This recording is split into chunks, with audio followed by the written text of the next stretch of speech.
Welcome to Top 100 Best-Selling Audiobooks, bringing the greatest books of all time to life, in full.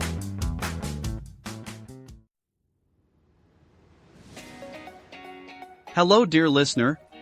If you're here, it's probably because you're as passionate about books and the knowledge and wisdom they bring as we are. So you might also want to own this book or any other from this podcast in physical form, either to add to your personal library or to gift it to a friend. That's why we've included a link in the description, where you can get it at a discount and with shipping to almost anywhere in the world. Also, if you make your purchase through these links, the editors of this podcast will receive a small commission, which helps support us in continuing to upload more and more audiobooks for free. Let's make the world a better place through books, together. Pigeon Publishing House presents How to Win Friends and Influence People. Author, Dale Carnegie. Preface. How to Win Friends and Influence People was first published in 1937 in an edition of only 5,000 copies.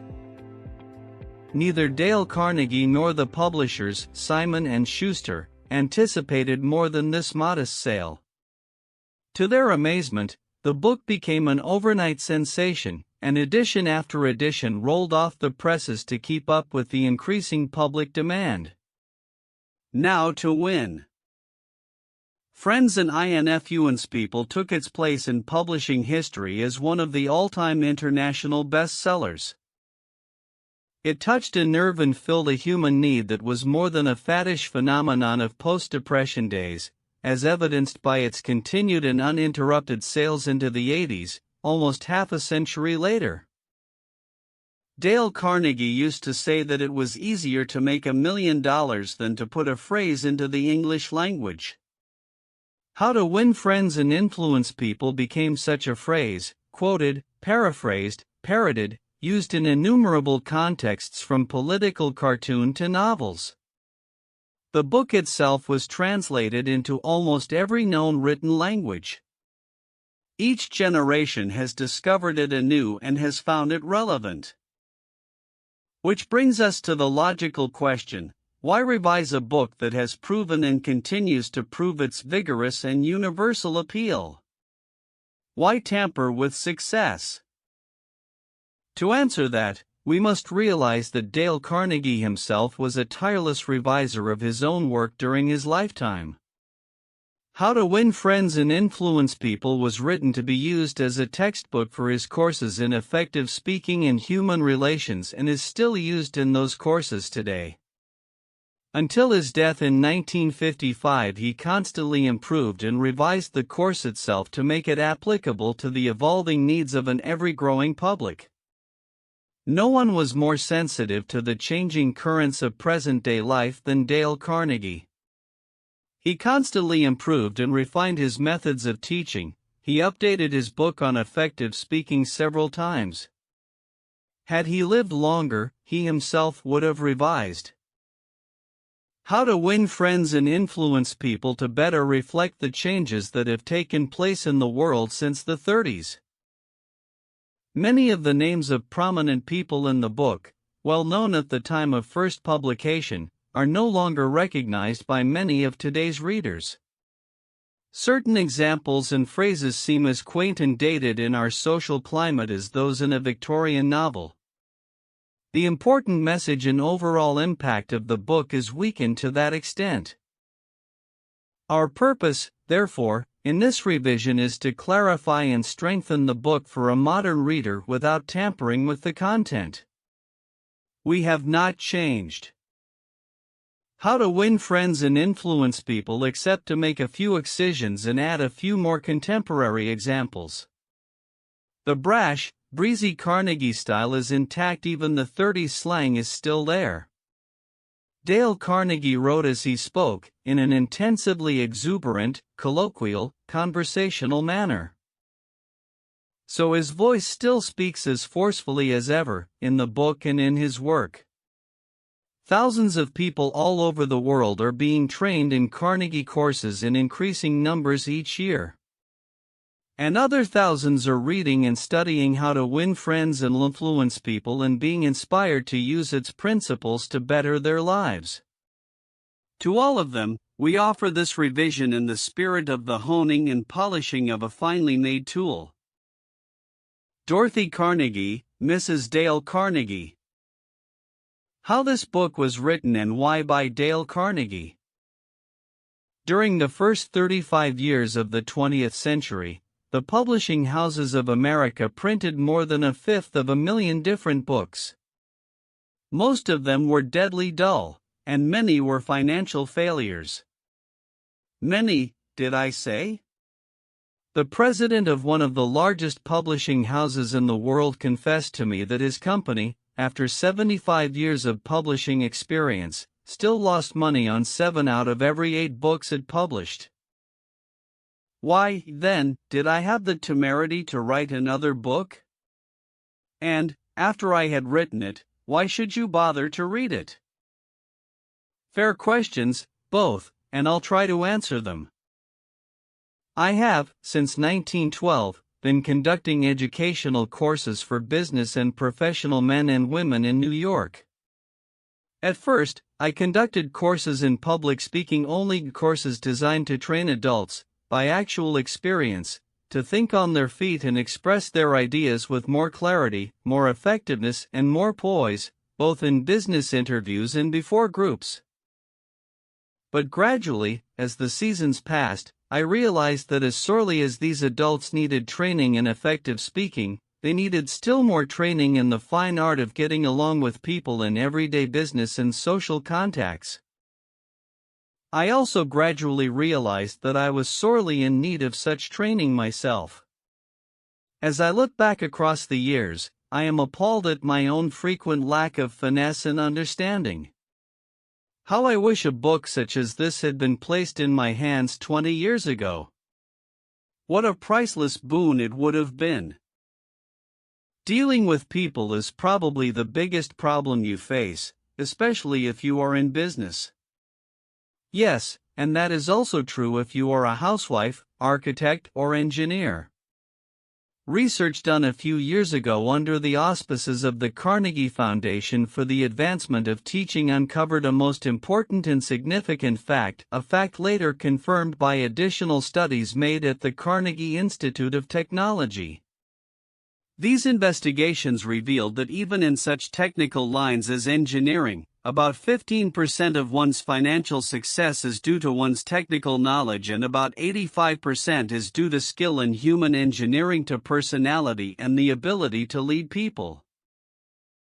For many years, I conducted courses each season at the Engineers Club of Philadelphia, and also courses for the New York chapter of the American Institute of Electrical Engineers.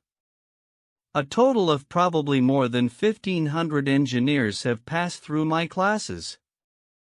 They came to me because they had finally realized, after years of observation and experience, that the highest paid personnel in engineering are frequently not those who know the most about engineering. One can, for example, hire mere technical ability in engineering, accountancy, architecture, or any other profession at nominal salaries. But the person who has technical knowledge plus the ability to express ideas, to assume leadership, and to arouse enthusiasm among people, that person is headed for higher earning power. In the heyday of his activity, John D. Rockefeller said that the ability to deal with people is as purchasable a commodity as sugar or coffee. And I will pay more for that ability, said John D., than for any other under the sun.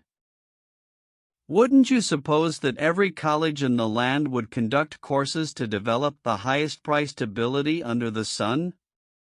But if there is just one practical, common sense course of that kind given for adults in even one college in the land, it has escaped my attention up to the present writing. The University of Chicago and the United YMCA schools conducted a survey to determine what adults want to study. That survey cost $25,000 and took 2 years. The last part of the survey was made in Meriden, Connecticut. It had been chosen as a typical American town. Every adult in Meriden was interviewed and requested to answer 156 questions. Questions such as what is your business or profession? Your education? How do you spend your spare time? What is your income? Your hobbies? Your ambitions? Your problems?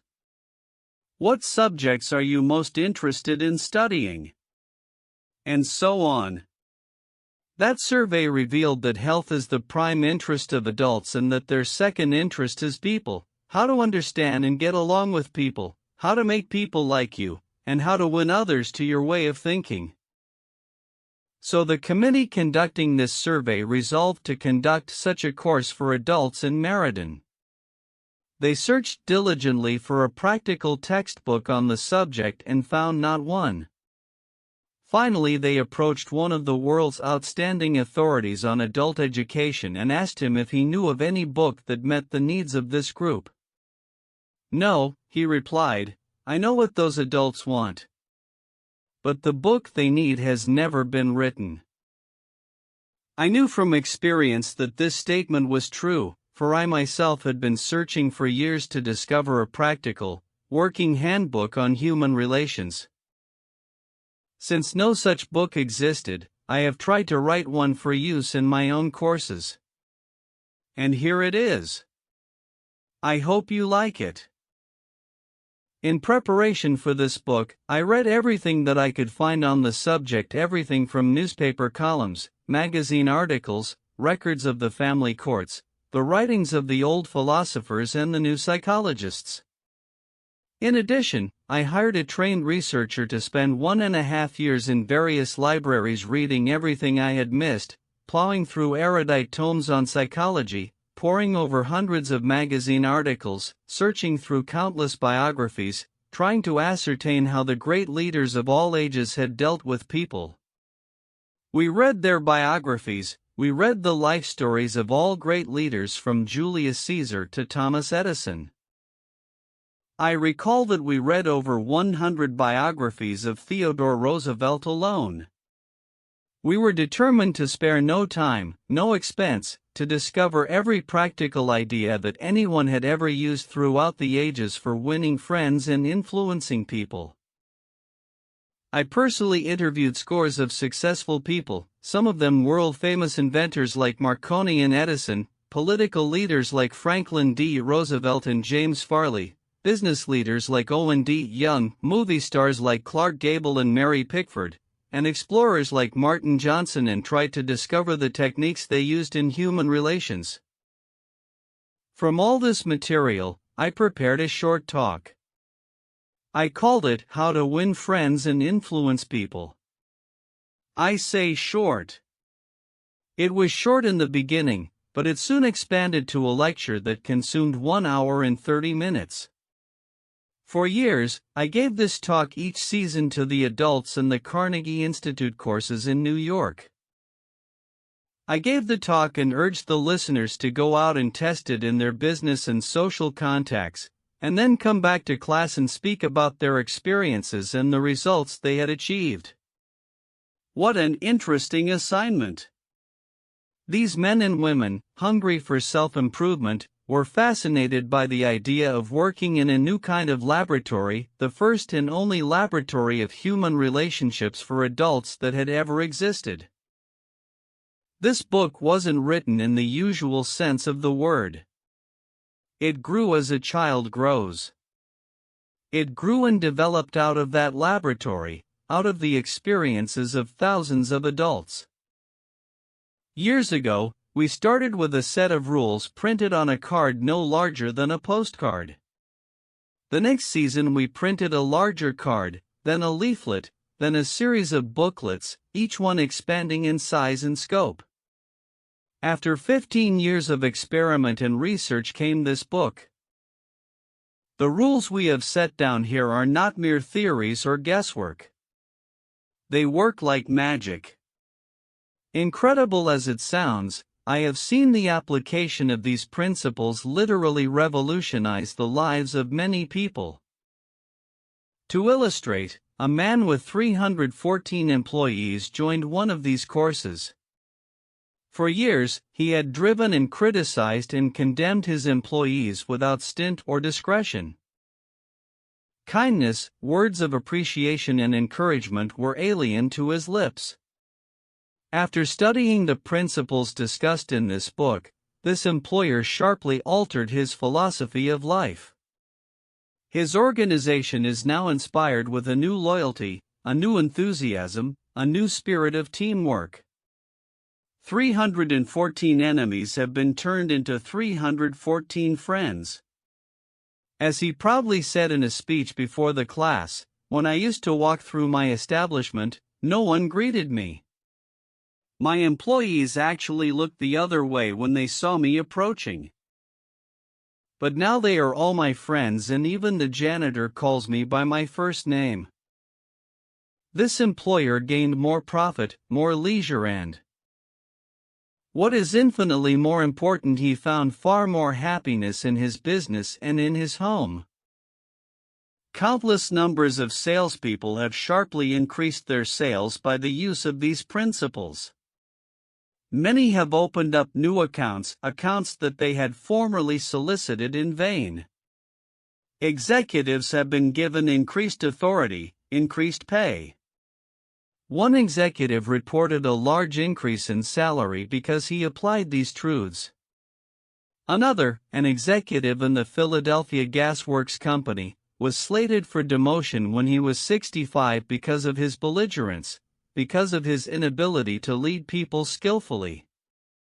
This training not only saved him from the demotion but brought him a promotion with increased pay. On innumerable occasions, spouses attending the banquet given at the end of the course have told me that their homes have been much happier since their husbands or wives started this training. People are frequently astonished at the new results they achieve. It all seems like magic. In some cases, in their enthusiasm, they have telephoned me at my home on Sundays because they couldn't wait 48 hours to report their achievements at the regular session of the course. One man was so stirred by a talk on these principles that he sat far into the night discussing them with other members of the class. At 3 o'clock in the morning, the others went home. But he was so shaken by a realization of his own mistakes, so inspired by the vista of a new and richer world opening before him, that he was unable to sleep. He didn't sleep that night or the next day or the next night. Who was he? A naive, untrained individual ready to gush over any new theory that came along? No, far from it. He was a sophisticated, blasé dealer in art, very much the man about town, who spoke 3 languages fluently and was a graduate of 2 European universities. While writing this chapter, I received a letter from a German of the old school, an aristocrat whose forebears had served for generations as professional army officers under the Hohenzollerns. His letter, written from a transatlantic steamer, telling about the application of these principles, rose almost to a religious fervor. Another man, an old New Yorker, a Harvard graduate, a wealthy man, the owner of a large carpet factory, declared he had learned more in 14 weeks through this system of training about the fine art of influencing people than he had learned about the same subject during his 4 years in college. Absurd? Laughable? Fantastic? Of course, you are privileged to dismiss this statement with whatever adjective you wish. I am merely reporting, without comment, a declaration made by a conservative and eminently successful Harvard graduate in a public address to approximately 600 people at the Yale Club in New York on the evening of Thursday, February 23, 1933. Compared to what we ought to be, said the famous Professor William James of Harvard, compared to what we ought to be, we are only half awake. We are making use of only a small part of our physical and mental resources. Stating the thing broadly, The human individual thus lives far within his limits. He possesses powers of various sorts which he habitually fails to use. Those powers which you habitually fail to use. The sole purpose of this book is to help you discover, develop, and profit by those dormant and unused assets. Education, said Dr. John G. Hibben, former president of Princeton University, is the ability to meet life's situations. If by the time you have finished reading the first 3 chapters of this book if you aren't then a little better equipped to meet life's situations, then I shall consider this book to be a total failure so far as you are concerned. For the great aim of education, said Herbert Spencer, is not knowledge but action. And this is an action book. Dale Carnegie, 1936. 9 suggestions on how to get the most out of this book. If you wish to get the most out of this book, there is one indispensable requirement, one essential infinitely more important than any rule or technique. Unless you have this one fundamental requisite, 1,000 rules on how to study will avail little, and if you do have this cardinal endowment, then you can achieve wonders without reading any suggestions for getting the most out of a book. What is this magic requirement? Just this, a deep, driving desire to learn, a vigorous determination to increase your ability to deal with people. How can you develop such an urge? By constantly reminding yourself how important these principles are to you. Picture to yourself how their mastery will aid you in leading a richer, fuller, happier, and more fulfilling life. Say to yourself over and over, my popularity, my happiness, and sense of worth depend to no small extent upon my skill in dealing with people. Read each chapter rapidly at first to get a bird's-eye view of it. You will probably be tempted then to rush on to the next one. But don't unless you are reading merely for entertainment. But if you are reading because you want to increase your skill in human relations, then go back and reread each chapter thoroughly.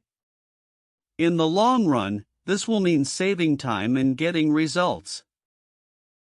Stop frequently in your reading to think over what you are reading. Ask yourself just how and when you can apply each suggestion. Read with a crayon, pencil, pen, magic marker, or highlighter in your hand. When you come across a suggestion that you feel you can use, draw a line beside it. If it is a 4-star suggestion, then underscore every sentence or highlight it, or mark it with ********. Marking and underscoring a book makes it more interesting, and far easier to review rapidly. I knew a woman who had been office manager for a large insurance concern for 15 years. Every month, she read all the insurance contracts her company had issued that month. Yes, she read many of the same contracts over month after month, year after year. Why? Because experience had taught her that that was the only way she could keep their provisions clearly in mind. I once spent almost 2 years writing a book on public speaking, and yet I found I had to keep going back over it from time to time in order to remember what I had written in my own book. The rapidity with which we forget is astonishing. So, if you want to get a real, lasting benefit out of this book, don't imagine that skimming through it once will suffice. After reading it thoroughly, you ought to spend a few hours reviewing it every month. Keep it on your desk in front of you every day. Glance through it often. Keep constantly impressing yourself with the rich possibilities for improvement that still lie in the offing. Remember that the use of these principles can be made habitual only by a constant and vigorous campaign of review and application. There is no other way. Bernard Shaw once remarked, "If you teach a man anything, he will never learn."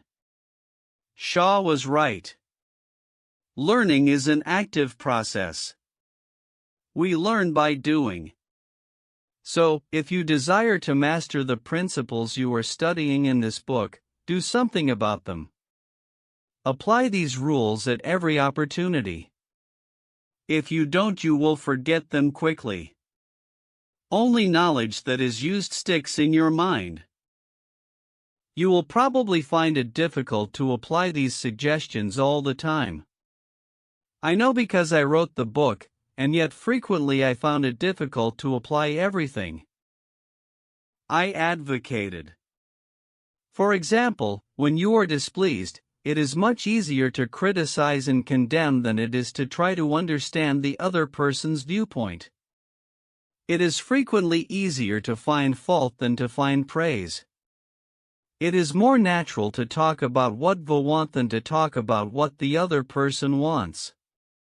And so on. So, as you read this book, remember that you are not merely trying to acquire information. You are attempting to form new habits. Ah yes, you are attempting a new way of life. That will require time and persistence and daily application. So refer to these pages often. Regard this as a working handbook on human relations, and whenever you are confronted with some specific problem, such as handling a child, winning your spouse to your way of thinking, or satisfying an irritated customer, hesitate about doing the natural thing, the impulsive thing. This is usually wrong. Instead, turn to these pages and review the paragraphs you have underscored. Then try these new ways and watch them achieve magic for you. Offer your spouse, your child, or some business associate a dime or $1 every time he or she catches you violating a certain principle. Make a lively game out of mastering these rules. The president of an important Wall Street bank once described, in a talk before one of my classes, a highly efficient system he used for self-improvement. This man had little formal schooling, yet he had become one of the most important financiers in America, and he confessed that he owed most of his success to the constant application of his homemade system. This is what he does. I'll put it in his own words as accurately as I can remember. For years I have kept an engagement book showing all the appointments I had during the day. My family never made any plans for me on Saturday night, for the family knew that I devoted a part of each Saturday evening to the illuminating process of self-examination and review and appraisal. After dinner I went off by myself, opened my engagement book, and thought over all the interviews, discussions and meetings that had taken place during the week. I asked myself, what mistakes did I make that time? What did I do that was right, and in what way could I have improved my performance? What lessons can I learn from that experience? I often found that this weekly review made me very unhappy. I was frequently astonished at my own blunders. Of course, as the years passed, these blunders became less frequent. Sometimes I was inclined to pat myself on the back a little after one of these sessions. This system of self-analysis, self-education, continued year after year, did more for me than any other one thing I have ever attempted. It helped me improve my ability to make decisions. And it aided me enormously in all my contacts with people. I cannot recommend it too highly. Why not use a similar system to check up on your application of the principles discussed in this book? If you do, two things will result. First, you will find yourself engaged in an educational process that is both intriguing and priceless. Second, you will find that your ability to meet and deal with people will grow enormously. You will find at the end of this book several blank pages on which you should record your triumphs in the application of these principles. Be specific. Give names, dates, results. Keeping such a record will inspire you to greater efforts, and how fascinating these entries will be when you chance upon them some evening years from now. In order to get the most out of this book, develop a deep, driving desire to master the principles of human relations. Read each chapter twice before going on to the next one. As you read, stop frequently to ask yourself how you can apply each suggestion. Underscore each important idea. Review this book each month. Apply these principles at every opportunity. Use this volume as a working handbook to help you solve your daily problems. Make a lively game out of your learning by offering some friend a dime or $1 every time he or she catches you violating one of these principles. Check up each week on the progress you are making. Ask yourself what mistakes you have made, what improvement, what lessons you have learned for the future. Keep notes in the back of this book showing how and when you have applied these principles. Part 1. Fundamental Techniques in Handling People. 1. If you want to gather honey, don't kick over the beehive. On May 7, 1931, the most sensational manhunt New York City had ever known had come to its climax. After weeks of search, Two-Gun Crowley, the killer, the gunman who didn't smoke or drink, was at bay, trapped in his sweetheart's apartment on West End Avenue. 150 policemen and detectives laid siege to his top-floor hideaway. They chopped holes in the roof. They tried to smoke out Crowley, the cop killer, with tear gas. Then they mounted their machine guns on surrounding buildings, and for more than an hour one of New York's fine residential areas reverberated with the crack of pistol fire and the rat-tat-tat of machine guns. Crowley, crouching behind an overstuffed chair, fired incessantly at the police. 10,000 excited people watched the battle. Nothing like it ever been seen before on the sidewalks of New York.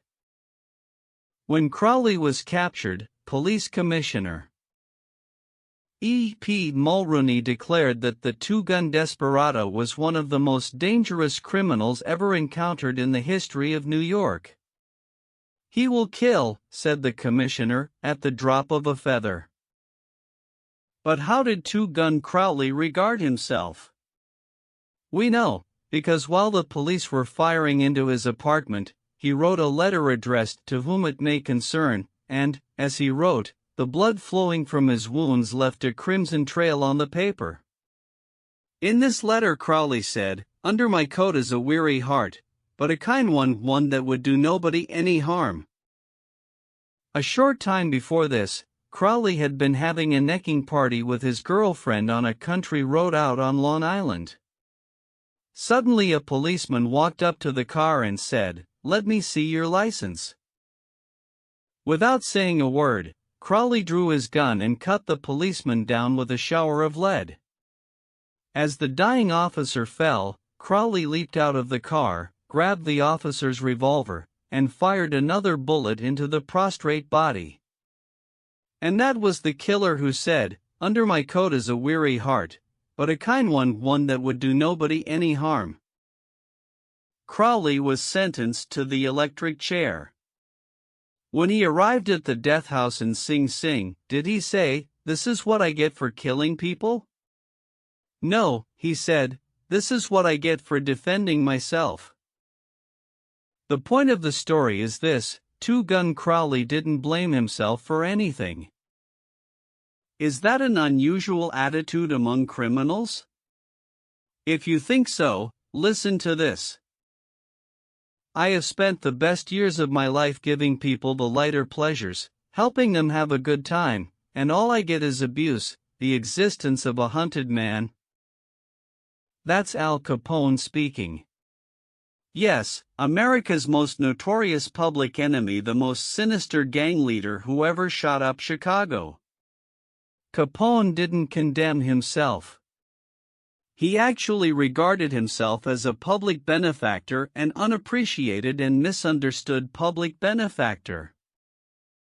And so did Dutch Schultz before he crumpled up under gangster bullets in Newark.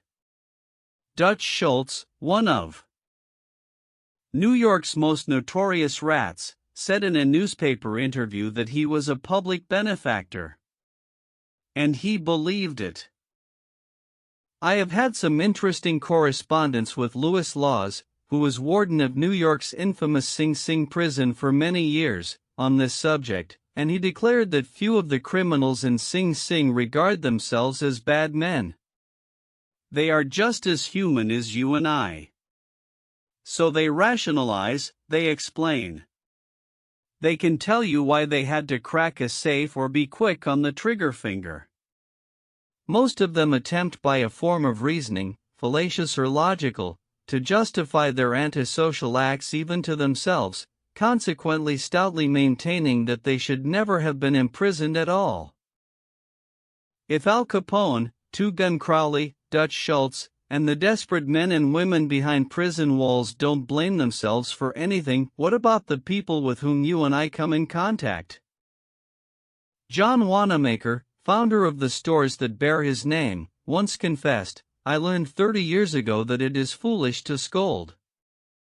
I have enough trouble overcoming my own limitations without fretting over the fact that God has not seen fit to distribute evenly the gift of intelligence." Wanamaker learned this lesson early, but I personally had to blunder through this old world for a third of a century before it even began to dawn upon me that 99 times out of 100, people don't criticize themselves for anything, no matter how wrong it may be. Criticism is futile because it puts a person on the defensive and usually makes him strive to justify himself. Criticism is dangerous because it wounds a person's precious pride, hurts his sense of importance, and arouses resentment. B. F. Skinner, the world-famous psychologist, proved through his experiments that an animal rewarded for good behavior will learn much more rapidly and retain what it learns far more effectively than an animal punished for bad behavior. Later studies have shown that the same applies to humans. By criticizing, we do not make lasting changes and often incur resentment. Hans Selye, another great psychologist, said, "As much as we thirst for approval, we dread condemnation." The resentment that criticism engenders can demoralize employees, family members, and friends, and still not correct the situation that has been condemned. George B. Johnston of Enid, Oklahoma, is the safety coordinator for an engineering company. One of his responsibilities is to see that employees wear their hard hats whenever they are on the job in the field. He reported that whenever he came across workers who were not wearing hard hats, he would tell them with a lot of authority of the regulation and that they must comply. As a result, he would get sullen acceptance, and often after he left, the workers would remove the hats. He decided to try a different approach. The next time he found some of the workers not wearing their hard hat, he asked if the hats were uncomfortable or did not fit properly. Then he reminded the men in a pleasant tone of voice that the hat was designed to protect them from injury and suggested that it always be worn on the job. The result was increased compliance with the regulation with no resentment or emotional upset. You will find examples of the futility of criticism bristling on 1,000 pages of history. Take, for example, the famous quarrel between Theodore Roosevelt and President Taft, a quarrel that split the Republican Party, put Woodrow Wilson in the White House, and wrote bold, luminous lines across the First World War and altered the flow of history. Let's review the facts quickly. When Theodore Roosevelt stepped out of the White House in 1908, he supported Taft, who was elected president. Then Theodore Roosevelt went off to Africa to shoot lions. When he returned, he exploded. He denounced Taft for his conservatism, tried to secure the nomination for a third term himself, formed the Bull Moose Party, and all but demolished the GOP. In the election that followed, William Howard Taft and the Republican Party carried only 2 states, Vermont and Utah. The most disastrous defeat the party had ever known. Theodore Roosevelt blamed Taft, but did President Taft blame himself? Of course not. With tears in his eyes, Taft said, "I don't see how I could have done any differently from what I have." Who was to blame? Roosevelt or Taft? Frankly, I don't know, and I don't care. The point I am trying to make is that all of Theodore Roosevelt's criticism didn't persuade Taft that he was wrong. It merely made Taft strive to justify himself and to reiterate with tears in his eyes, "I don't see how I could have done any differently from what I have." Or, take the Teapot Dome oil scandal. It kept the newspapers ringing with indignation in the early 1920s. It rocked the nation. Within the memory of living men, nothing like it had ever happened before in American public life. Here are the bare facts of the scandal. Albert B. Fall, Secretary of the Interior in Harding's cabinet, was entrusted with the leasing of government oil reserves at Elk Hill and Teapot Dome oil reserves that had been set aside for the future use of the Navy. Did Secretary Fall permit competitive bidding? No, sir. He handed the fat, juicy contract outright to his friend Edward L. Doheny. And what did Doheny do? He gave Secretary Fall what he was pleased to call a loan of $100,000. Then, in a high-handed manner, Secretary Fall ordered United States Marines into the district to drive off competitors whose adjacent wells were sapping oil out of the Elk Hill reserves. These competitors, driven off their ground at the ends of guns and bayonets, rushed into court and blew the lid off the Teapot Dome scandal. A stench arose so vile that it ruined the Harding administration, nauseated an entire nation, threatened to wreck the Republican Party, and put Albert B. Fall behind prison bars. Fall was condemned viciously, condemned as few men in public life have ever been. Did he repent? Never. Years later, Herbert Hoover intimated in a public speech that President Harding's death had been due to mental anxiety and worry because a friend had betrayed him. When Mrs. Fall heard that, she sprang from her chair, she wept, she shook her fists at fate and screamed, "What? Harding betrayed by Fall? No. My husband never betrayed anyone. This whole house full of gold would not tempt my husband to do wrong. He is the one who has been betrayed and led to the slaughter and crucified." There you are, human nature in action, wrongdoers, blaming everybody but themselves. We are all like that. So when you and I are tempted to criticize someone tomorrow, let's remember Al Capone, Two Gun Crowley and Albert Fall. Let's realize that criticisms are like homing pigeons. They always return home. Let's realize that the person we are going to correct and condemn will probably justify himself or herself, and condemn us in return, or, like the gentle Taft, will say, "I don't see how I could have done any differently from what I have." On the morning of April 15, 1865, Abraham Lincoln lay dying in a hall bedroom of a cheap lodging house directly across the street from Ford's Theater, where John Wilkes Booth had shot him. Lincoln's long body lay stretched diagonally across a sagging bed that was too short for him. A cheap reproduction of Rosa Bonheur's famous painting The Horse Fair hung above the bed, and a dismal gas jet flickered yellow light. As Lincoln lay dying, Secretary of War Stanton said, "There lies the most perfect ruler of men that the world has ever seen. What was the secret of Lincoln's success in dealing with people? I studied the life of Abraham Lincoln for 10 years and devoted all of 3 years to writing and rewriting a book entitled Lincoln the Unknown.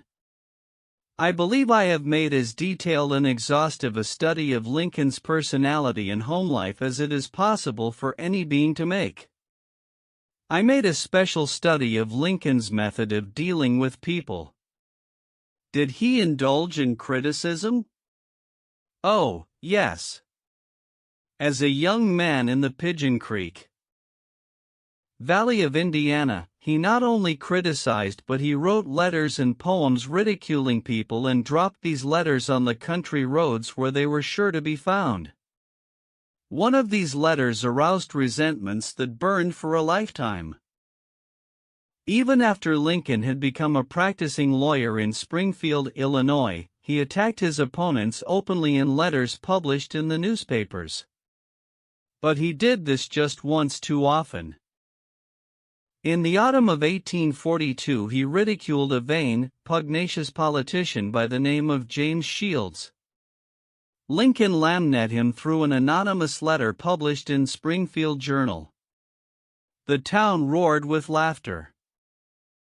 Shields, sensitive and proud, boiled with indignation. He found out who wrote the letter, leaped on his horse, started after Lincoln, and challenged him to fight a duel. Lincoln didn't want to fight. He was opposed to dueling, but he couldn't get out of it and save his honor. He was given the choice of weapons. Since he had very long arms, he chose cavalry broadswords and took lessons in sword fighting from a West Point graduate, and, on the appointed day, he and Shields met on a sandbar in the Mississippi River, prepared to fight to the death, but, at the last minute, their seconds interrupted and stopped the duel. That was the most lurid personal incident in Lincoln's life. It taught him an invaluable lesson in the art of dealing with people. Never again did he write an insulting letter. Never again did he ridicule anyone. And from that time on, he almost never criticized anybody for anything. Time after time, during the Civil War, Lincoln put a new general at the head of the Army of the Potomac, and each one in turn McClellan, Pope, Burnside, Hooker. Meade blundered tragically and drove Lincoln to pacing the floor in despair. Half the nation savagely condemned these incompetent generals, but Lincoln, with malice toward none, with charity for all, held his peace. One of his favorite quotations was, "Judge not, that ye be not judged." And when Mrs. Lincoln and others spoke harshly of the Southern people, Lincoln replied, "Don't criticize them. They are just what we would be under similar circumstances." Yet if any man ever had occasion to criticize, surely it was Lincoln. Let's take just one illustration. The Battle of Gettysburg was fought during the first 3 days of July 1863. During the night of July 4th, Lee began to retreat southward while storm clouds deluged the country with rain. When Lee reached the Potomac with his defeated army, he found a swollen, impassable river in front of him, and a victorious Union army behind him. Lee was in a trap. He couldn't escape. Lincoln saw that. Here was a golden, heaven-sent opportunity, the opportunity to capture Lee's army and end the war immediately. So, with a surge of high hope, Lincoln ordered Meade not to call a council of war but to attack Lee immediately. Lincoln telegraphed his orders and then sent a special messenger to Meade demanding immediate action. And what did General Meade do? He did the very opposite of what he was told to do. He called a council of war in direct violation of Lincoln's orders. He hesitated. He procrastinated. He telegraphed all manner of excuses. He refused point-blank to attack Lee.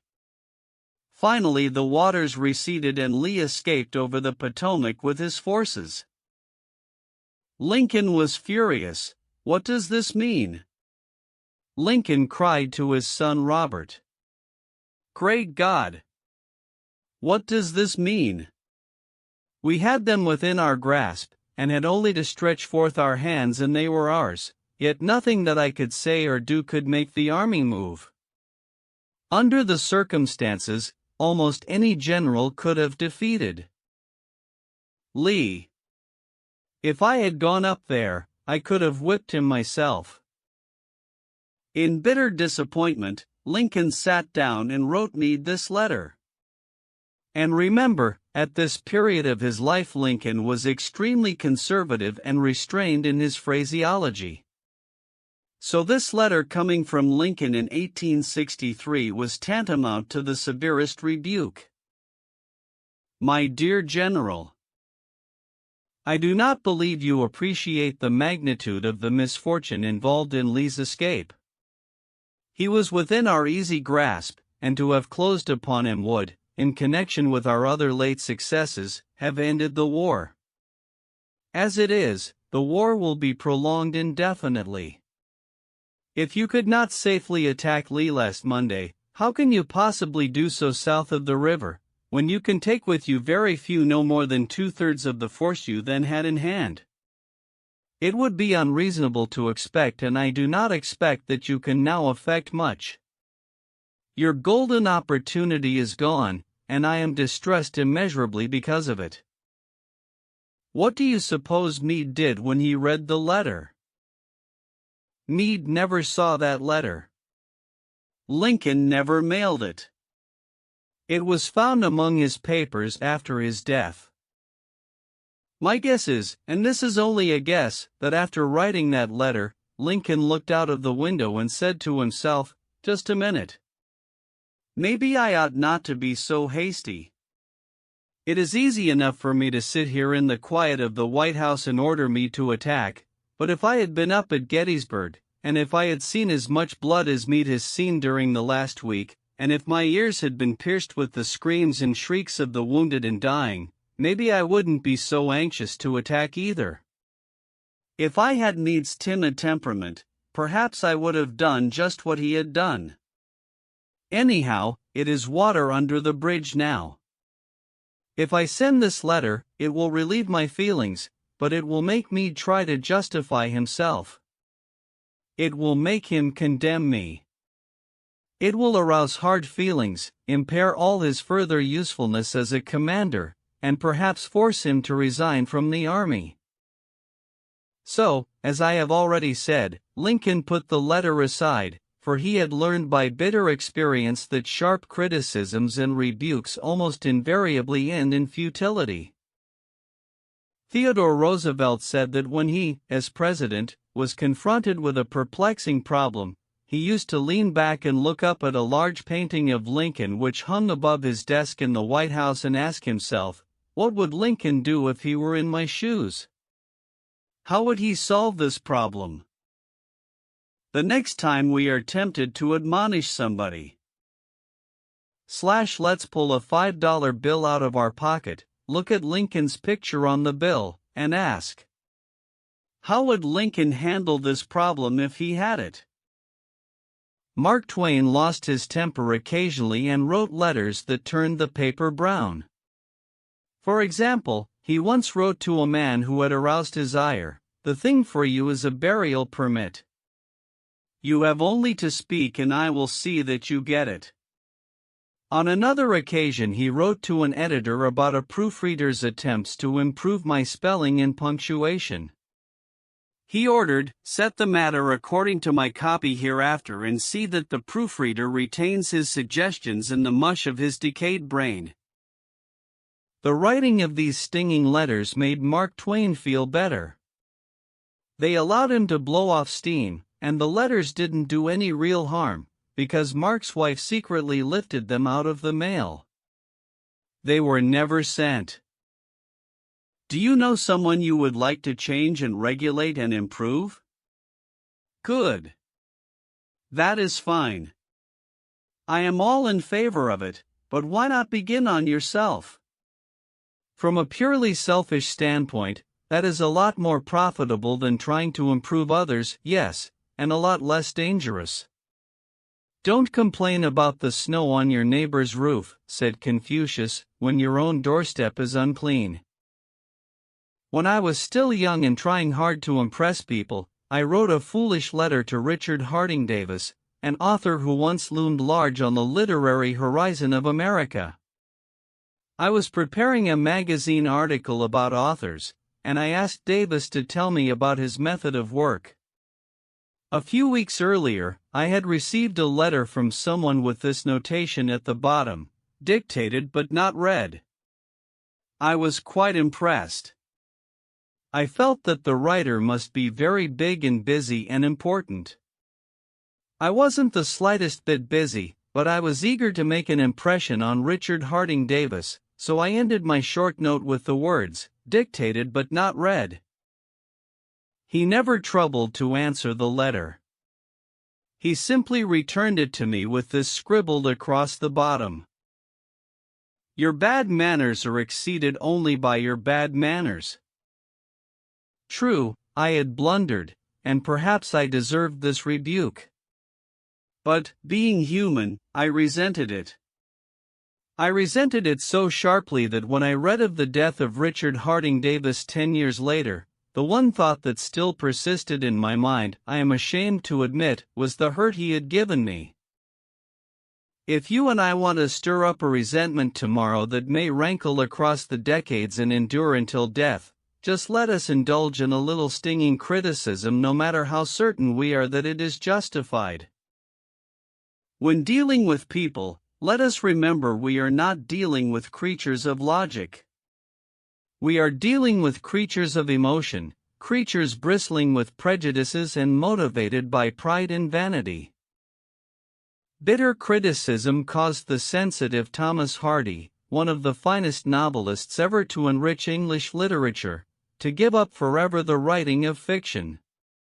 Criticism drove Thomas Chatterton, the English poet, to suicide. Benjamin Franklin, tactless in his youth, became so diplomatic, so adroit at handling people, that he was made American ambassador to France. The secret of his success? I will speak ill of no man, he said, and speak all the good I know of everybody. Any fool can criticize, condemn and complain, and most fools do. But it takes character and self-control to be understanding and forgiving. A great man shows his greatness, said Carlyle, by the way he treats little men. Bob Hoover, a famous test pilot and frequent performer at air shows, was returning to his home in Los Angeles from an air show in San Diego. As described in the magazine Flight Operations, at 300 feet in the air, both engines suddenly stopped. By deft maneuvering he managed to land the plane, but it was badly damaged although nobody was hurt.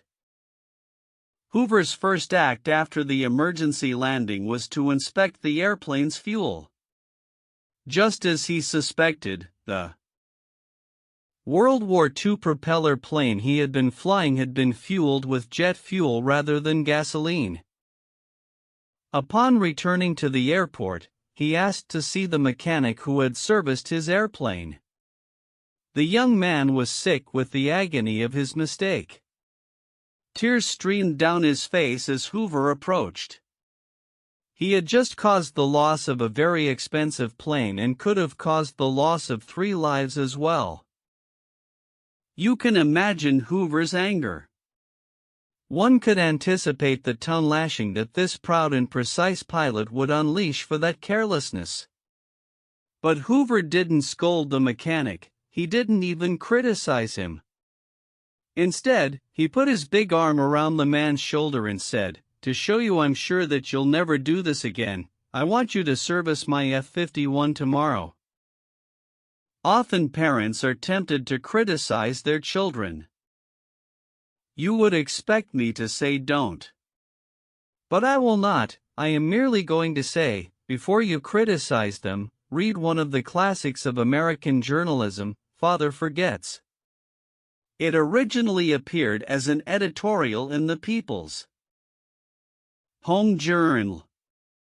We are reprinting it here with the author's permission, as condensed in the Reader's Digest.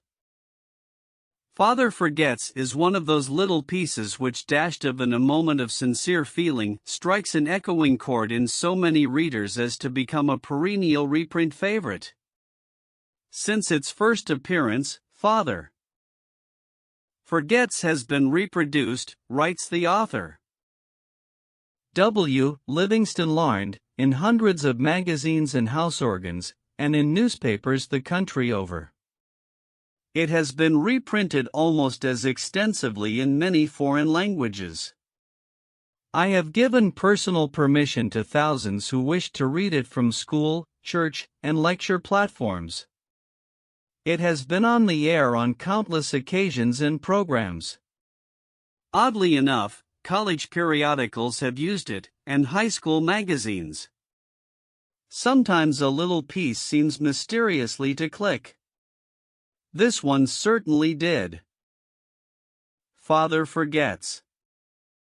W. Livingston Larned. Listen, son, I am saying this as you lie asleep, one little paw crumpled under your cheek and the blonde curls stickily wet on your damp forehead. I have stolen into your room alone.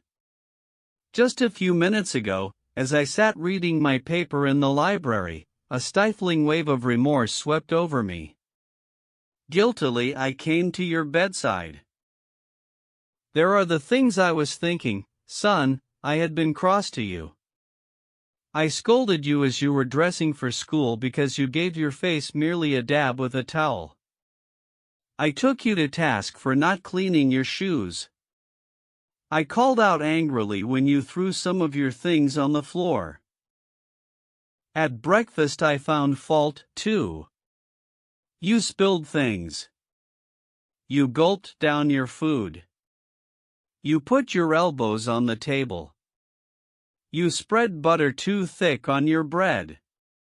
And as you started off to play and I made for my train, you turned and waved a hand and called, "Goodbye, Daddy," and I frowned, and said in reply, "Hold your shoulders back." Then it began all over again in the late afternoon. As I came up the road I spied you, down on your knees, playing marbles.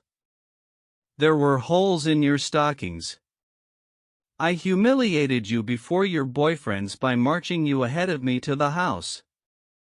Stockings were expensive, and if you had to buy them you would be more careful. Imagine that, son, from a father. Do you remember, later, when I was reading in the library, how you came in timidly, with a sort of hurt look in your eyes? When I glanced up over my paper, impatient at the interruption, you hesitated at the door. "What is it you want?" I snapped. You said nothing, but ran across in one tempestuous plunge, and threw your arms around my neck and kissed me, and your small arms tightened with an affection that God had set blooming in your heart and which even neglect could not wither. And then you were gone, pattering up the stairs.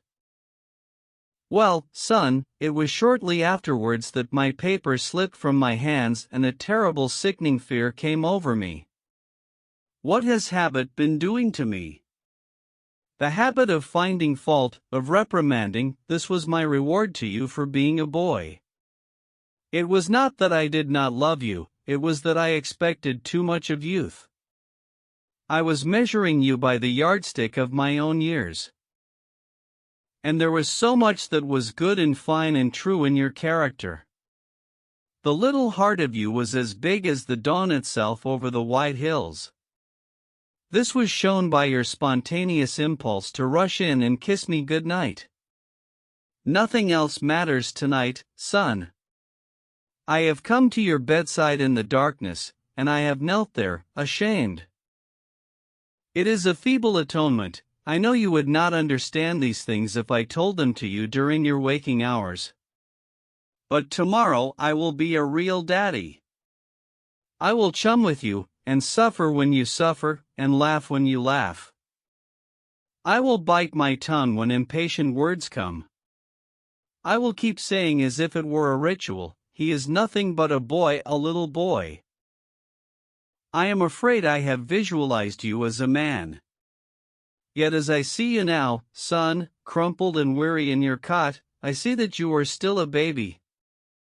Yesterday you were in your mother's arms, your head on her shoulder. I have asked too much, too much. Instead of condemning people, let's try to understand them. Let's try to figure out why they do what they do. That's a lot more profitable and intriguing than criticism, and it breeds sympathy, tolerance, and kindness.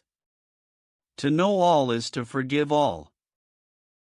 As Dr. Johnson said, God himself, sir, does not propose to judge man until the end of his days. Why should you and I? Principle 1. Don't criticize, condemn, or complain. 2. The big secret of dealing with people. There is only one way under high heaven to get anybody to do anything. Did you ever stop to think of that? Yes, just one way. And that is by making the other person want to do it. Remember, there is no other way. Of course, you can make someone want to give you his watch by sticking a revolver in his ribs. You can make your employees give you cooperation until your back is turned by threatening to fire them. You can make a child do what you want it to do by a whip or a threat. But these crude methods have sharply undesirable repercussions. The only way I can get you to do anything is by giving you what you want. What do you want? Sigmund Freud said that everything you and I do springs from two motives, the sex urge and the desire to be great. John Dewey, one of America's most profound philosophers, phrased it a bit differently. Dr. Dewey said that the deepest urge in human nature is the desire to be important. Remember that phrase, the desire to be important. It is significant. You are going to hear a lot about it in this book. What do you want?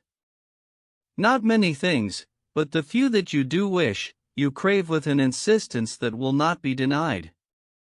Some of the things most people want include health and the preservation of life, food, sleep, money and the things money will buy, life in the hereafter, sexual gratification, the well-being of our children, a feeling of importance. Almost all these wants are usually gratified, all except one. But there is one longing almost as deep, almost as imperious, as the desire for food or sleep, which is seldom gratified. It is what Freud calls the desire to be great. It is what Dewey calls the desire to be important. Lincoln once began a letter saying, "Everybody likes a compliment." William James said, "The deepest principle in human nature is the craving to be appreciated." He didn't speak, mind you, of the wish or the desire or the longing to be appreciated. He said the craving to be appreciated. Here is a gnawing and unfaltering human hunger, and the rare individual who honestly satisfies this heart hunger will hold people in the palm of his or her hand, and even the undertaker will be sorry when he dies. The desire for a feeling of importance is one of the chief distinguishing differences between mankind and the animals.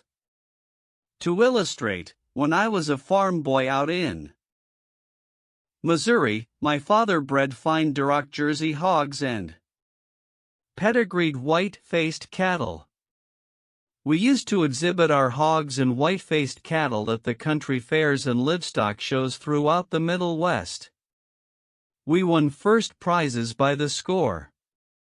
My father pinned his blue ribbons on a sheet of white muslin, and when friends or visitors came to the house, he would get out the long sheet of muslin. He would hold one end and I would hold the other while he exhibited the blue ribbons. The hogs didn't care about the ribbons, they had won. But father did. These prizes gave him a feeling of importance. If our ancestors hadn't had this flaming urge for a feeling of importance, civilization would have been impossible. Without it, we should have been just about like animals. It was this desire for a feeling of importance that led an uneducated, poverty-stricken grocery clerk to study some law books he found in the bottom of a barrel of household plunder that he had bought for 50 cents. You have probably heard of this grocery clerk. His name was Lincoln. It was this desire for a feeling of importance that inspired Dickens to write his immortal novels. This desire inspired Sir Christopher Wren to design his symphonies in stone. This desire made Rockefeller amass millions that he never spent. And this same desire made the richest family in your town build a house far too large for its requirements. This desire makes you want to wear the latest styles, drive the latest cars, and talk about your brilliant children. It is this desire that lures many boys and girls into joining gangs and engaging in criminal activities. The average young criminal, according to E. P. Mulrooney, one-time police commissioner of New York, is filled with ego, and his first request after arrest is for those lurid newspapers that make him out a hero. The disagreeable prospect of serving time seems remote so long as he can gloat over his likeness-sharing space with pictures of sports figures, movie and TV stars and politicians. If you tell me how you get your feeling of importance, I'll tell you what you are. That determines your character. That is the most significant thing about you. For example, John D. Rockefeller got his feeling of importance by giving money to erect a modern hospital in Peking, China, to care for millions of poor people whom he had never seen and never would see. Dillinger, on the other hand, got his feeling of importance by being a bandit, a bank robber and killer. When the FBI agents were hunting him, he dashed into a farmhouse up in Minnesota and said, "I'm Dillinger."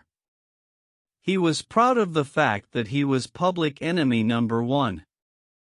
"I'm not going to hurt you, but I'm Dillinger," he said. Yes, the one significant difference between Dillinger and Rockefeller is how they got their feeling of importance. History sparkles with amusing examples of famous people struggling for a feeling of importance. Even George Washington wanted to be called His Mightiness, the President of the United States, and Columbus pleaded for the title Admiral of the Ocean and Viceroy of India. Catherine the Great refused to open letters that were not addressed to Her Imperial Majesty, and Mrs. Lincoln, in the White House, turned upon Mrs. Grant like a tigress and shouted, "How dare you be seated in my presence until I invite you?"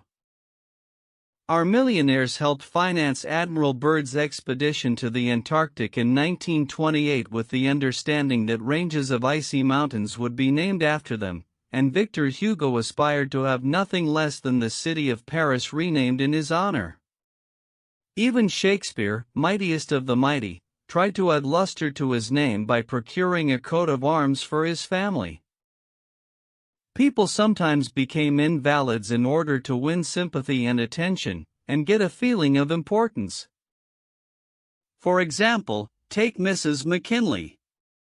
She got a feeling of importance by forcing her husband, the President of the United States, to neglect important affairs of state while he reclined on the bed beside her for hours at a time, his arm about her, soothing her to sleep. She fed her gnawing desire for attention by insisting that he remain with her while she was having her teeth fixed, and once created a stormy scene when he had to leave her alone with the dentist while he kept an appointment with John. Hay, his Secretary of State. The writer Mary Roberts Rinehart once told me of a bright, vigorous young woman who became an invalid in order to get a feeling of importance. One day, said Mrs. Rinehart, this woman had been obliged to face something, her age perhaps. The lonely years were stretching ahead and there was little left for her to anticipate. She took to her bed, and for 10 years her old mother traveled to the 3rd floor and back, carrying trays, nursing her. Then one day the old mother, weary with service, lay down and died. For some weeks, the invalid languished, then she got up, put on her clothing, and resumed living again.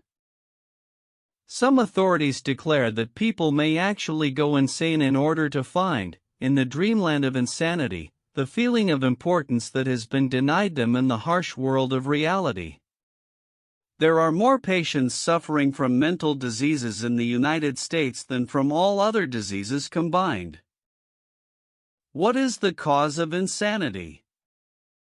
Nobody can answer such a sweeping question, but we know that certain diseases, such as syphilis, break down and destroy the brain cells and result in insanity. In fact, about 1/2 of all mental diseases can be attributed to such physical causes as brain lesions, alcohol, toxins, and injuries. But the other half, and this is the appalling part of the story, the other half of the people who go insane apparently have nothing organically wrong with their brain cells. In post-mortem examinations, when their brain tissues are studied under the highest-powered microscopes, these tissues are found to be apparently just as healthy as yours and mine. Why do these people go insane? I put that question to the head physician of one of our most important psychiatric hospitals. This doctor, who has received the highest honors and the most coveted awards for his knowledge of this subject, told me frankly that he didn't know why people went insane. Nobody knows for sure, but he did say that many people who go insane find in insanity a feeling of importance that they were unable to achieve in the world of reality. Then he told me this story. I have a patient right now whose marriage proved to be a tragedy. She wanted love, sexual gratification, children, and social prestige, but life blasted all her hopes. Her husband didn't love her. He refused even to eat with her and forced her to serve his meals in his room upstairs. She had no children, no social standing. She went insane, and, in her imagination, she divorced her husband and resumed her maiden name. She now believes she has married into English aristocracy, and she insists on being called Lady Smith. And as for children, she imagines now that she has had a new child every night. Each time I call on her she says, "Doctor, I had a baby last night." Life once wrecked all her dream ships on the sharp rocks of reality, but in the sunny, fantasy isles of insanity, all her barkentines race into port with canvas billowing and winds singing through the masts. Tragic? Oh, I don't know. Her physician said to me, if I could stretch out my hand and restore her sanity, I wouldn't do it. She's much happier as she is. If some people are so hungry for a feeling of importance that they actually go insane to get it, imagine what miracle you and I can achieve by giving people honest appreciation this side of insanity. One of the first people in American business to be paid a salary of over $1 million a year, when there was no income tax and a person earning $50 a week was considered well off, was Charles Schwab. He had been picked by Andrew Carnegie to become the first president of the newly formed United States Steel Company in 1921, when Schwab was only 38 years old. Schwab later left U.S. Steel to take over the then-troubled Bethlehem Steel Company, and he rebuilt it into one of the most profitable companies in America. Why did Andrew Carnegie pay $1 million a year, or more than $3,000 a day, to Charles Schwab? Why? Because Schwab was a genius? No. Because he knew more about the manufacture of steel than other people? Nonsense. Charles Schwab told me himself that he had many men working for him who knew more about the manufacture of steel than he did. Schwab says that he was paid this salary largely because of his ability to deal with people. I asked him how he did it. Here is his secret set down in his own words. Words that ought to be cast in eternal bronze and hung in every home and school, every shop and office in the land. Words that children ought to memorize instead of wasting their time memorizing the conjugation of Latin verbs or the amount of the annual rainfall in Brazil. Words that will all but transform your life and mine if we will only live them. I consider my ability to arouse enthusiasm among my people, said Schwab, the greatest asset I possess. And the way to develop the best that is in a person is by appreciation and encouragement. There is nothing else that so kills the ambitions of a person as criticisms from superiors. I never criticize anyone. I believe in giving a person incentive to work. So I am anxious to praise but loath to find fault. If I like anything, I am hearty in my approbation and lavish in my praise. That is what Schwab did. But what do average people do? The exact opposite. If they don't like a thing, they bawl out their subordinates. If they do like it, they say nothing. As the old couplet says, once I did bad and that I heard ever / twice I did good, but that I heard never. In my wide association in life, meeting with many and great people in various parts of the world, Schwab declared, I have yet to find the person, however great or exalted his station, who did not do better work and put forth greater effort under a spirit of approval than he would ever do under a spirit of criticism. That, he said, frankly, was one of the outstanding reasons for the phenomenal success of Andrew Carnegie. Carnegie praised his associates publicly as well as privately. Carnegie wanted to praise his assistants even on his tombstone. He wrote an epitaph for himself which read, Here lies one who knew how to get around him men who were cleverer than himself. Sincere appreciation was one of the secrets of the first. John D. Rockefeller's success in handling men. For example, when one of his partners, Edward T. Bedford, lost $1 million for the firm by a bad buy in South America, John D. might have criticized, but he knew Bedford had done his best and the incident was closed. So Rockefeller found something to praise. He congratulated Bedford because he had been able to save 60% of the money he had invested. That's splendid, said Rockefeller. We don't always do as well as that upstairs. I have among my clippings a story that I know never happened, but it illustrates a truth, so I'll repeat it. According to this silly story, a farm woman, at the end of a heavy day's work, set before her menfolks a heaping pile of hay.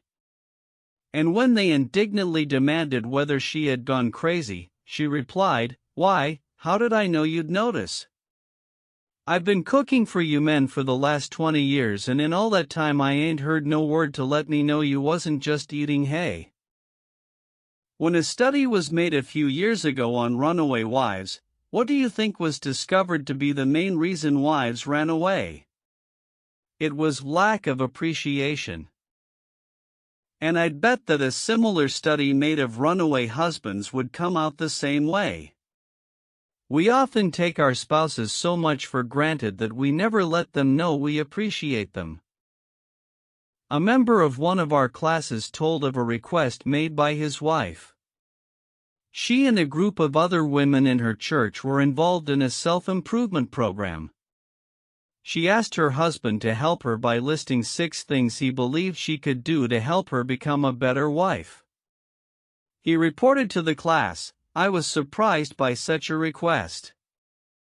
Frankly, It would have been easy for me to list 6 things I would like to change about her. My heavens, she could have listed 1,000 things she would like to change about me, but I didn't. I said to her, "Let me think about it and give you an answer in the morning." The next morning I got up very early and called the florist and had them send 6 red roses to my wife with a note saying, "I can't think of 6 things I would like to change about you. I love you the way you are." When I arrived at home that evening, who do you think greeted me at the door? That's right. My wife. She was almost in tears. Needless to say, I was extremely glad I had not criticized her as she had requested. The following Sunday at church, after she had reported the results of her assignment, several women with whom she had been studying came up to me and said, "That was the most considerate thing I have ever heard." It was then I realized the power of appreciation. Florence Ziegfeld, the most spectacular producer who ever dazzled Broadway, gained his reputation by his subtle ability to glorify the American girl. Time after time, he took drab little creatures that no one ever looked at twice and transformed them on the stage into glamorous visions of mystery and seduction. Knowing the value of appreciation and confidence, he made women feel beautiful by the sheer power of his gallantry and consideration. He was practical. He raised the salary of chorus girls from $30 a week to as high as $175. And he was also chivalrous. On opening night at the Follies, he sent telegrams to the stars in the cast, and he deluged every chorus girl in the show with American Beauty roses. I once succumbed to the fad of fasting and went for 6 days and nights without eating.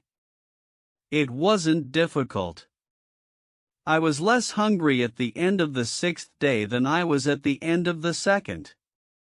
Yet I know, as you know, people who would think they had committed a crime if they let their families or employees go for 6 days without food, but they will let them go for 6 days, and 6 weeks, and sometimes 60 years without giving them the hearty appreciation that they crave almost as much as they crave food. When Alfred Lunt, one of the great actors of his time, played the leading role in Reunion in Vienna, he said, "There is nothing I need so much as nourishment for my self-esteem." We nourish the bodies of our children and friends and employees, but how seldom do we nourish their self-esteem? We provide them with roast beef and potatoes to build energy, but we neglect to give them kind words of appreciation that would sing in their memories for years like the music of the morning stars. Paul Harvey, in one of his radio broadcasts, The Rest of the Story, told how showing sincere appreciation can change a person's life. He reported that years ago a teacher in Detroit asked Stevie Morris to help her find a mouse that was lost in the classroom. You see, she appreciated the fact that nature had given Stevie something no one else in the room had. Nature had given Stevie a remarkable pair of ears to compensate for his blind eyes. But this was really the first time Stevie had been shown appreciation for those talented ears. Now, years later, he says that this act of appreciation was the beginning of a new life. You see, from that time on he developed his gift of hearing and went on to become, under the stage name of Stevie Wonder, one of the great pop singers and songwriters of the 70s. Paul Orant, Paul Harvey's The Rest of the Story, New York, Doubleday, 1977. Edited and compiled by Lynn Harvey. Copyright by Paulin Incorporated. Some readers are saying right now as they read these lines, "Oh, phooey. Flattery. Bear oil. I've tried that stuff. It doesn't work, not with intelligent people." Of course, flattery seldom works with discerning people. It is shallow, selfish, and insincere. It ought to fail, and it usually does.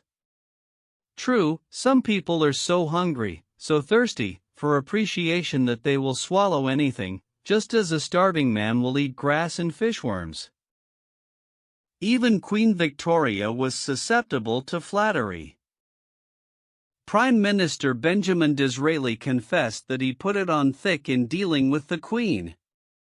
To use his exact words, he said he spread it on with a trowel. But Disraeli was one of the most polished, deft and adroit men who ever ruled the far-flung British Empire. He was a genius in his line. What would work for him wouldn't necessarily work for you and me. In the long run, flattery will do you more harm than good. Flattery is counterfeit, and like counterfeit money, it will eventually get you into trouble if you pass it to someone else. The difference between appreciation and flattery? That is simple. One is sincere and the other insincere. One comes from the heart out, the other from the teeth out. One is unselfish, the other selfish. One is universally admired, the other universally condemned. I recently saw a bust of Mexican hero General Alvaro Obregón in the Chapultepec Palace in Mexico City. Below the bust are carved these wise words from General Obregón's philosophy: don't be afraid of enemies who attack you. Be afraid of the friends who flatter you. No. No. No. I am not suggesting flattery. Far from it. I'm talking about a new way of life. Let me repeat. I am talking about a new way of life. King George V had a set of 6 maxims displayed on the walls of his study at Buckingham Palace. One of these maxims said, "Teach me neither to proffer nor receive cheap praise." That's all flattery is, cheap praise. I once read a definition of flattery that may be worth repeating. Flattery is telling the other person precisely what he thinks about himself. Use what language you will, said Ralph Waldo Emerson, you can never say anything but what you are. If all we had to do was flatter, everybody would catch on and we should all be experts in human relations. When we are not engaged in thinking about some definite problem, we usually spend about 95% of our time thinking about ourselves. Now, if we stop thinking about ourselves for a while and begin to think of the other person's good points, we won't have to resort to flattery so cheap and false that it can be spotted almost before it is out of the mouth. One of the most neglected virtues of our daily existence is appreciation. Somehow, we neglect to praise our son or daughter when he or she brings home a good report card, and we fail to encourage our children when they first succeed in baking a cake or building a birdhouse. Nothing pleases children more than this kind of parental interest and approval. The next time you enjoy filet mignon at the club, send word to the chef that it was excellently prepared, and when a tired salesperson shows you unusual courtesy, please mention it. Every minister, lecturer, and public speaker knows the discouragement of pouring himself or herself out to an audience and not receiving a single ripple of appreciative comment. What applies to professionals applies doubly to workers in offices, shops and factories and our families and friends. In our interpersonal relations we should never forget that all our associates are human beings and hunger for appreciation. It is the legal tender that all souls enjoy. Try leaving a friendly trail of little sparks of gratitude on your daily trips. You will be surprised how they will set small flames of friendship that will be rose beacons on your next visit. Pamela Dunham of New Fairfield, Connecticut, had among her responsibilities on her job the supervision of a janitor who was doing a very poor job. The other employees would jeer at him and litter the hallways to show him what a bad job he was doing. It was so bad, productive time was being lost in the shop. Without success, Pam tried various ways to motivate this person. She noticed that occasionally he did a particularly good piece of work. She made a point to praise him for it in front of the other people. Each day the job he did all around got better, and pretty soon he started doing all his work efficiently. Now he does an excellent job and other people give him appreciation and recognition. Honest appreciation got results where criticism and ridicule failed. Hurting people not only does not change them, it is never called for. There is an old saying that I have cut out and pasted on my mirror where I cannot help but see it every day. I shall pass this way but once, any good, therefore, that I can do or any kindness that I can show to any human being, let me do it now. Let me not defer nor neglect it, for I shall not pass this way again. Emerson said, "Every man I meet is my superior in some way, in that, I learn of him." If that was true of Emerson, isn't it likely to be 1,000 times more true of you and me? Let's cease thinking of our accomplishments, our wants. Let's try to figure out the other person's good points. Then forget flattery. Give honest, sincere appreciation. Be hearty in your approbation and lavish in your praise, and people will cherish your words and treasure them and repeat them over a lifetime, repeat them years after you have forgotten them. Principle 2. Give honest and sincere appreciation. 3. He who can do this has the whole world with him. He who cannot walks a lonely way. I often went fishing up in Maine during the summer. Personally, I am very fond of strawberries and cream, but I have found that for some strange reason, fish prefer worms. So when I went fishing, I didn't think about what I wanted. I thought about what they wanted. I didn't bait the hook with strawberries and cream. Rather, I dangled a worm or a grasshopper in front of the fish and said, "Wouldn't you like to have that?" Why not use the same common sense when fishing for people? That is what Lloyd George, Great Britain's Prime Minister during World War I, did. When someone asked him how he managed to stay in power after the other wartime leaders, Wilson, Orlando, and Clemenceau, had been forgotten, he replied that if his staying on top might be attributed to any one thing, it would be to his having learned that it was necessary to bait the hook to suit the fish. Why talk about what we want? That is childish. Absurd. Of course, you are interested in what you want. You are eternally interested in it. But no one else is. The rest of us are just like you, we are interested in what we want. So the only way CM Earth to influence other people is to talk about what they want and show them how to get it. Remember that tomorrow when you are trying to get somebody to do something. If, for example, you don't want your children to smoke, don't preach at them, and don't talk about what you want, but show them that cigarettes may keep them from making the basketball team or winning the 100-yard dash. This is a good thing to remember regardless of whether you are dealing with children or calves or chimpanzees. For example, one day Ralph Waldo Emerson and his son tried to get a calf into the barn.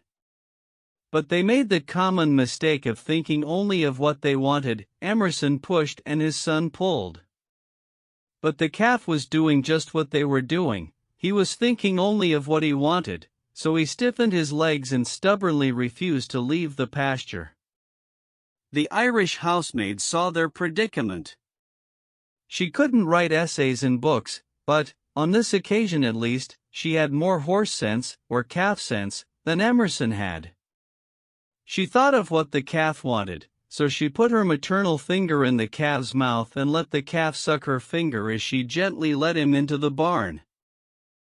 Every act you have ever performed since the day you were born was performed because you wanted something. How about the time you gave a large contribution to the Red Cross? Yes, that is no exception to the rule. You gave the Red Cross the donation because you wanted to lend a helping hand, you wanted to do a beautiful, unselfish, divine act. Inasmuch as ye have done it unto one of the least of these my brethren, ye have done it unto me. If you hadn't wanted that feeling more than you wanted your money, you would not have made the contribution. Of course, you might have made the contribution because you were ashamed to refuse or because a customer asked you to do it. But one thing is certain. You made the contribution because you wanted something. Harry Overstreet in his illuminating book Influencing Human Behavior said, "Action springs out of what we fundamentally desire, and the best piece of advice which can be given to would-be persuaders, whether in business, in the home, in the school, in politics, is, first, arouse in the other person an eager want. He who can do this has the whole world with him. He who cannot walks a lonely way." Dale Carnegie, the poverty-stricken Scotch lad who started to work at 2 cents an hour and finally gave away $365 million, learned early in life that the only way to influence people is to talk in terms of what the other person wants. He attended school only 4 years, yet he learned how to handle people. To illustrate, his sister-in-law was worried sick over her 2 boys. They were at Yale, and they were so busy with their own affairs that they neglected to write home and paid no attention whatever to their mother's frantic letters. Then Carnegie offered to wager $100 that he could get an answer by return mail, without even asking for it. Someone called his bet, so he wrote his nephews a chatty letter, mentioning casually in a postscript that he was sending each one a $5 bill. He neglected, however, to enclose the money. Back came replies by return mail thanking dear Uncle Andrew for his kind note, and you can finish the sentence yourself. Another example of persuading comes from Stan Novak of Cleveland, Ohio, a participant in our course. Stan came home from work one evening to find his youngest son, Tim, kicking and screaming on the living room floor. He was to start kindergarten the next day and was protesting that he would not go. Stan's normal reaction would have been to banish the child to his room and tell him he'd just better make up his mind to go. He had no choice. But tonight, recognizing that this would not really help Tim start kindergarten in the best frame of mind, Stan sat down and thought, if I were Tim, why would I be excited about going to kindergarten? He and his wife made a list of all the fun things Tim would do, such as finger painting, singing songs, making new friends. Then they put them into action. We all started finger painting on the kitchen table, my wife, Lil, my other son Bob, and myself, all having fun. Soon Tim was peeping around the corner. Next he was begging to participate. Oh, no! You have to go to kindergarten first to learn how to finger paint. With all the enthusiasm I could muster, I went through the list, talking in terms he could understand, telling him all the fun he would have in kindergarten. The next morning, I thought I was the first one up. I went downstairs and found Tim sitting sound asleep in the living room chair. "What are you doing here?" I asked. "I'm waiting to go to kindergarten. I don't want to be late." The enthusiasm of our entire family had aroused in Tim an eager want that no amount of discussion or threat could have possibly accomplished. Tomorrow you may want to persuade somebody to do something. Before you speak, pause and ask yourself, how can I make this person want to do it? That question will stop us from rushing into a situation heedlessly, with futile chatter about our desires. At one time I rented the grand ballroom of a certain New York hotel for 20 nights in each season in order to hold a series of lectures. At the beginning of one season, I was suddenly informed that I should have to pay almost 3 times as much rent as formerly. This news reached me after the tickets had been printed and distributed and all announcements had been made. Naturally, I didn't want to pay the increase, but what was the use of talking to the hotel about what I wanted? They were interested only in what they wanted. So a couple of days later I went to see the manager. "I was a bit shocked when I got your letter," I said. "But I don't blame you at all. If I had been in your position, I should probably have written a similar letter myself. Your duty as the manager of the hotel is to make all the profit possible. If you don't do that, you will be fired, and you ought to be fired. Now, let's take a piece of paper and write down the advantages and the disadvantages that will accrue to you if you insist on this increase in rent." Then I took a letterhead and ran a line through the center and headed one column advantages and the other column disadvantages. I wrote down under the head advantages these words, "ballroom free." Then I went on to say, "You will have the advantage of having the ballroom free to rent for dances and conventions. That is a big advantage, for affairs like that will pay you much more than you can get for a series of lectures. If I tie your ballroom up for 20 nights during the course of the season, it is sure to mean a loss of some very profitable business to you. Now, let's consider the disadvantages. First, instead of increasing your income from me, you are going to decrease it. In fact, you are going to wipe it out because I cannot pay the rent you are asking. I shall be forced to hold these lectures at some other place. There's another disadvantage to you also. These lectures attract crowds of educated and cultured people to your hotel. That is good advertising for you, isn't it? In fact, if you spent $5,000 advertising in the newspapers, you couldn't bring as many people to look at your hotel as I can bring by these lectures. That is worth a lot to a hotel, isn't it?" As I talked, I wrote these 2 disadvantages under the proper heading, and handed the sheet of paper to the manager, saying, "I wish you would carefully consider both the advantages and disadvantages that are going to accrue to you and then give me your final decision." I received a letter the next day, informing me that my rent would be increased only 50% instead of 300%.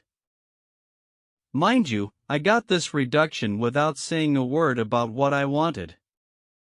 I talked all the time about what the other person wanted and how he could get it. Suppose I had done the human, natural thing. Suppose I had stormed into his office and said, "What do you mean by raising my rent 300% when you know the tickets have been printed and the announcements made? 300%. Ridiculous. Absurd.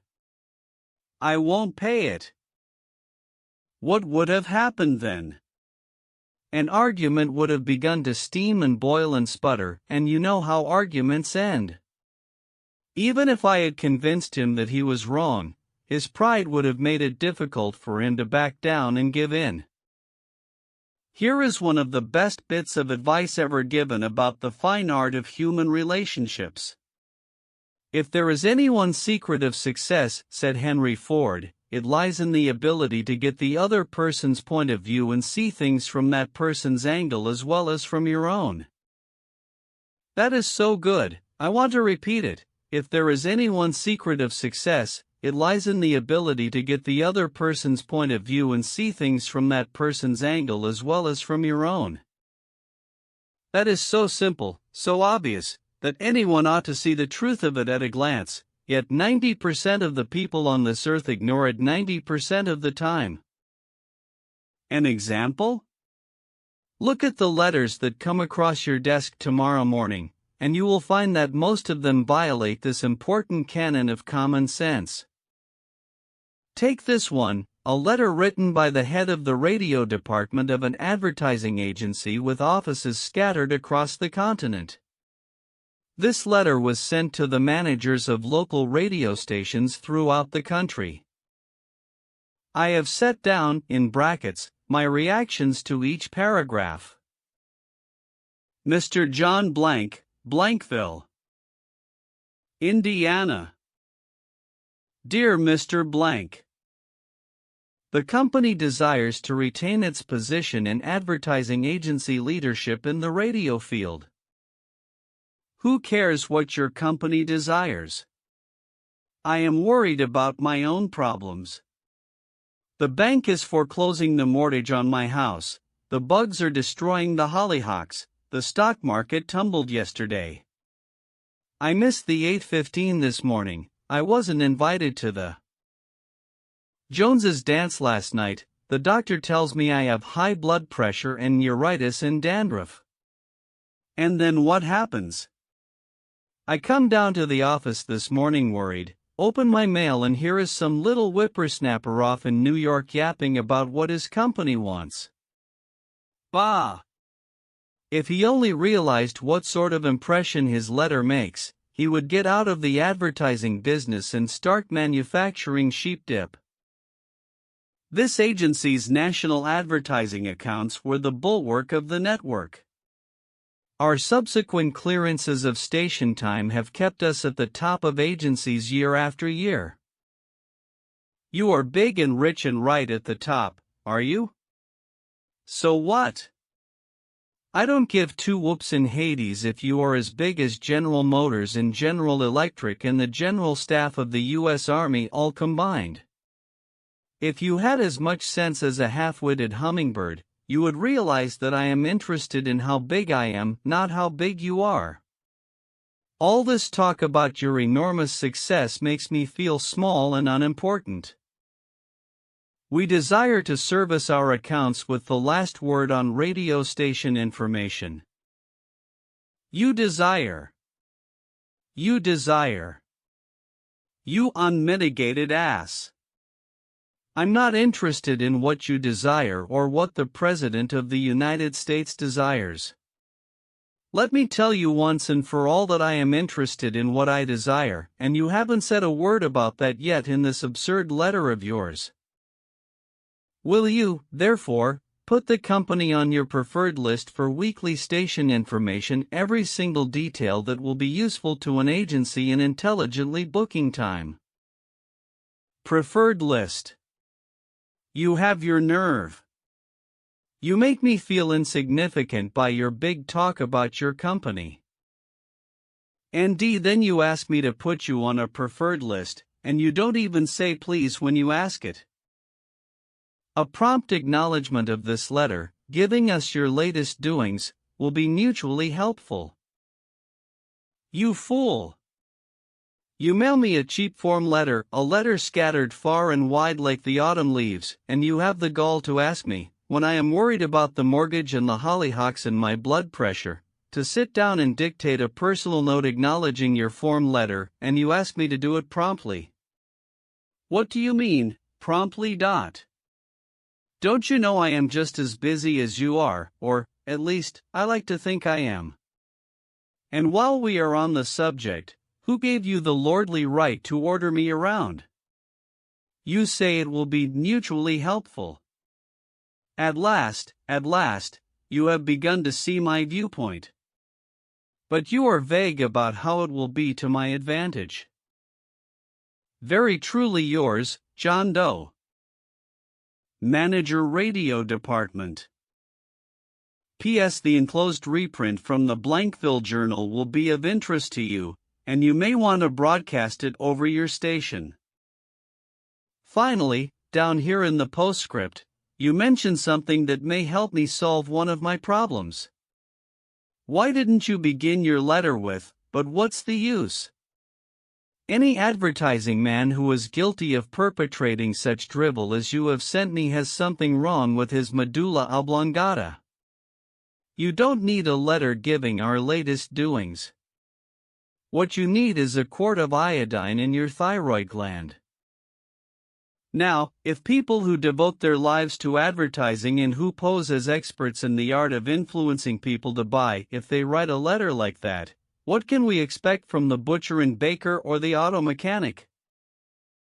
Here is another letter, written by the superintendent of a large freight terminal to a student of this course.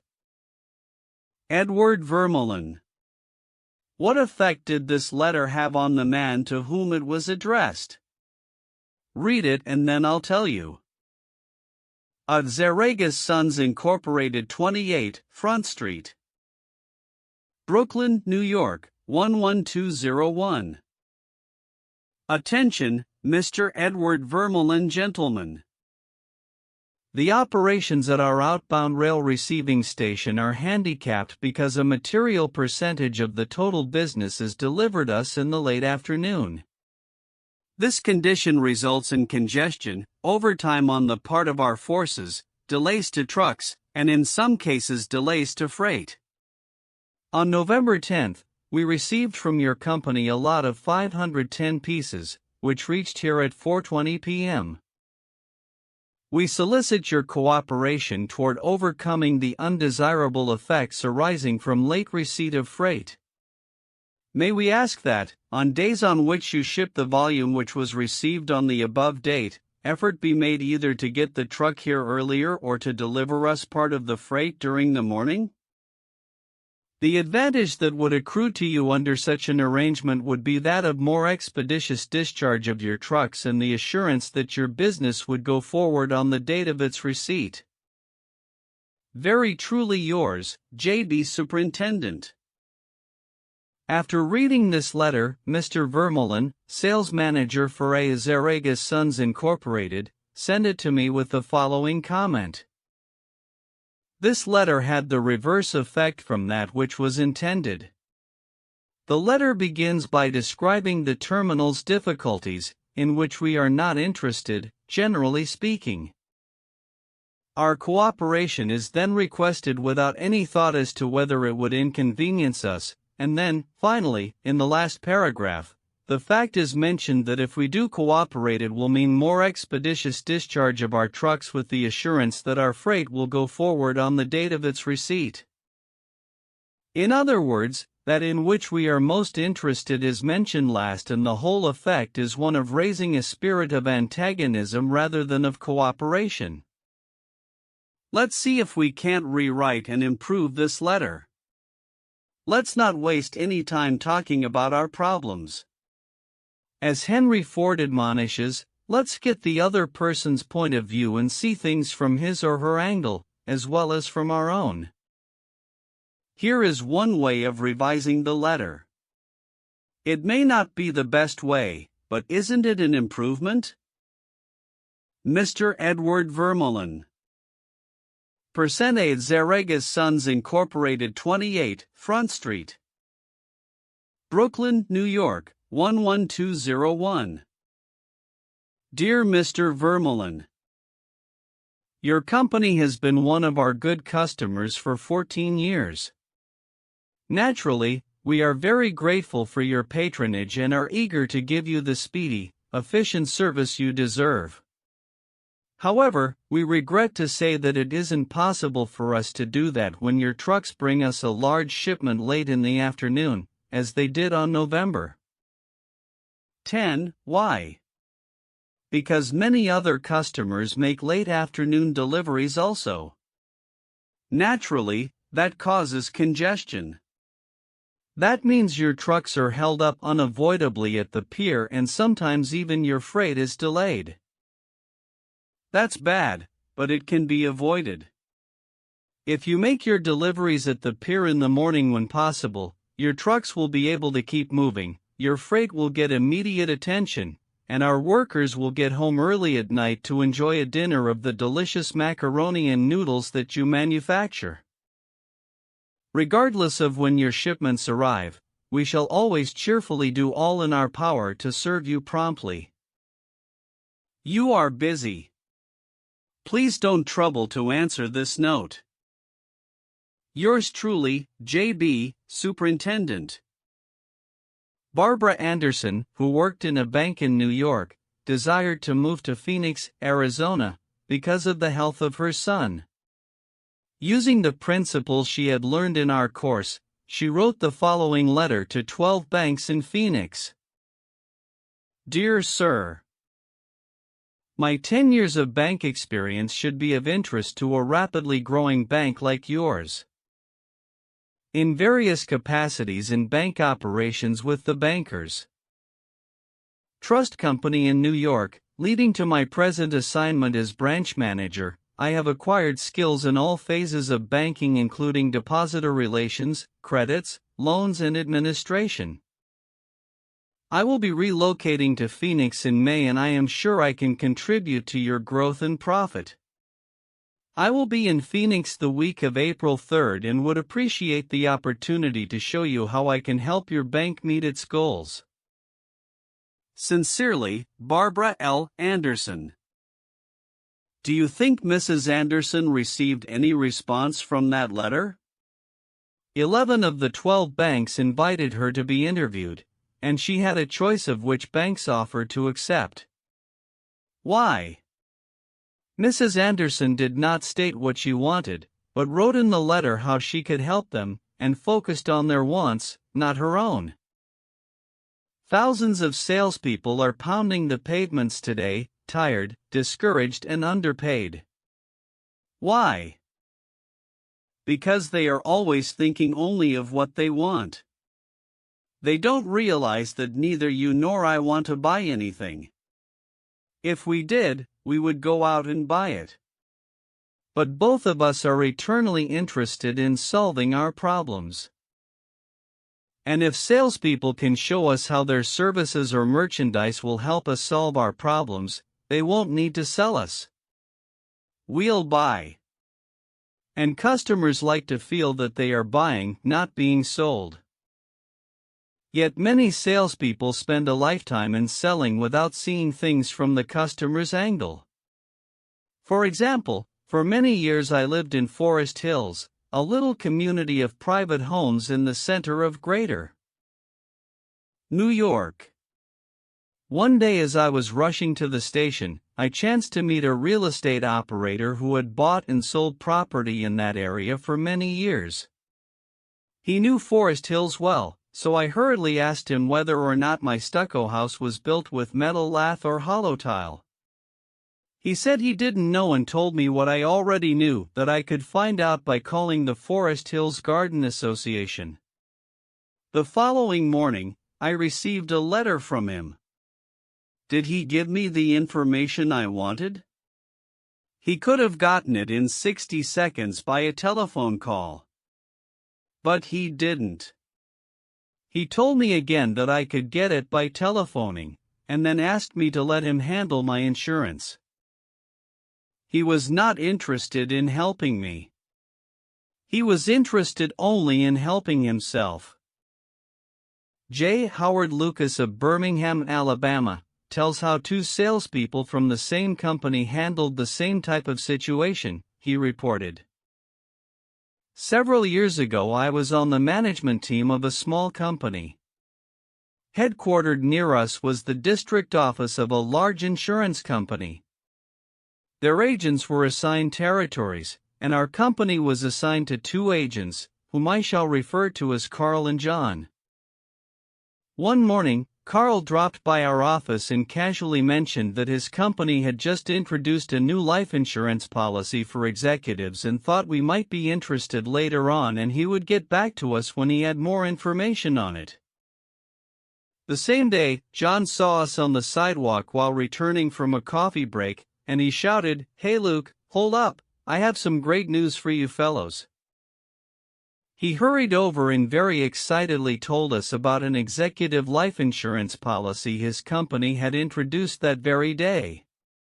It was the same policy that Carl had casually mentioned.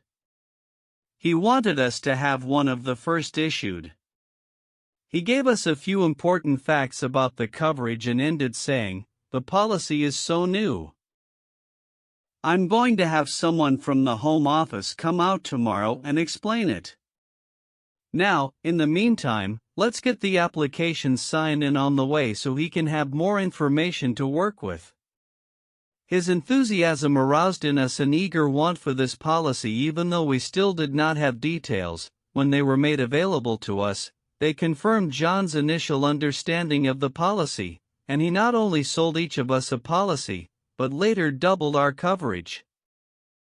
Carl could have had those sales, but he made no effort to arouse in us any desire for the policies. The world is full of people who are grabbing and self-seeking.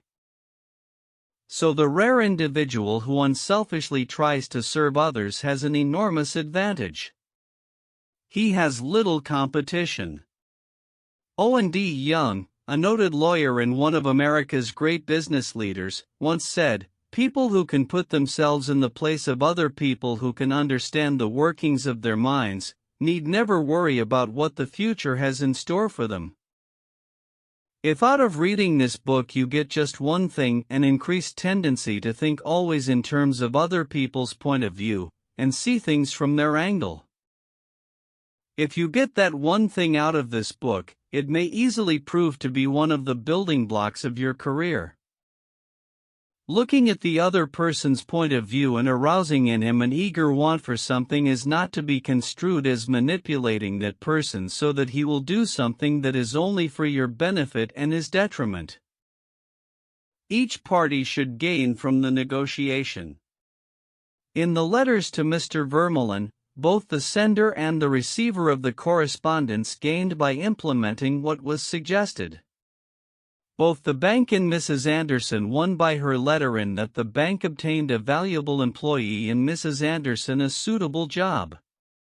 And in the example of John's sale of insurance to Mr. Lucas, both gained through this transaction. Another example in which everybody gains through this principle of arousing an eager want comes from Michael E. Whidden of Warwick, Rhode Island, who is a territory salesman for the Shell Oil Company. Mike wanted to become the #1 salesperson in his district, but one service station was holding him back. It was run by an older man who could not be motivated to clean up his station. It was in such poor shape that sales were declining significantly. This manager would not listen to any of Mike's pleas to upgrade the station. After many exhortations and heart-to-heart talks, all of which had no impact, Mike decided to invite the manager to visit the newest Shell station in his territory. The manager was so impressed by the facilities at the new station that when Mike visited him the next time, his station was cleaned up and had recorded a sales increase. This enabled Mike to reach the #1 spot in his district. All his talking and discussion hadn't helped, but by arousing an eager want in the manager, by showing him the modern station, he had accomplished his goal, and both the manager and Mike benefited. Most people go through college and learn to read Virgil and master the mysteries of calculus without ever discovering how their own minds function. For instance, I once gave a course in effective speaking for the young college graduates who were entering the employ of the Carrier Corporation, the large air conditioner manufacturer. One of the participants wanted to persuade the others to play basketball in their free time, and this is about what he said: "I want you to come out and play basketball. I like to play basketball, but the last few times I've been to the gymnasium there haven't been enough people to get up a game. 2 or 3 of us got to throwing the ball around the other night and I got a black eye. I wish all of you would come down tomorrow night. I want to play basketball." Did he talk about anything you want? You don't want to go to a gymnasium that no one else goes to, do you? You don't care about what he wants. You don't want to get a black eye. Could he have shown you how to get the things you want by using the gymnasium? Surely. More pap. Keener edge to the appetite. Clearer brain. Fun. Games. Basketball. To repeat Professor Overstreet's wise advice, first, arouse in the other person an eager want. He who can do this has the whole world with him. He who cannot walks a lonely way. One of the students in the author's training course was worried about his little boy. The child was underweight and refused to eat properly. His parents used the usual method. They scolded and nagged. Mother wants you to eat this and that. Father wants you to grow up to be a big man. Did the boy pay any attention to these pleas? Just about as much as you pay to one fleck of sand on a sandy beach. No one with a trace of horse sense would expect a child 3 years old to react to the viewpoint of a father 30 years old. Yet that was precisely what that father had expected. It was absurd. He finally saw that. So he said to himself, "What does that boy want? How can I tie up what I want to what he wants?" It was easy for the father when he started thinking about it. His boy had a tricycle that he loved to ride up and down the sidewalk in front of the house in Brooklyn. A few doors down the street lived a bully, a bigger boy who would pull the little boy off his tricycle and ride it himself. Naturally, the little boy would run screaming to his mother, and she would have to come out and take the bully off the tricycle and put her little boy on again. This happened almost every day. What did the little boy want? It didn't take a Sherlock Holmes to answer that one. His pride, his anger, his desire for a feeling of importance, all the strongest emotions in his makeup, goaded him to get revenge, to smash the bully in the nose. And when his father explained that the boy would be able to wallop the daylights out of the bigger kid someday if he would only eat the things his mother wanted him to eat, when his father promised him that there was no longer any problem of dietetics, that boy would have eaten spinach, sauerkraut, salt mackerel, anything in order to be big enough to whip the bully who had humiliated him so often. After solving that problem, the parents tackled another. The little boy had the unholy habit of wetting his bed. He slept with his grandmother. In the morning, his grandmother would wake up and feel the sheet and say, "Look, Johnny, what you did again last night." He would say, "No, I didn't do it." "You did it." Scolding, spanking, shaming him, reiterating that the parents didn't want him to do it, none of these things kept the bed dry. So the parents asked, "How can we make this boy want to stop wetting his bed?" What were his wants? First, he wanted to wear pajamas like Daddy instead of wearing a nightgown like Grandmother. Grandmother was getting fed up with his nocturnal iniquities, so she gladly offered to buy him a pair of pajamas if he would reform. Second, he wanted a bed of his own.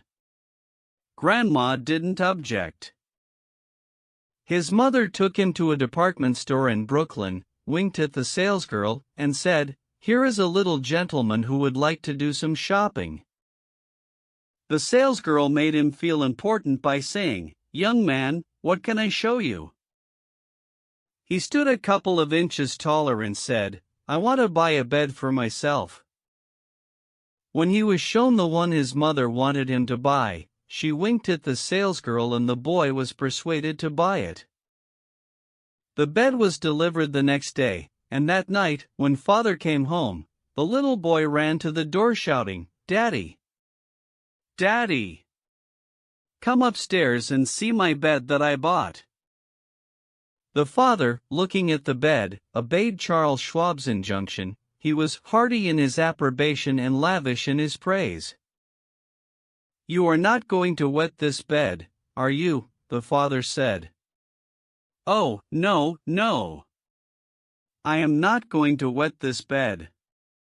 The boy kept his promise, for his pride was involved. That was his bed. He and he alone had bought it. And he was wearing pajamas now like a little man. He wanted to act like a man. And he did. Another father, K.T. Dutchman, a telephone engineer, a student of this course, couldn't get his 3-year-old daughter to eat breakfast food. The usual scolding, pleading, coaxing methods had all ended in futility. So the parents asked themselves, how can we make her want to do it? The little girl loved to imitate her mother, to feel big and grown up, so one morning they put her on a chair and let her make the breakfast food. At just the psychological moment, Father drifted into the kitchen while she was stirring the cereal and she said, "Oh, look. Daddy, I am making the cereal this morning." She ate 2 helpings of the cereal without any coaxing, because she was interested in it. She had achieved a feeling of importance. She had found in making the cereal an avenue of self-expression. William Winter once remarked that self-expression is the dominant necessity of human nature. Why can't we adapt this same psychology to business dealings? When we have a brilliant idea, instead of making others think it is ours, why not let them cook and stir the idea themselves? They will then regard it as their own, they will like it and maybe eat a couple of helpings of it. Remember, first, arouse in the other person an eager want. He who can do this has the whole world with him. He who cannot walks a lonely way. Principle 3. Arouse in the other person an eager want. In a nutshell. Fundamental techniques in handling people. Principle 1. Don't criticize, condemn or complain. Principle 2. Give honest and sincere appreciation. Principle 3. Arouse in the other person an eager want. Part 2. Ways to make people like you. 1. Do this and you'll be welcome anywhere. Why read this book to find out how to win friends? Why not study the technique of the greatest winner of friends the world has ever known? Who is he? You may meet him tomorrow coming down the street. When you get within 10 feet of him, he will begin to wag his tail. If you stop and pat him, he will almost jump out of his skin to show you how much he likes you. And you know that behind this show of affection on his part, there are no ulterior motives. He doesn't want to sell you any real estate, and he doesn't want to marry you. Did you ever stop to think that a dog is the only animal that doesn't have to work for a living? A hen has to lay eggs, a cow has to give milk, and a canary has to sing. But a dog makes his living by giving you nothing but love. When I was 5 years old, my father bought a little yellow-haired pup for 50 cents. He was the light and joy of my childhood. Every afternoon about 4:30, he would sit in the front yard with his beautiful eyes staring steadfastly at the path, and as soon as he heard my voice or saw me swinging my dinner pail through the buckbrush, he was off like a shot, racing breathlessly up the hill to greet me with leaps of joy and barks of sheer ecstasy. Tippy was my constant companion for 5 years. Then one tragic night, I shall never forget it, he was killed within 10 feet of my head, killed by lightning. Tippy's death was the tragedy of my boyhood. You never read a book on psychology, Tippy. You didn't need to. You knew by some divine instinct that you can make more friends in 2 months by becoming genuinely interested in other people than you can in 2 years by trying to get other people interested in you. Let me repeat that. You can make more friends in 2 months by becoming interested in other people than you can in 2 years by trying to get other people interested in you.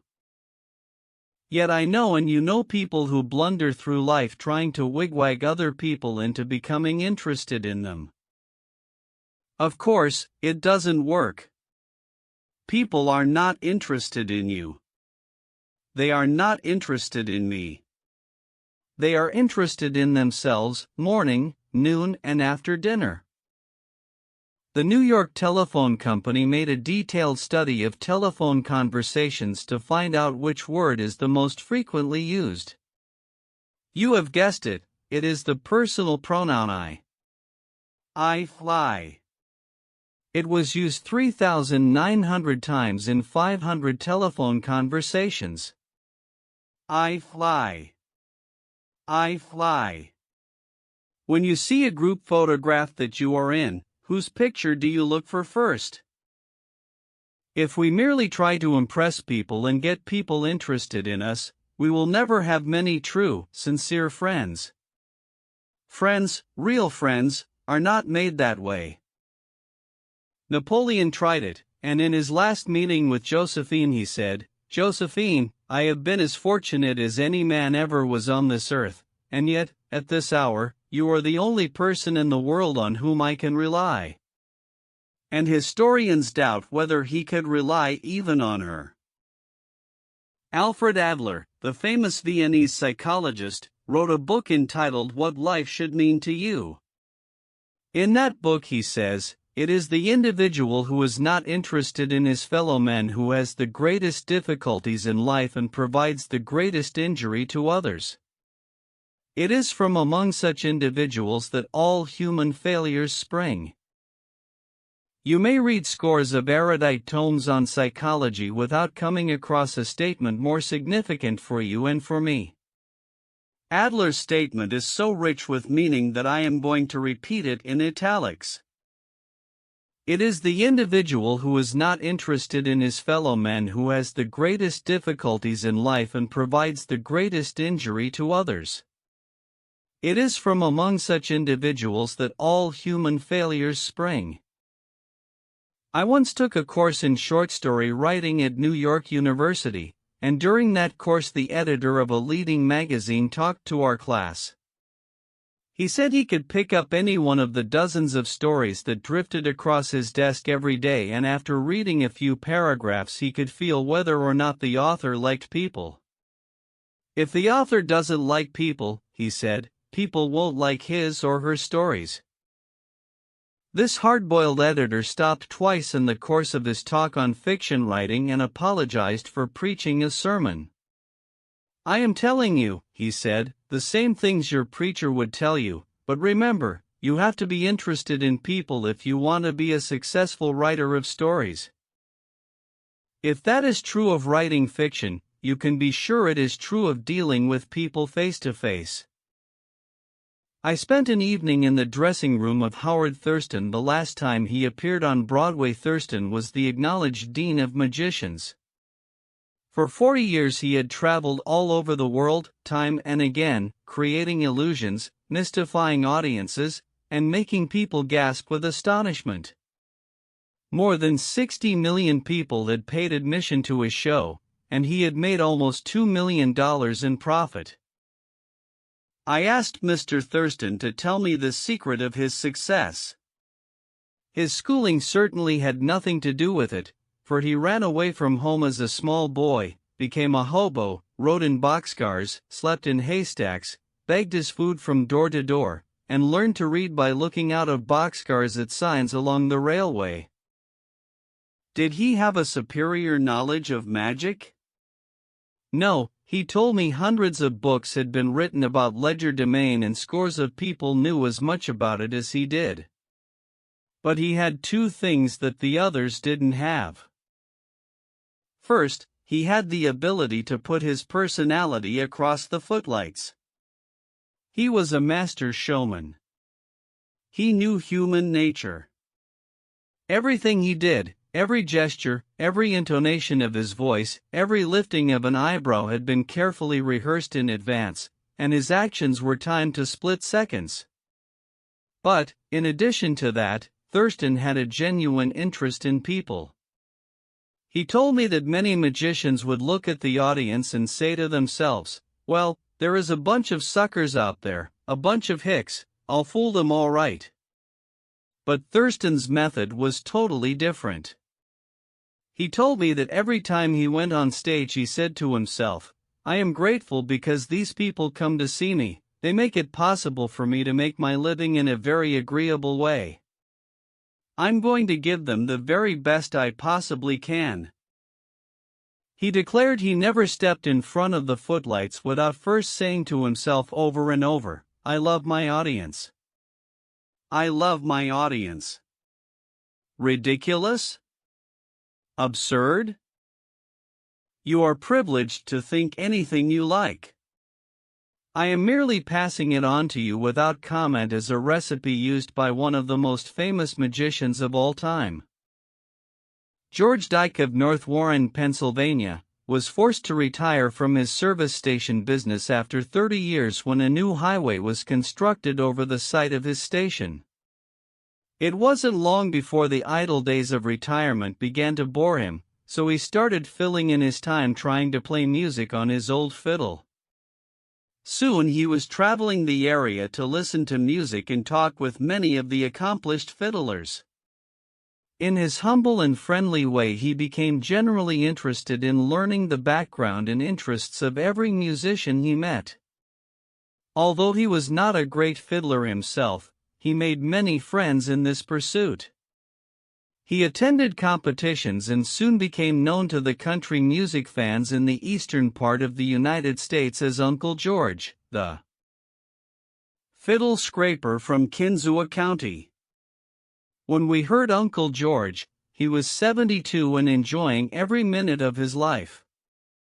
By having a sustained interest in other people, he created a new life for himself at a time when most people consider their productive years over. That, too, was one of the secrets of Theodore Roosevelt's astonishing popularity. Even his servants loved him.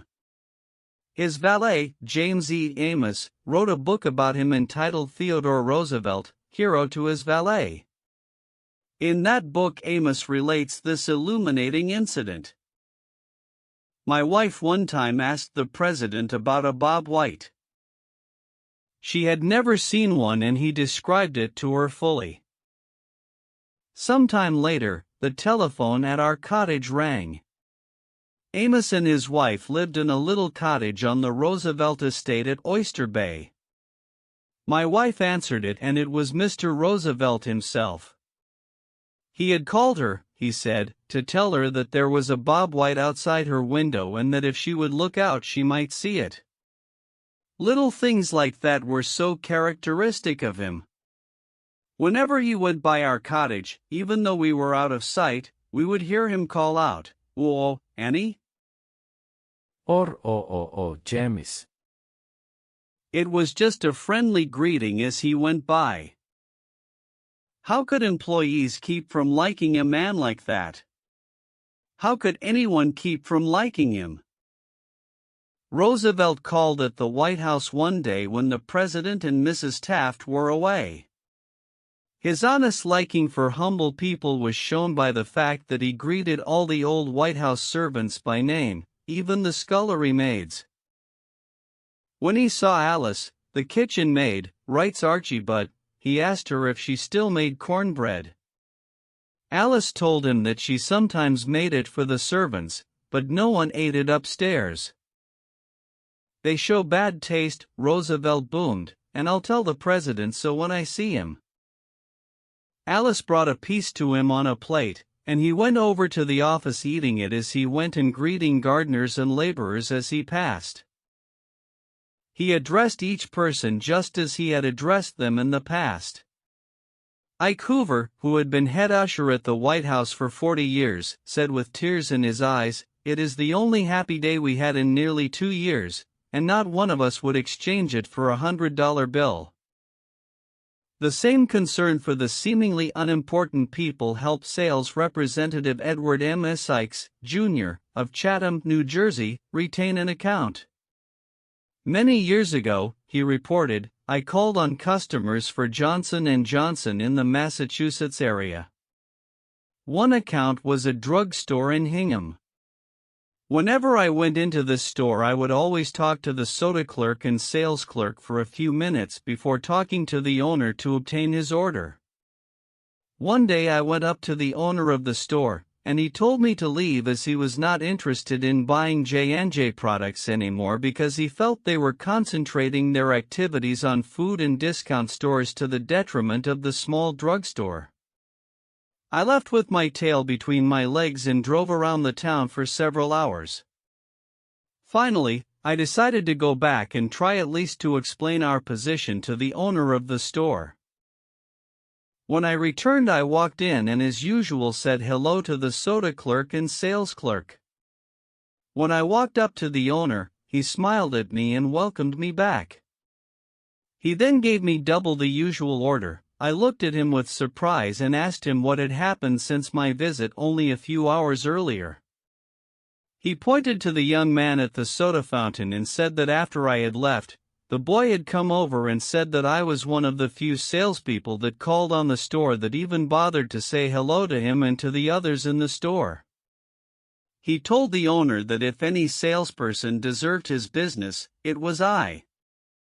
The owner agreed and remained a loyal customer. I never forgot that to be genuinely interested in other people is a most important quality for a salesperson to possess, for any person, for that matter.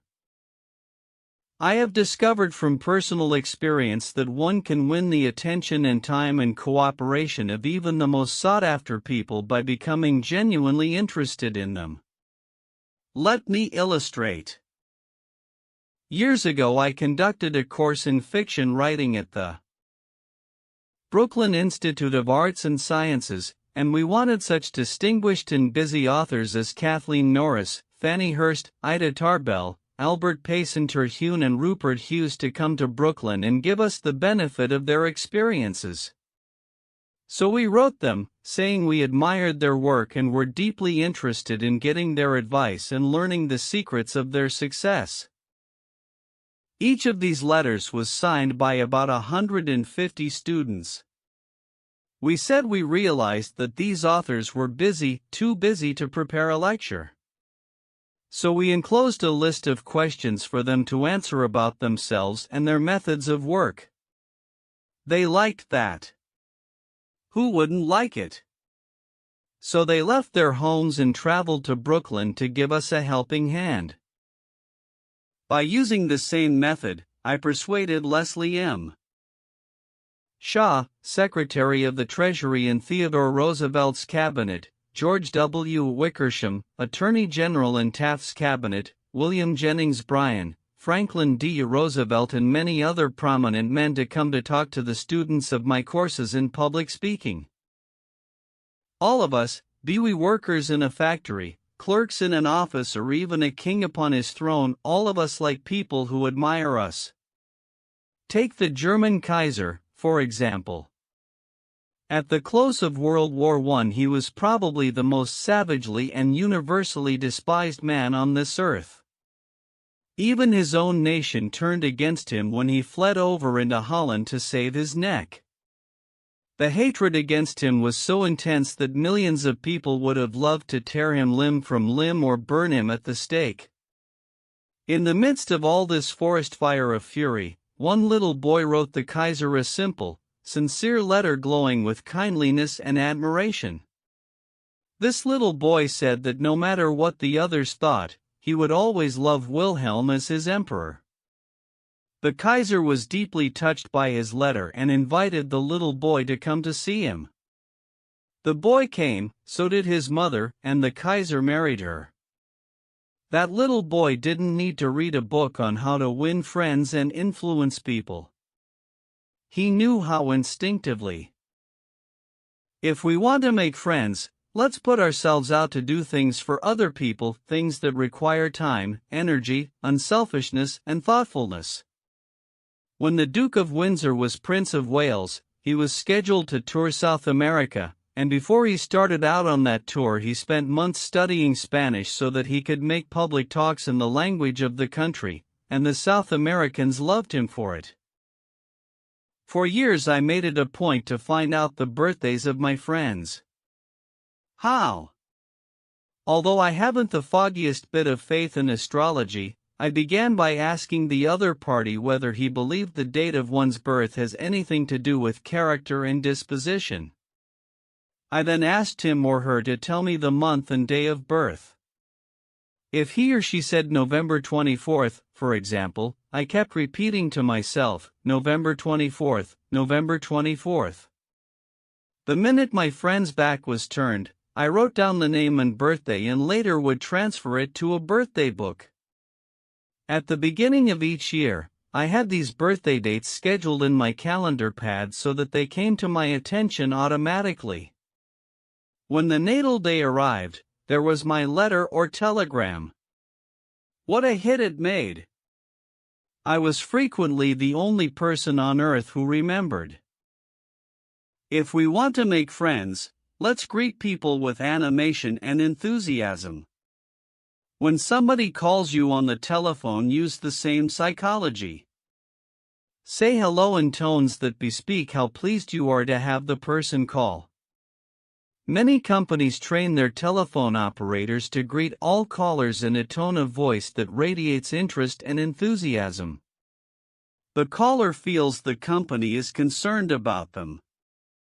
Let's remember that when we answer the telephone tomorrow.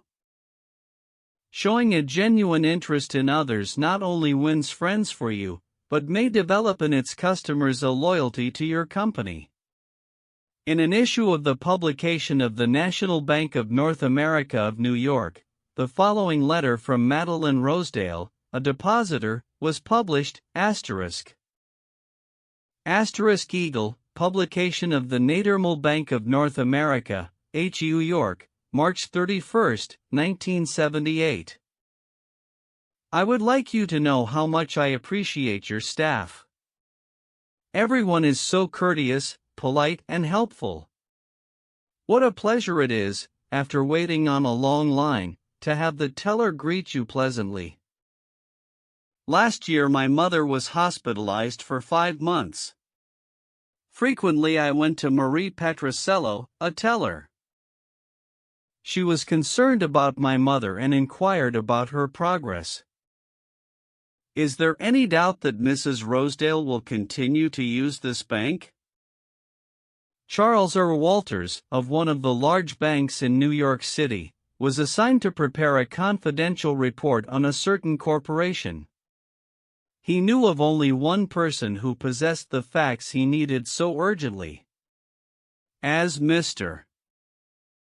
Walters was ushered into the president's office, a young woman stuck her head through a door and told the president that she didn't have any stamps for him that day.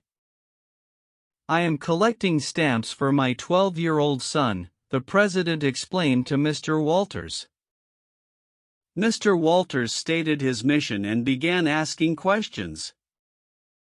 The president was vague, general, nebulous. He didn't want to talk, and apparently nothing could persuade him to talk.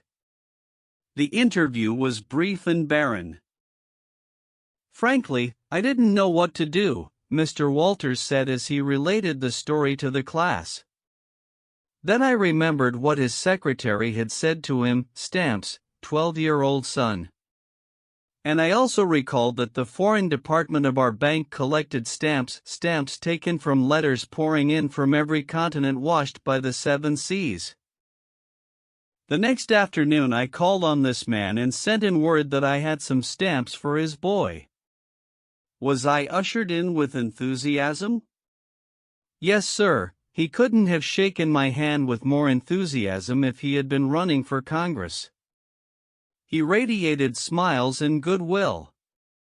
My George will love this one, he kept saying as he fondled the stamps. And look at this.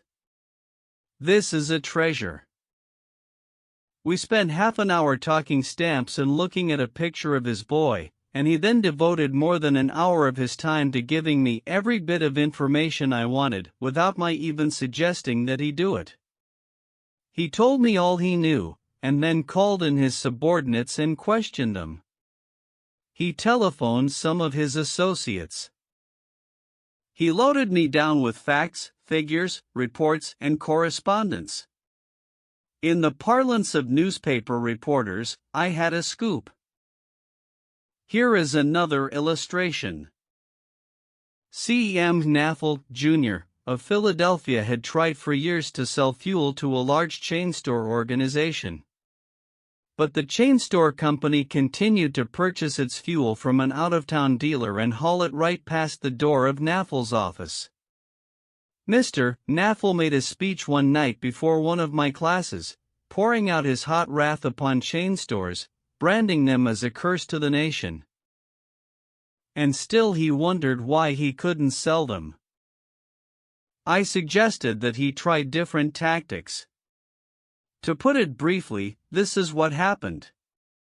We staged a debate between members of the course on whether the spread of the chain store is doing the country more harm than good.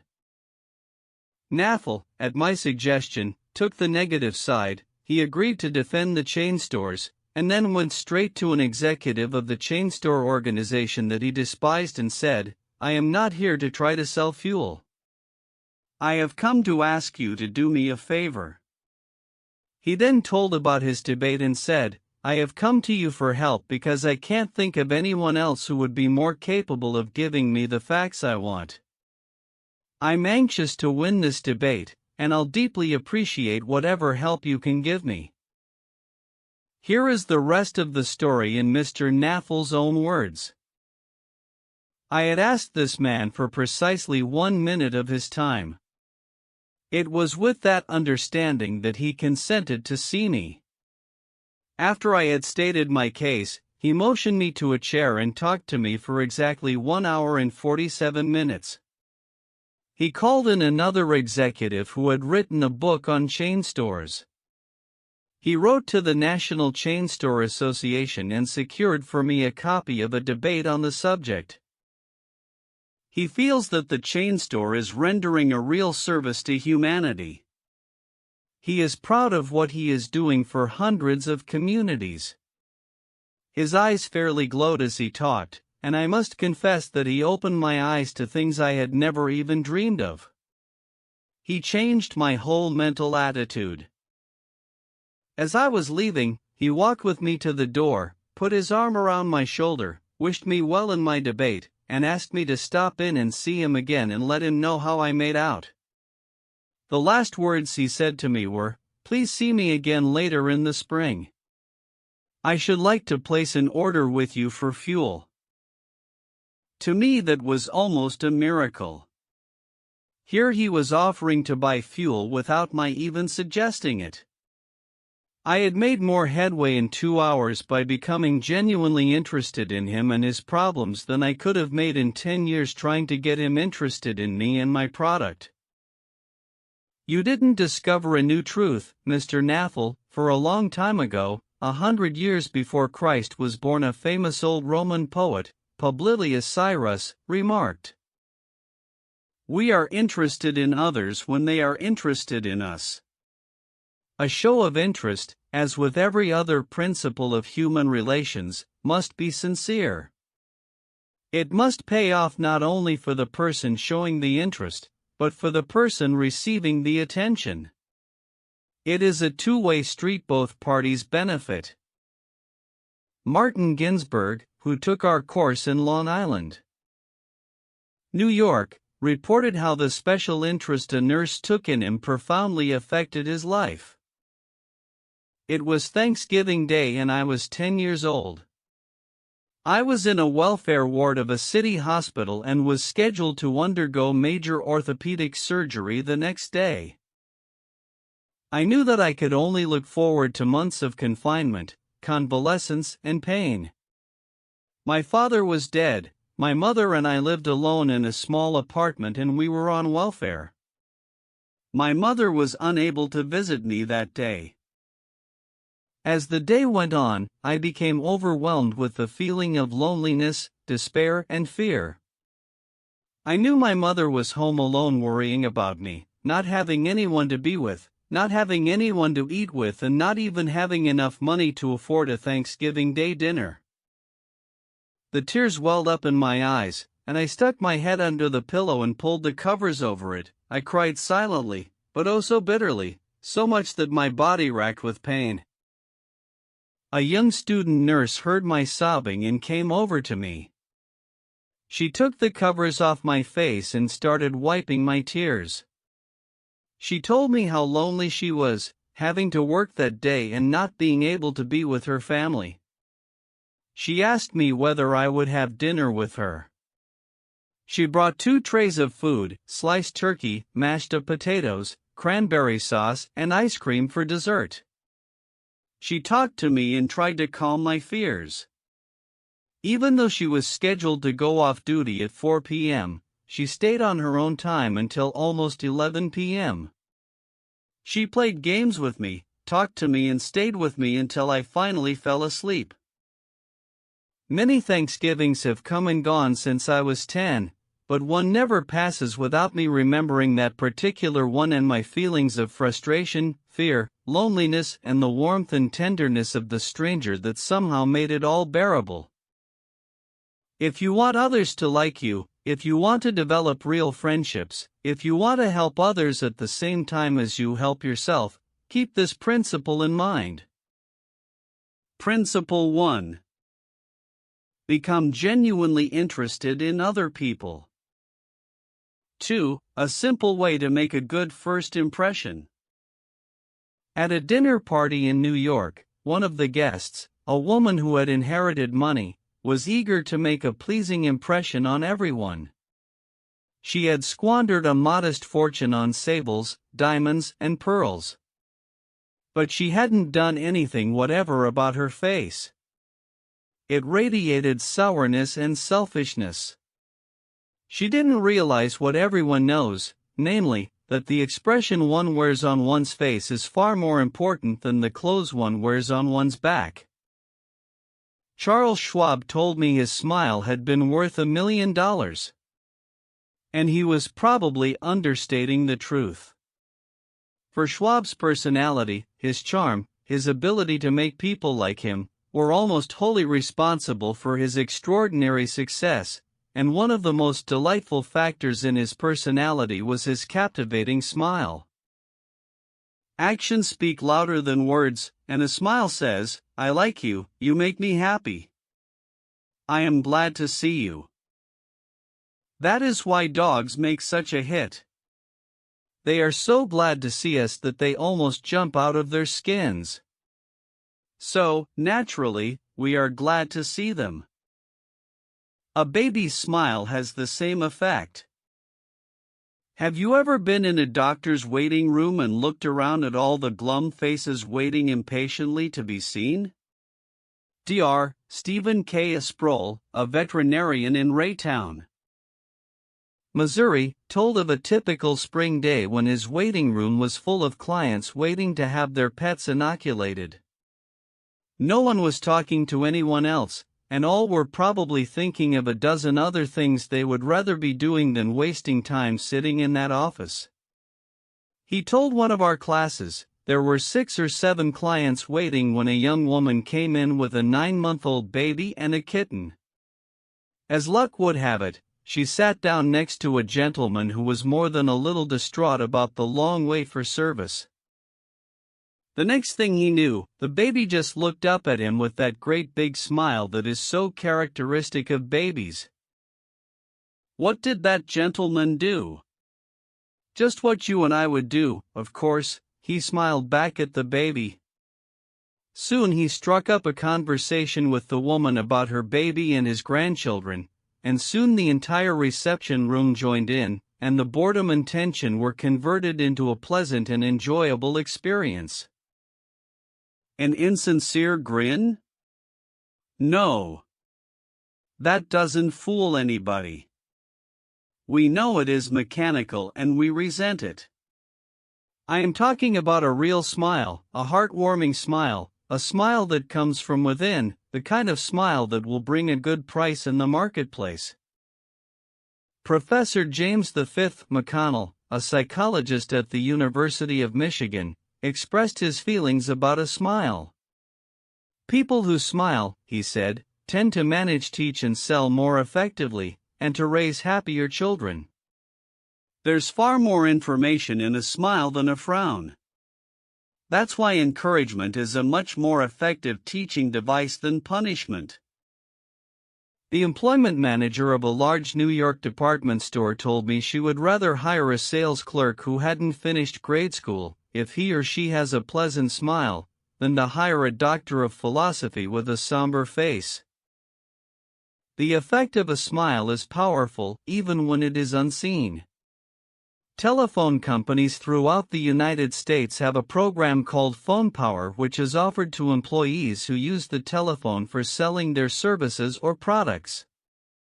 In this program, they suggest that you smile when talking on the phone. Your smile comes through in your voice. Robert Cryer, manager of a computer department for a Cincinnati, Ohio, company, told how he had successfully found the right applicant for a hard-to-fill position. I was desperately trying to recruit a PhD in computer science for my department. I finally located a young man with ideal qualifications who was about to be graduated from Purdue University. After several phone conversations, I learned that he had several offers from other companies, many of them larger and better known than mine. I was delighted when he accepted my offer. After he started on the job, I asked him why he had chosen us over the others. He paused for a moment and then he said, "I think it was because managers in the other companies spoke on the phone in a cold, businesslike manner, which made me feel like just another business transaction. Your voice sounded as if you were glad to hear from me, that you really wanted me to be part of your organization." You can be assured, I am still answering my phone with a smile. The chairman of the board of directors of one of the largest rubber companies in the United States told me that, according to his observations, people rarely succeed at anything unless they have fun doing it. This industrial leader doesn't put much faith in the old adage that hard work alone is the magic key that will unlock the door to our desires. I have known people, he said, who succeeded because they had a rip-roaring good time conducting their business. Later, I saw those people change as the fun became work. The business had grown dull, they lost all joy in it, and they failed. You must have a good time meeting people if you expect them to have a good time meeting you. I have asked thousands of business people to smile at someone every hour of the day for a week and then come to class and talk about the results. How did it work? Let's see. Here is a letter from William B. Steinhardt, a New York stockbroker. His case isn't isolated. In fact, it is typical of hundreds of cases. "One have been married for over 18 years, wrote Mr. Steinhardt, and in all that time I seldom smiled at my wife or spoke 24 words to her from the time I got up until I was ready to leave for business. I was one of the worst grouches who ever walked down Broadway. When you asked me to make a talk about my experience with smiles, I thought I would try it for a week. So the next morning, while combing my hair, I looked at my glum mug in the mirror and said to myself, Bill, you are going to wipe the scowl off that sour puss of yours today. You are going to smile. And you are going to begin right now." As I sat down to breakfast, I greeted my wife with a "Good morning, my dear," and smiled as I said it. You warned me that she might be surprised. Well, you underestimated her reaction. She was bewildered. She was shocked. I told her that in the future she could expect this as a regular occurrence, and I kept it up every morning. This changed attitude of mine brought more happiness into our home in the 2 months since I started than there was during the last year. As I leave for my office, I greet the elevator operator in the apartment house with a good morning and a smile. I greet the doorman with a smile. I smile at the cashier in the subway booth when I ask for change. As I stand on the floor of the stock exchange, I smile at people who until recently never saw me smile. I soon found that everybody was smiling back at me. I treat those who come to me with complaints or grievances in a cheerful manner. I smile as I listen to them, and I find that adjustments are accomplished much easier. I find that smiles are bringing me dollars, many dollars every day. I share my office with another broker. One of his clerks is a likable young chap, and I was so elated about the results I was getting that I told him recently about my new philosophy of human relations. He then confessed that when I first came to share my office with his firm, he thought me a terrible grouch and only recently changed his mind. He said I was really human when I smiled. I have also eliminated criticism from my system. I give appreciation and praise now instead of condemnation. I have stopped talking about what I want. I am now trying to see the other person's viewpoint. And these things have literally revolutionized my life.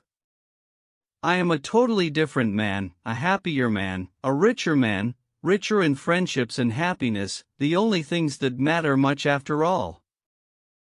You don't feel like smiling?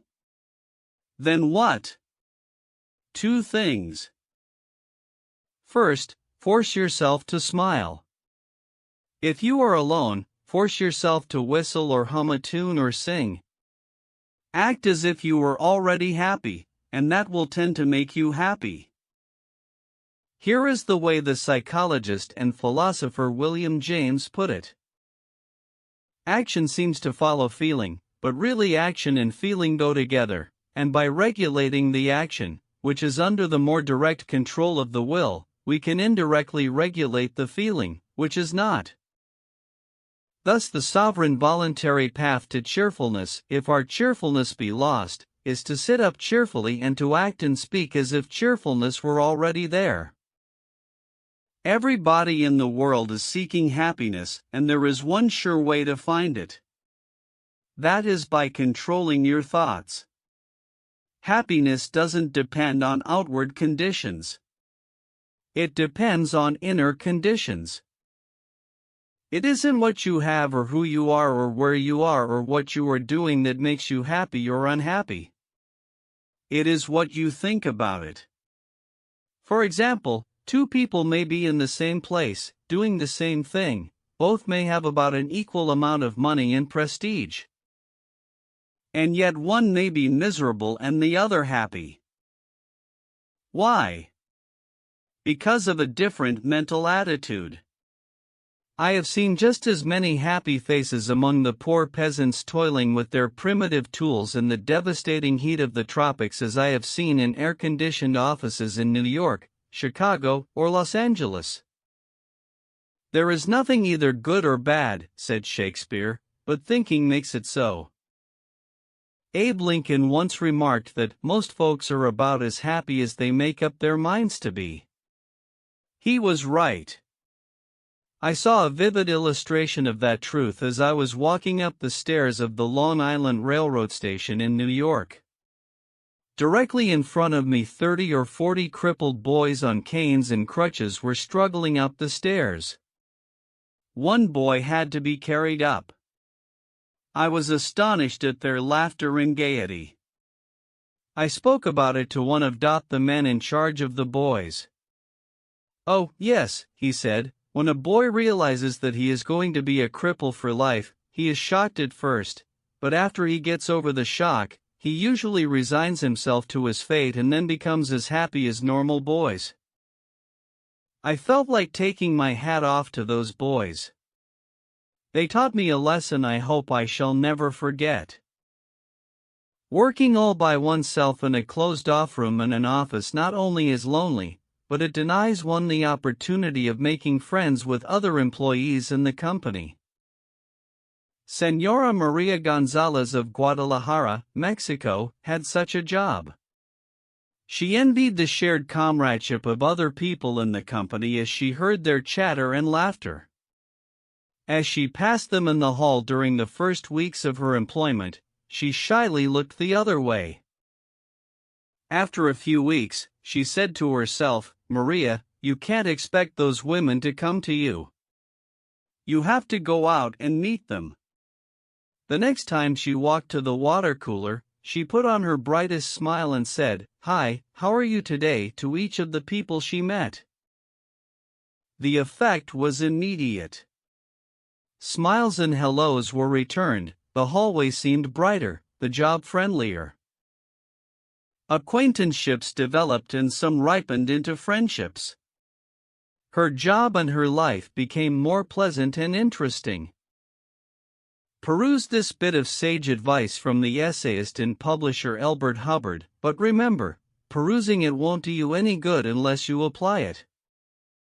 Whenever you go out of doors, draw the chin in, carry the crown of the head high, and fill the lungs to the utmost, drink in the sunshine, greet your friends with a smile, and put soul into every handclasp.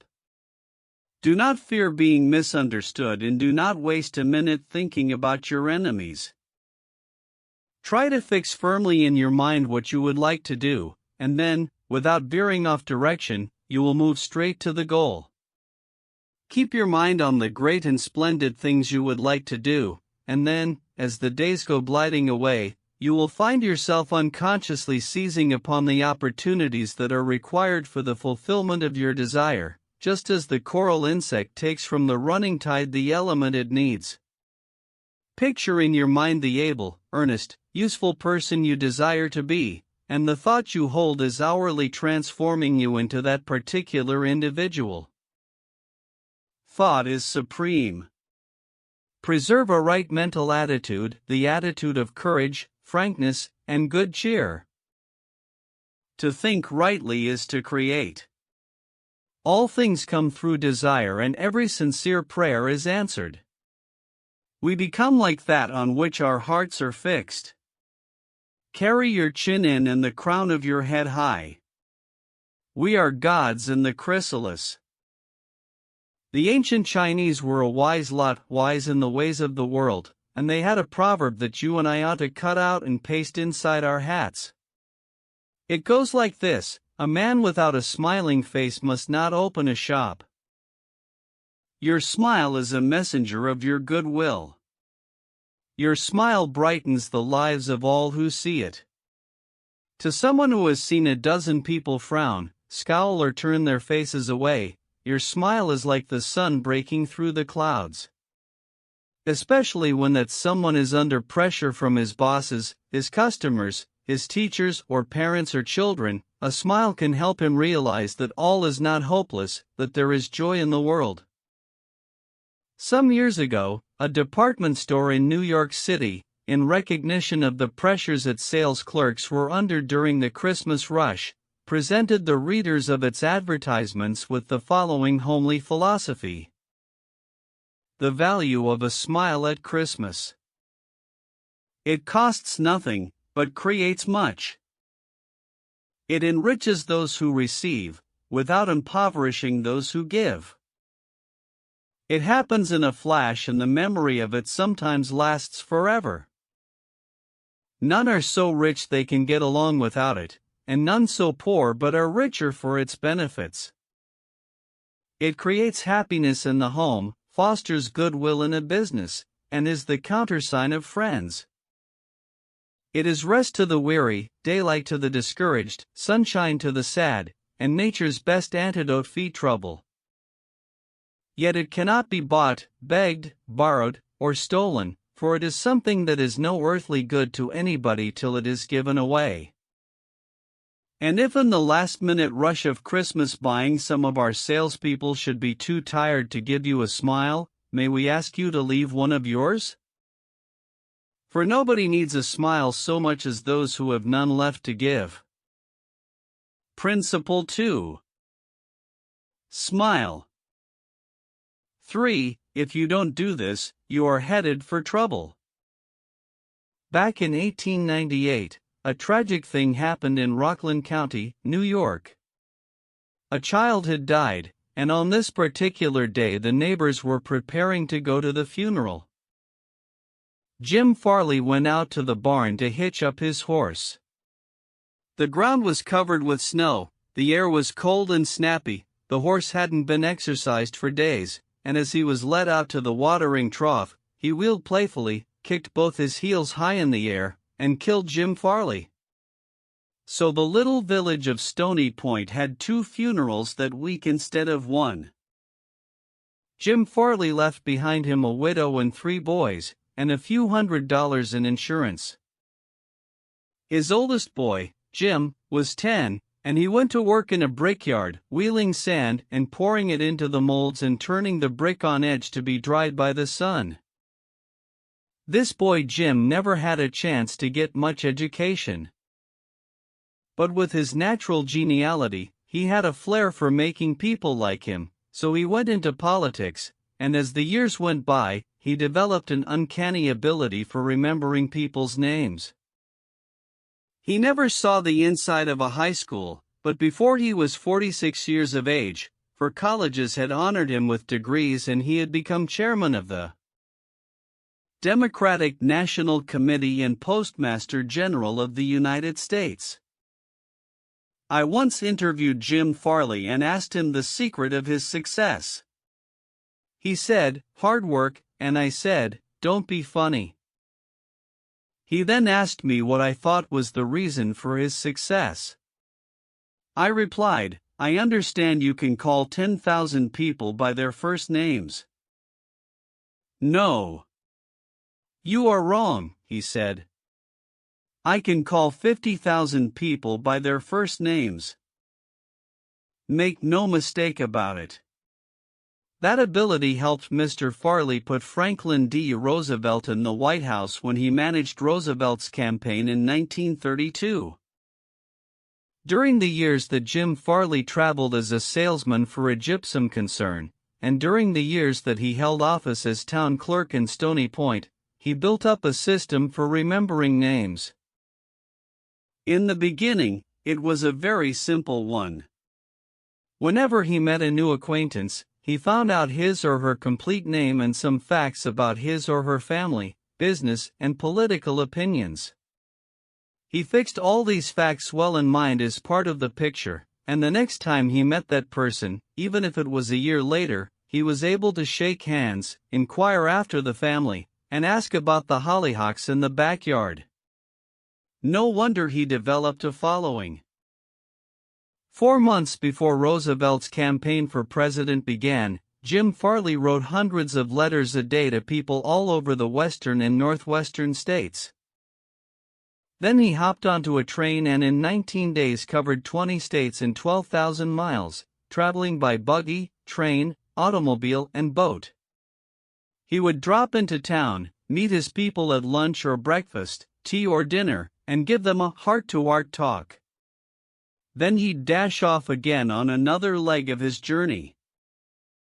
As soon as he arrived back east, he wrote to one person in each town he had visited, asking for a list of all the guests to whom he had talked. The final list contained thousands and thousands of names, yet each person on that list was paid the subtle flattery of getting a personal letter from James Farley. These letters began "Dear Bill" or "Dear Jane," and they were always signed Jim. Jim Farley discovered early in life that the average person is more interested in his or her own name than in all the other names on earth put together. Remember that name and call it easily, and you have paid a subtle and very effective compliment. But forget it or misspell it, and you have placed yourself at a sharp disadvantage. For example, I once organized a public speaking course in Paris and sent form letters to all the American residents in the city. French typists with apparently little knowledge of English filled in the names and naturally they made blunders. One man, the manager of a large American bank in Paris, wrote me a scathing rebuke because his name had been misspelled. Sometimes it is difficult to remember a name, particularly if it is hard to pronounce. Rather than even try to learn it, many people ignore it or call the person by an easy nickname. Sid Levy called on a customer for some time whose name was Nicodemus Papadoulos. Most people just called him Nick.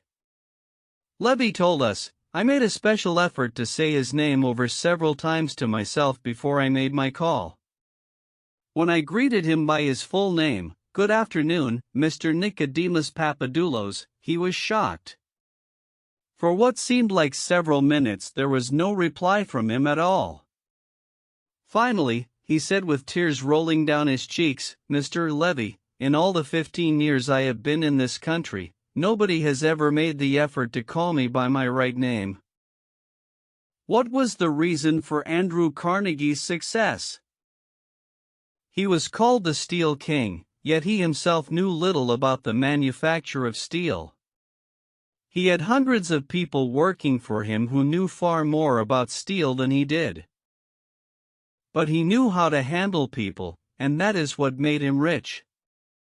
Early in life, he showed a flair for organization, a genius for leadership. By the time he was 10, he too had discovered the astounding importance people place on their own name. And he used that discovery to win cooperation. To illustrate, when he was a boy back in Scotland, he got hold of a rabbit, a mother rabbit. Presto! He soon had a whole nest of little rabbits and nothing to feed them. But he had a brilliant idea. He told the boys and girls in the neighborhood that if they would go out and pull enough clover and dandelions to feed the rabbits, he would name the bunnies in their honor. The plan worked like magic, and Carnegie never forgot it. Years later, he made millions by using the same psychology in business.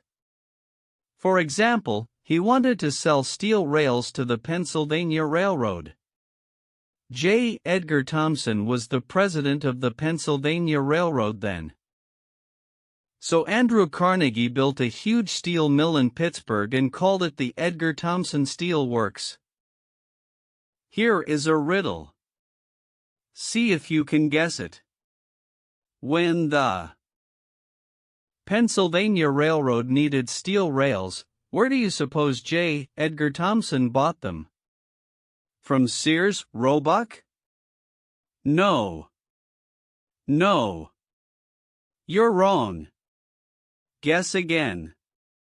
When Carnegie and George Pullman were battling each other for supremacy in the railroad sleeping car business, the Steel King again remembered the lesson of the rabbits. The Central Transportation Company, which Andrew Carnegie controlled, was fighting with the company that Pullman owned. Both were struggling to get the sleeping car business of the Union Pacific Railroad, bucking each other, slashing prices, and destroying all chance of profit. Both Carnegie and Pullman had gone to New York to see the board of directors of the Union Pacific. Meeting one evening in the St. Nicholas Hotel, Carnegie said, "Good evening, Mr. Pullman, aren't we making a couple of fools of ourselves?" "What do you mean?" Pullman demanded. Then Carnegie expressed what he had on his mind, a merger of their two interests. He pictured in glowing terms the mutual advantages of working with, instead of against, each other. Pullman listened attentively, but he was not wholly convinced. Finally he asked, "What would you call the new company?" And Carnegie replied promptly, "Why, the Pullman Palace Car Company, of course." Pullman's face brightened. "Come into my room," he said. "Let's talk it over." That talk made industrial history. This policy of remembering and honoring the names of his friends and business associates was one of the secrets of Andrew Carnegie's leadership. He was proud of the fact that he could call many of his factory workers by their first names, and he boasted that while he was personally in charge, no strike ever disturbed his flaming steel mills. Benton Love, chairman of Texas Commerce Bankshares, believes that the bigger a corporation gets, the colder it becomes. One way to warm it up, he said, is to remember people's names. The executive who tells me he can't remember names is at the same time telling me he can't remember a significant part of his business and is operating on quicksand. Karen Kiersek of Rancho Palos Verdes, California, a flight attendant for TWA, made it a practice to learn the names of as many passengers in her cabin as possible and use the name when serving them. This resulted in many compliments on her service expressed both to her directly and to the airline. One passenger wrote, "I haven't flown TWA for some time, but I'm going to start flying nothing but TWA from now on. You make me feel that your airline has become a very personalized airline, and that is important to me."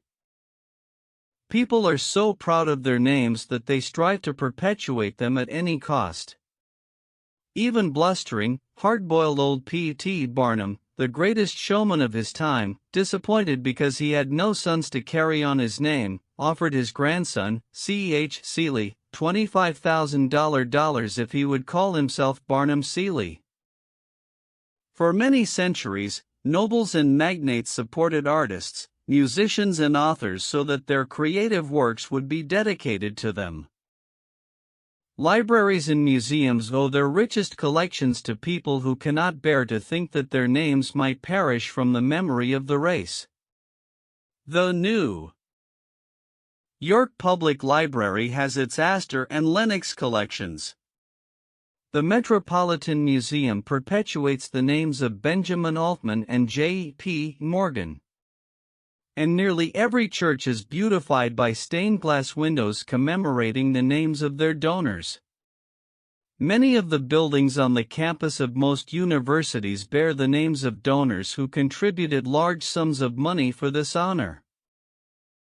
Most people don't remember names, for the simple reason that they don't take the time and energy necessary to concentrate and repeat and fix names indelibly in their minds. They make excuses for themselves, they are too busy. But they were probably no busier than Franklin D. Roosevelt, and he took time to remember and recall even the names of mechanics with whom he came into contact. To illustrate, the Chrysler organization built a special car for Mr. Roosevelt, who could not use a standard car because his legs were paralyzed. W.F. Chamberlain and a mechanic delivered it to the White House. I have in front of me a letter from Mr. Chamberlain relating his experiences. I taught President Roosevelt how to handle a car with a lot of unusual gadgets, but he taught me a lot about the fine art of handling people. When I called at the White House, Mr. Chamberlain writes, the president was extremely pleasant and cheerful. He called me by name, made me feel very comfortable, and particularly impressed me with the fact that he was vitally interested in things I had to show him and tell him. The car was so designed that it could be operated entirely by hand. A crowd gathered around to look at the car, and he remarked, "I think it is marvelous. All you have to do is to touch a button and it moves away and you can drive it without effort. I think it is grand, I don't know what makes it go. I'd love to have the time to tear it down and see how it works." When Roosevelt's friends and associates admired the machine, he said in their presence, "Mr. Chamberlain, I certainly appreciate all the time and effort you have spent in developing this car. It is a mighty fine job." He admired the radiator, the special rear vision mirror and clock, the special spotlight, the kind of upholstery, the sitting position of the driver's seat, the special suitcases in the trunk with his monogram on each suitcase. In other words, he took notice of every detail to which he knew I had given considerable thought. He made a point of bringing these various pieces of equipment to the attention of Mrs. Roosevelt, Miss Perkins, the Secretary of Labor, and his secretary. He even brought the old white house porter into the picture by saying, "George, you want to take particularly good care of the suitcases." When the driving lesson was finished, the president turned to me and said, "Well, Mr. Chamberlain, I have been keeping the Federal Reserve Board waiting 30 minutes. I guess I had better get back to work. I took a mechanic with me to the White House. He was introduced to Roosevelt when he arrived. He didn't talk to the president, and Roosevelt heard his name only once. He was a shy chap, and he kept in the background. But before leaving us, the president looked for the mechanic, shook his hand, called him by name, and thanked him for coming to Washington. And there was nothing perfunctory about his thanks. He meant what he said. I could feel that. A few days after returning to New York, I got an autographed photograph of President Roosevelt and a little note of thanks again expressing his appreciation for my assistance. How he found time to do it is a mystery to me. Franklin D. Roosevelt knew that one of the simplest, most obvious, and most important ways of gaining goodwill was by remembering names and making people feel important, yet how many of us do it? Half the time we are introduced to a stranger, we chat a few minutes and can't even remember his or her name by the time we say goodbye. One of the first lessons a politician learns is this: to recall a voter's name is statesmanship. To forget it is oblivion. And the ability to remember names is almost as important in business and social contacts as it is in politics. Napoleon III, Emperor of France and nephew of the great Napoleon, boasted that in spite of all his royal duties he could remember the name of every person he met. His technique? Simple. If he didn't hear the name distinctly, he said, "So sorry. I didn't get the name clearly." Then, if it was an unusual name, he would say, "How is it spelled?" During the conversation, he took the trouble to repeat the name several times, and tried to associate it in his mind with the person's features, expression, and general appearance. If the person was someone of importance, Napoleon went to even further pains. As soon as His Royal Highness was alone, he wrote the name down on a piece of paper, looked at it, concentrated on it, fixed it securely in his mind, and then tore up the paper. In this way, he gained an eye impression of the name as well as an ear impression. All this takes time, but good manners, said Emerson, are made up of petty sacrifices. The importance of remembering and using names is not just the prerogative of kings and corporate executives. It works for all of us. Ken Nottingham, an employee of General Motors in Indiana, usually had lunch at the company cafeteria. He noticed that the woman who worked behind the counter always had a scowl on her face.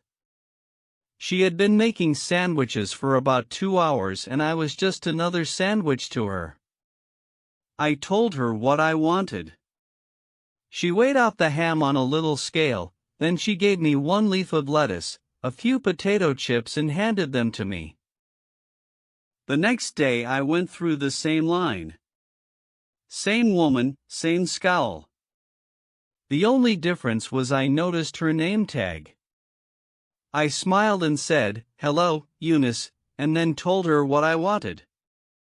Well, she forgot the scale, piled on the ham, gave me 3 leaves of lettuce and heaped on the potato chips until they fell off the plate. We should be aware of the magic contained in a name and realize that this single item is wholly and completely owned by the person with whom we are dealing and nobody else.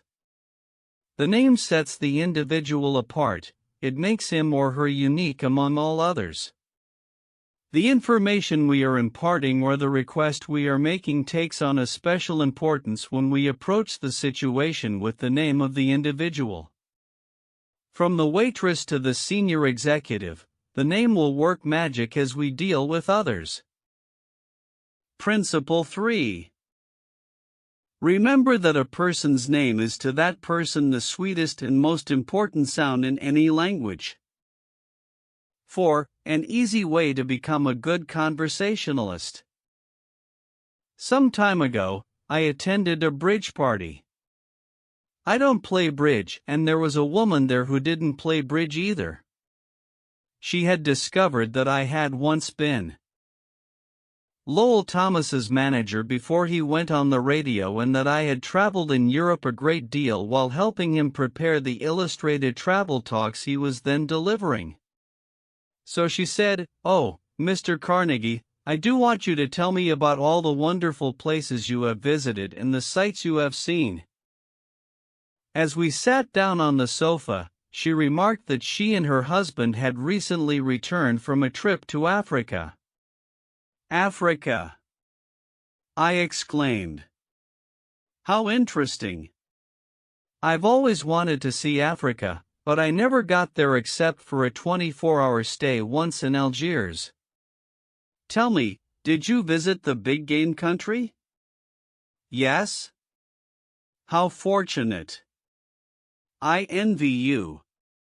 Do tell me about Africa." That kept her talking for 45 minutes.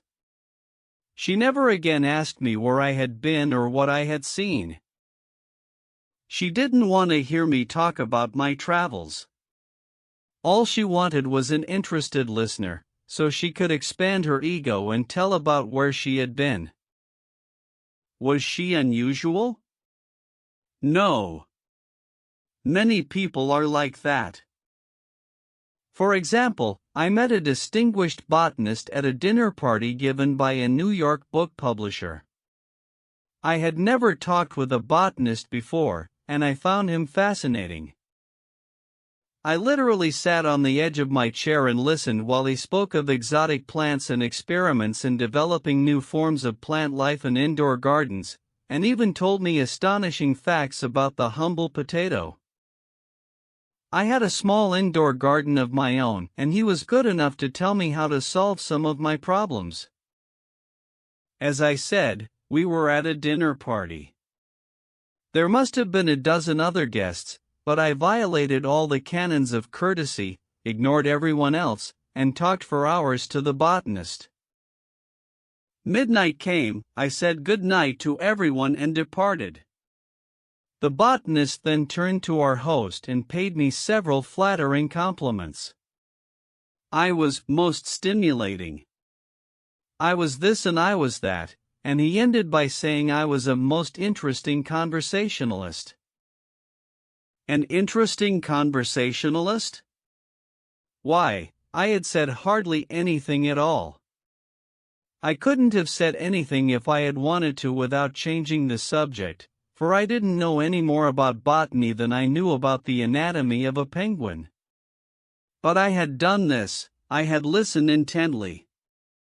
I had listened because I was genuinely interested. And he felt it. Naturally, that pleased him. That kind of listening is one of the highest compliments we can pay anyone. Few human beings, wrote Jack Woodford in Strangers in Love, few human beings are proof against the implied flattery of rapt attention. I went even further than giving him rapt attention. I was hearty in my approbation and lavish in my praise. I told him that I had been immensely entertained and instructed, and I had. I told him I wished I had his knowledge, and I did. I told him that I should love to wander the fields with him, and I have. I told him I must see him again, and I did. And so I had him thinking of me as a good conversationalist when, in reality, I had been merely a good listener and had encouraged him to talk. What is the secret, the mystery, of a successful business interview? Well, according to former Harvard President Charles W. Eliot, there is no mystery about successful business intercourse. Exclusive attention to the person who is speaking to you is very important. Nothing else is so flattering as that. Eliot himself was a past master of the art of listening. Henry James, one of America's first great novelists, recalled, Dr. Eliot's listening was not mere silence, but a form of activity. sitting very erect on the end of his spine with hands joined in his lap, making no movement except that he revolved his thumbs around each other faster or slower. He faced his interlocutor and seemed to be hearing with his eyes as well as his ears. He listened with his mind and attentively considered what you had to say while you said it. At the end of an interview, the person who had talked to him felt that he had had his say. Self-evident, isn't it? You don't have to study for 4 years in Harvard to discover that. Yet I know and you know department store owners who will rent expensive space, buy their goods economically, dress their windows appealingly, spend thousands of dollars in advertising and then hire clerks who haven't the sense to be good listeners, clerks who interrupt customers, contradict them, irritate them, and all but drive them from the store. A department store in Chicago almost lost a regular customer who spent several $1,000s each year in that store because a sales clerk wouldn't listen. Mrs. Henrietta Douglas, who took our course in Chicago, had purchased a coat at a special sale. After she had brought it home, she noticed that there was a tear in the lining. She came back the next day and asked the sales clerk to exchange it. The clerk refused even to listen to her complaint. "You bought this at a special sale," she said. She pointed to a sign on the wall. "Read that," she exclaimed. "All sales are final. Once you bought it, you have to keep it. Sew up the lining yourself." But this was damaged merchandise, Mrs. Douglas complained. "Makes no difference," the clerk interrupted. "Final's final." Mrs. Douglas was about to walk out indignantly, swearing never to return to that store ever, when she was greeted by the department manager, who knew her from her many years of patronage. Mrs. Douglas told her what had happened. The manager listened attentively to the whole story, examined the coat and then said, "Special sales are final so we can dispose of merchandise at the end of the season. But this no-return policy does not apply to damaged goods. We will certainly repair or replace the lining, or if you prefer, give you your money back." What a difference in treatment! If that manager had not come along and listened to the customer, a long-term patron of that store could have been lost forever. Listening is just as important in one's home life as in the world of business. Millie Esposito of Croton-on-Hudson, New York, made it her business to listen carefully when one of her children wanted to speak with her. One evening she was sitting in the kitchen with her son, Robert, and after a brief discussion of something that was on his mind, Robert said, "Mom, I know that you love me very much." Mrs. Esposito was touched and said, "Of course I love you very much. Did you doubt it?" Robert responded, "No, but I really know you love me because whenever I want to talk to you about something you stop whatever you are doing and listen to me." The chronic kicker, even the most violent critic, will frequently soften and be subdued in the presence of a patient, sympathetic listener, a listener who will be silent while the irate fault-finder dilates like a king cobra and spews the poison out of his system. To illustrate, the New York Telephone Company discovered a few years ago that it had to deal with one of the most vicious customers who ever cursed a customer service representative. And he did curse. He raved. He threatened to tear the phone out by its roots. He refused to pay certain charges that he declared were false. He wrote letters to the newspapers. He filed innumerable complaints with the Public Service Commission, and he started several suits against the telephone company. At last, one of the company's most skillful troubleshooters was sent to interview this stormy petrel. This troubleshooter listened and let the cantankerous customer enjoy himself pouring out his tirade. The telephone representative listened and said yes and sympathized with his grievance.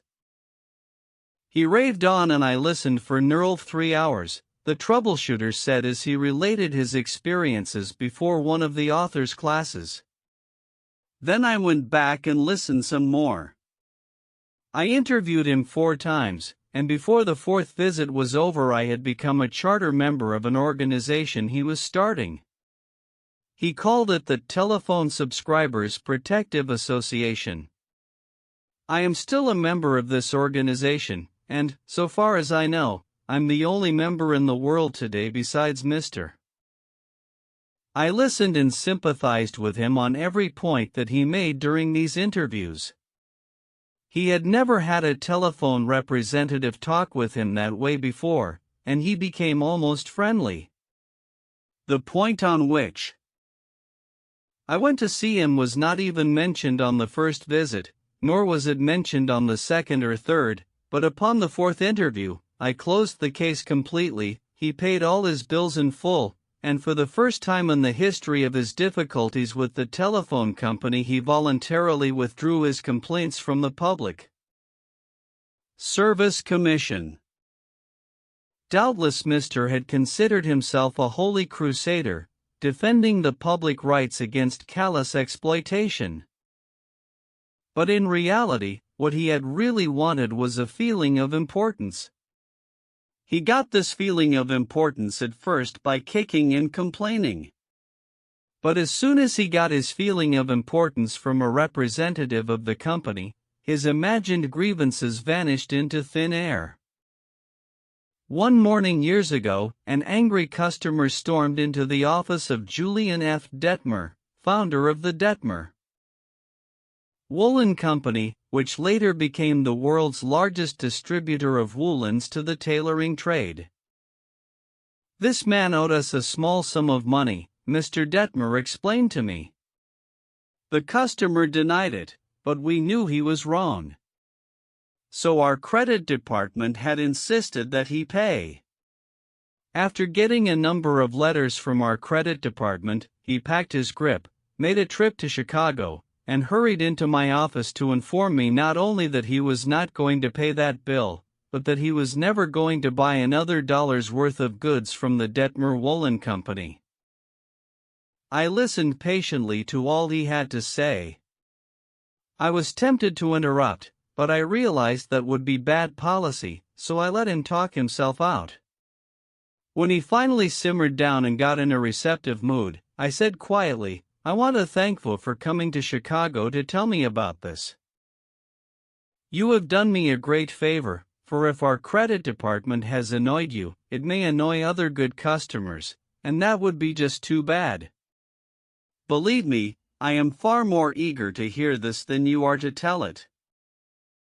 That was the last thing in the world he expected me to say. I think he was a trifle disappointed, because he had come to Chicago to tell me a thing or two, but here I was thanking him instead of scrapping with him. I assured him we would wipe the charge off the books and forget it, because he was a very careful man with only one account to look after, while our clerks had to look after thousands. Therefore, he was less likely to be wrong than we were. I told him that I understood exactly how he felt and that, if I were in his shoes, I should undoubtedly feel precisely as he did. Since he wasn't going to buy from us anymore, I recommended some other woolen houses. In the past, we had usually lunched together when he came to Chicago, so I invited him to have lunch with me this day. He accepted reluctantly, but when we came back to the office he placed a larger order than ever before. He returned home in a softened mood and, wanting to be just as fair with us as we had been with him, looked over his bills, found one that had been mislaid, and sent us a check with his apologies. Later, when his wife presented him with a baby boy, he gave his son the middle name of Detmer, and he remained a friend and customer of the house until his death 22 years afterwards. Years ago, a poor Dutch immigrant boy washed the windows of a bakery shop after school to help support his family. His people were so poor that in addition he used to go out in the street with a basket every day and collect stray bits of coal that had fallen in the gutter where the coal wagons had delivered fuel. That boy, Edward Bach, never got more than 6 years of schooling in his life, yet eventually he made himself one of the most successful magazine editors in the history of American journalism. How did he do it? That is a long story, but how he got his start can be told briefly. He got his start by using the principles advocated in this chapter. He left school when he was 13 and became an office boy for Western Union, but he didn't for one moment give up the idea of an education. Instead, he started to educate himself. He saved his car fares and went without lunch until he had enough money to buy an encyclopedia of American biography, and then he did an unheard of thing. He read the lives of famous people and wrote them asking for additional information about their childhoods. He was a good listener. He asked famous people to tell him more about themselves. He wrote General James Garfield, who was then running for president, and asked if it was true that he was once a towboy on a canal, and Garfield replied. He wrote General Grant asking about a certain battle, and Grant drew a map for him and invited this 14-year-old boy to dinner and spent the evening talking to him. Soon our Western Union messenger boy was corresponding with many of the most famous people in the nation: Ralph Waldo Emerson, Oliver Wendell Holmes, Longfellow, Mrs. Abraham Lincoln, Louisa May Alcott, General Sherman, and Jefferson Davis. Not only did he correspond with these distinguished people, but as soon as he got a vacation, he visited many of them as a welcome guest in their homes. This experience imbued him with a confidence that was invaluable. These men and women fired him with a vision and ambition that shaped his life. And all this, let me repeat, was made possible solely by the application of the principles we are discussing here. Isaac F. Marco's son, a journalist who interviewed hundreds of celebrities, declared that many people fail to make a favorable impression because they don't listen attentively.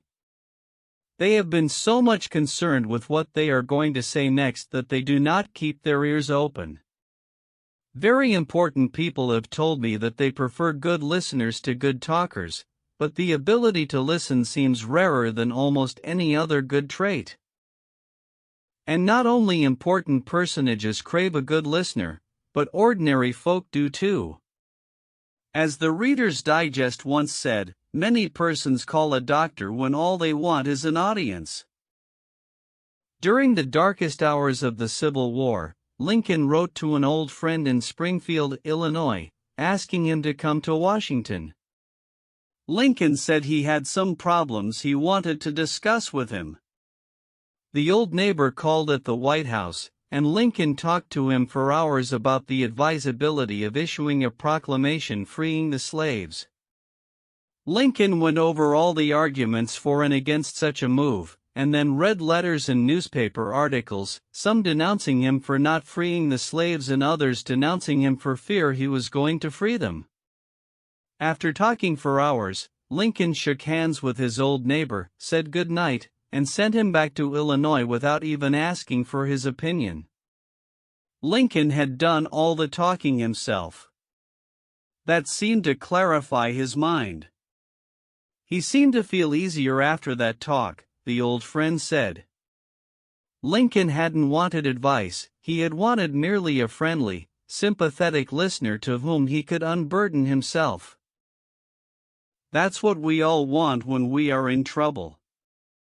That is frequently all the irritated customer wants, and the dissatisfied employee or the hurt friend. One of the great listeners of modern times was Sigmund Freud. A man who met Freud described his manner of listening. It struck me so forcibly that I shall never forget him. He had qualities which I had never seen in any other man. Never had I seen such concentrated attention. There was none of that piercing, soul-penetrating gaze business. His eyes were mild and genial. His voice was low and kind. His gestures were few. But the attention he gave me, his appreciation of what I said, even when I said it badly, was extraordinary. You've no idea what it meant to be listened to like that. If you want to know how to make people shun you and laugh at you behind your back and even despise you, here is the recipe. Never listen to anyone for long. Talk incessantly about yourself. If you have an idea while the other person is talking, don't wait for him or her to finish. Bust right in and interrupt in the middle of a sentence. Do you know people like that? I do, unfortunately, and the astonishing part of it is that some of them are prominent. Bores, that is all they are, bores intoxicated with their own egos, drunk with a sense of their own importance. People who talk only of themselves think only of themselves. And those people who think only of themselves. Dr. Nicholas Murray Butler, longtime president of Columbia University, said, are hopelessly uneducated. They are not educated, said Dr. Butler, no matter how instructed they may be.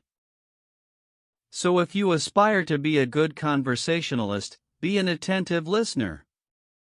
To be interesting, be interested. Ask questions that other persons will enjoy answering. Encourage them to talk about themselves and their accomplishments.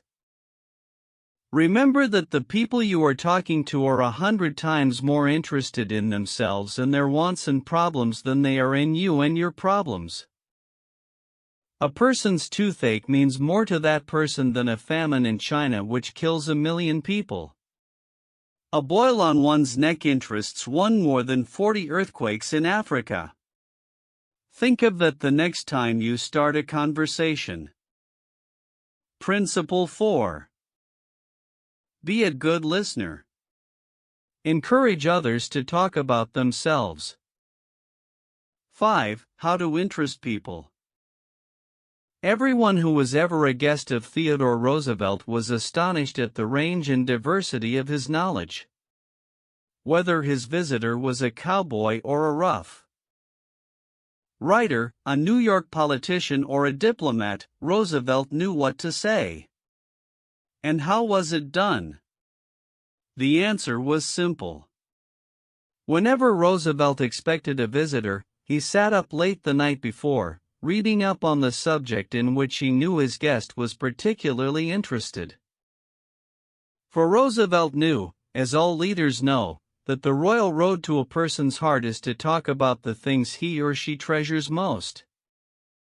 The genial William Lyon Phelps, essayist and professor of literature at Yale, learned this lesson early in life. When I was 8 years old and was spending a weekend visiting my Aunt Libby Lindsley at her home in Stratford on the Housatonic, he wrote in his essay on human nature, a middle-aged man called one evening, and after a polite skirmish with my aunt, he devoted his attention to me. At that time, I happened to be excited about boats, and the visitor discussed the subject in a way that seemed to me particularly interesting. After he left, I spoke of him with enthusiasm. What a man! My aunt informed me he was a New York lawyer, that he cared nothing whatever about boats, that he took not the slightest interest in the subject. But why then did he talk all the time about boats? Because he is a gentleman. He saw you were interested in boats, and he talked about the things he knew would interest and please you. He made himself agreeable. And William Lyon Phelps added, I never forgot my aunt's remark. As I write this chapter, I have before me a letter from Edward L. Chalif, who was active in Boy Scout work. One day I found I needed a favor, wrote Mr. Chalif.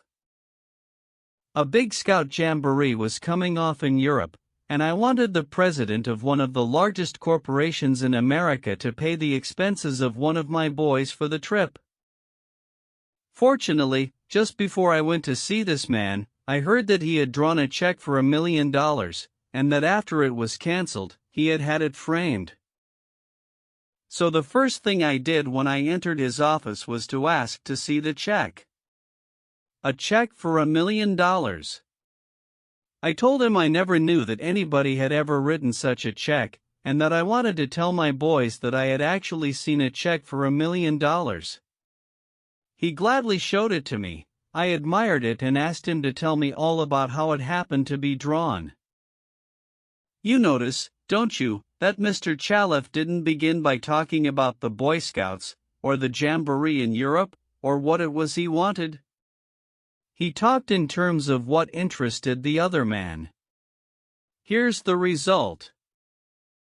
Presently, the man I was interviewing said, "Oh, by the way, what was it you wanted to see me about?" So I told him. To my vast surprise, Mr. Chalef continues, he not only granted immediately what I asked for, but much more. I had asked him to send only one boy to Europe, but he sent 5 boys and myself, gave me a letter of credit for $1,000 and told us to stay in Europe for 7 weeks. He also gave me letters of introduction to his branch presidents, putting them at our service, and he himself met us in Paris and showed us the town. Since then, he has given jobs to some of the boys whose parents were in want, and he is still active in our group. Yet I know if I hadn't found out what he was interested in, and got him warmed up first, I wouldn't have found him 1/10 as easy to approach. Is this a valuable technique to use in business? Is it? Let's see, take Henry G. Duvernoy of Duvernoy & Sons, a wholesale baking firm in New York. Mr. Duvernoy had been trying to sell bread to a certain New York hotel. He had called on the manager every week for 4 years. He went to the same social affairs the manager attended. He even took rooms in the hotel and lived there in order to get the business. But he failed. Then, said Mr. Duvernoy, after studying human relations, I resolved to change my tactics. I decided to find out what interested this man, what caught his enthusiasm. I discovered he belonged to a society of hotel executives called the Hotel Greeters of America. He not only belonged, but his bubbling enthusiasm had made him president of the organization, and president of the International Greeters. No matter where its conventions were held, he would be there. So when I saw him the next day, I began talking about the greeters. What a response I got! What a response! He talked to me for half an hour about the greeters, his tones vibrant with enthusiasm. I could plainly see that this society was not only his hobby, it was the passion of his life. Before I left his office, he had sold me a membership in his organization. In the meantime, I had said nothing about bread. But a few days later, the steward of his hotel phoned me to come over with samples and prices. "I don't know what you did to the old boy," the steward greeted me, "but he sure is sold on you." Think of it! I had been drumming at that man for 4 years, trying to get his business, and I'd still be drumming at him if I hadn't finally taken the trouble to find out what he was interested in, and what he enjoyed talking about. Edward E. Harriman of Hagerstown, Maryland, chose to live in the beautiful Cumberland Valley of Maryland after he completed his military service. Unfortunately, at that time there were few jobs available in the area. A little research uncovered the fact that a number of companies in the area were either owned or controlled by an unusual business maverick, R.J. Funkhauser, whose rise from poverty to riches intrigued Mr. Harriman. However, he was known for being inaccessible to job seekers. Mr. Harriman wrote, "I interviewed a number of people and found that his major interest was anchored in his drive for power and money. Since he protected himself from people like me by use of a dedicated and stern secretary, I studied her interests and goals, and only then I paid an unannounced visit at her office. She had been Mr. Funkhauser's orbiting satellite for about 15 years. When I told her I had a proposition for him which might translate itself into financial and political success for him, she became enthused. I also conversed with her about her constructive participation in his success. After this conversation, she arranged for me to meet Mr. Funkhauser.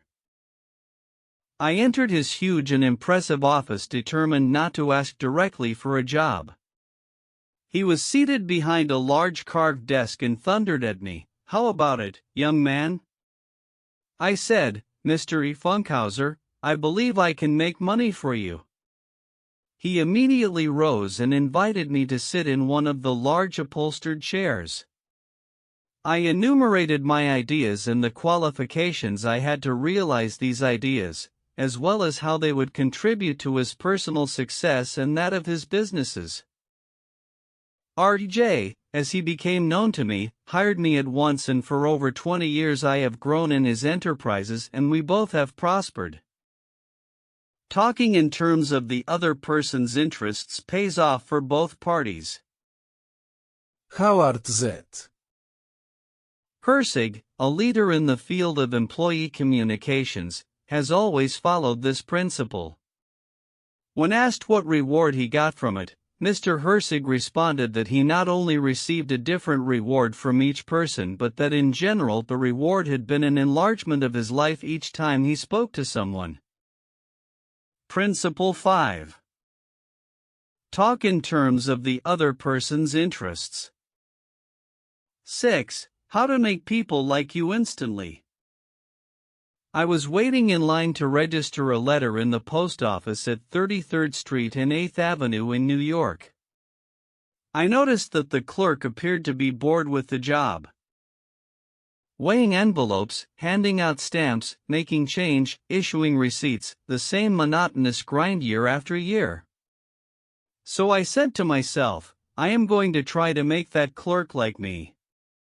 Obviously, to make him like me, I must say something nice, not about myself, but about him. So I asked myself, what is there about him that I can honestly admire? That is sometimes a hard question to answer, especially with strangers, but, in this case, it happened to be easy.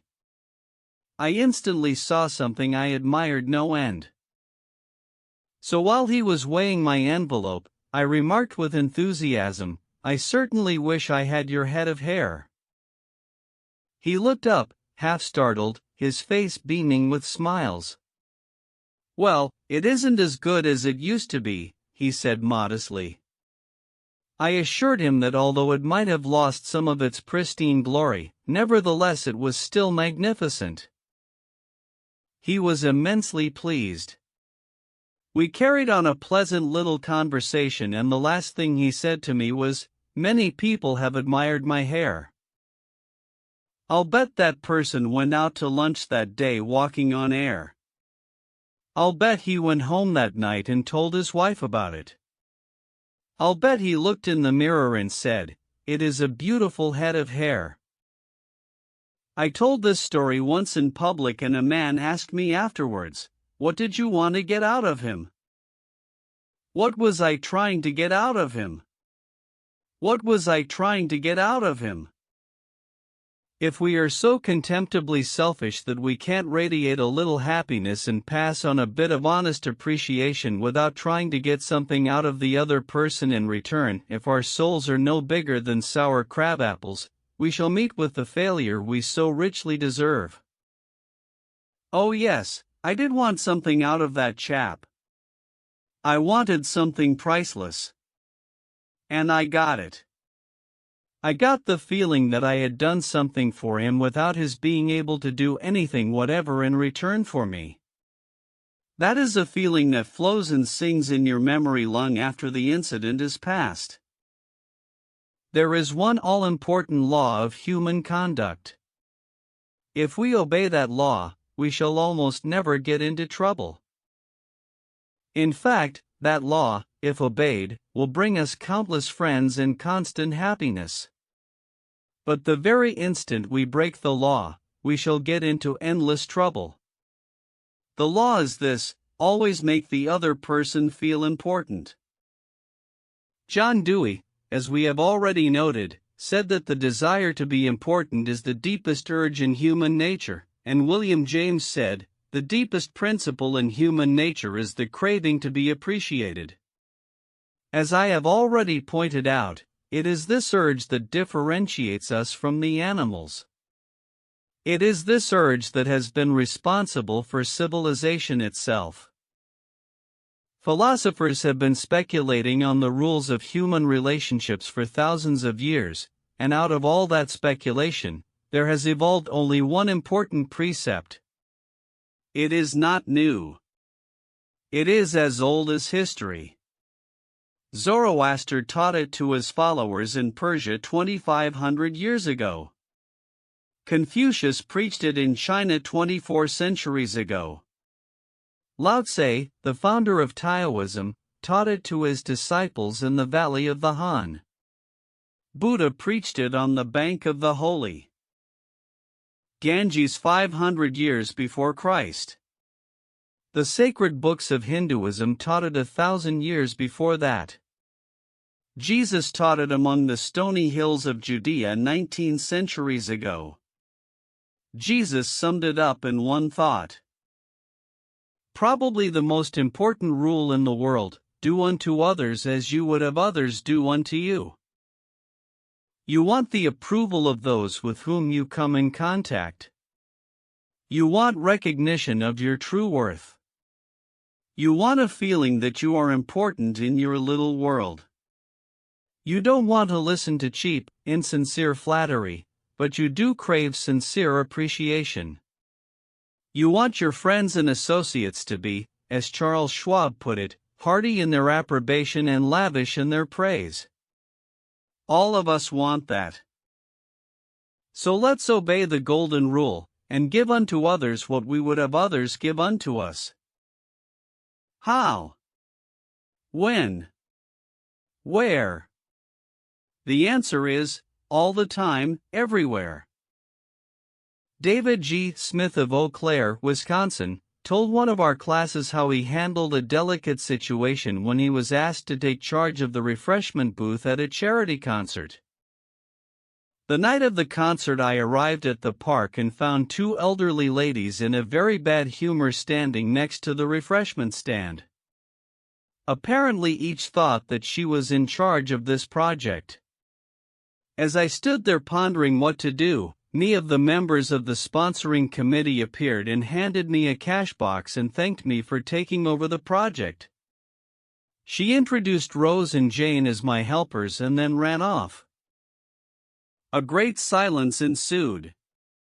Realizing that the cash box was a symbol of authority, of sorts, I gave the box to Rose and explained that I might not be able to keep the money straight and that if she took care of it I would feel better. I then suggested to Jane that she show two teenagers who had been assigned to refreshments how to operate the soda machine, and I asked her to be responsible for that part of the project. The evening was very enjoyable, with Rose happily counting the money, Jane supervising the teenagers, and me enjoying the concert. You don't have to wait until you are ambassador to France or chairman of the clambake committee of your lodge before you use this philosophy of appreciation.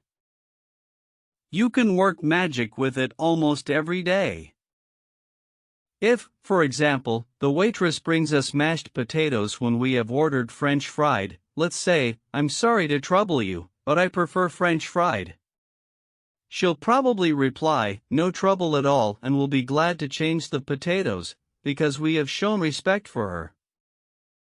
Little phrases such as, "I'm sorry to trouble you, would you be so kind as to? Won't you please? Would you mind?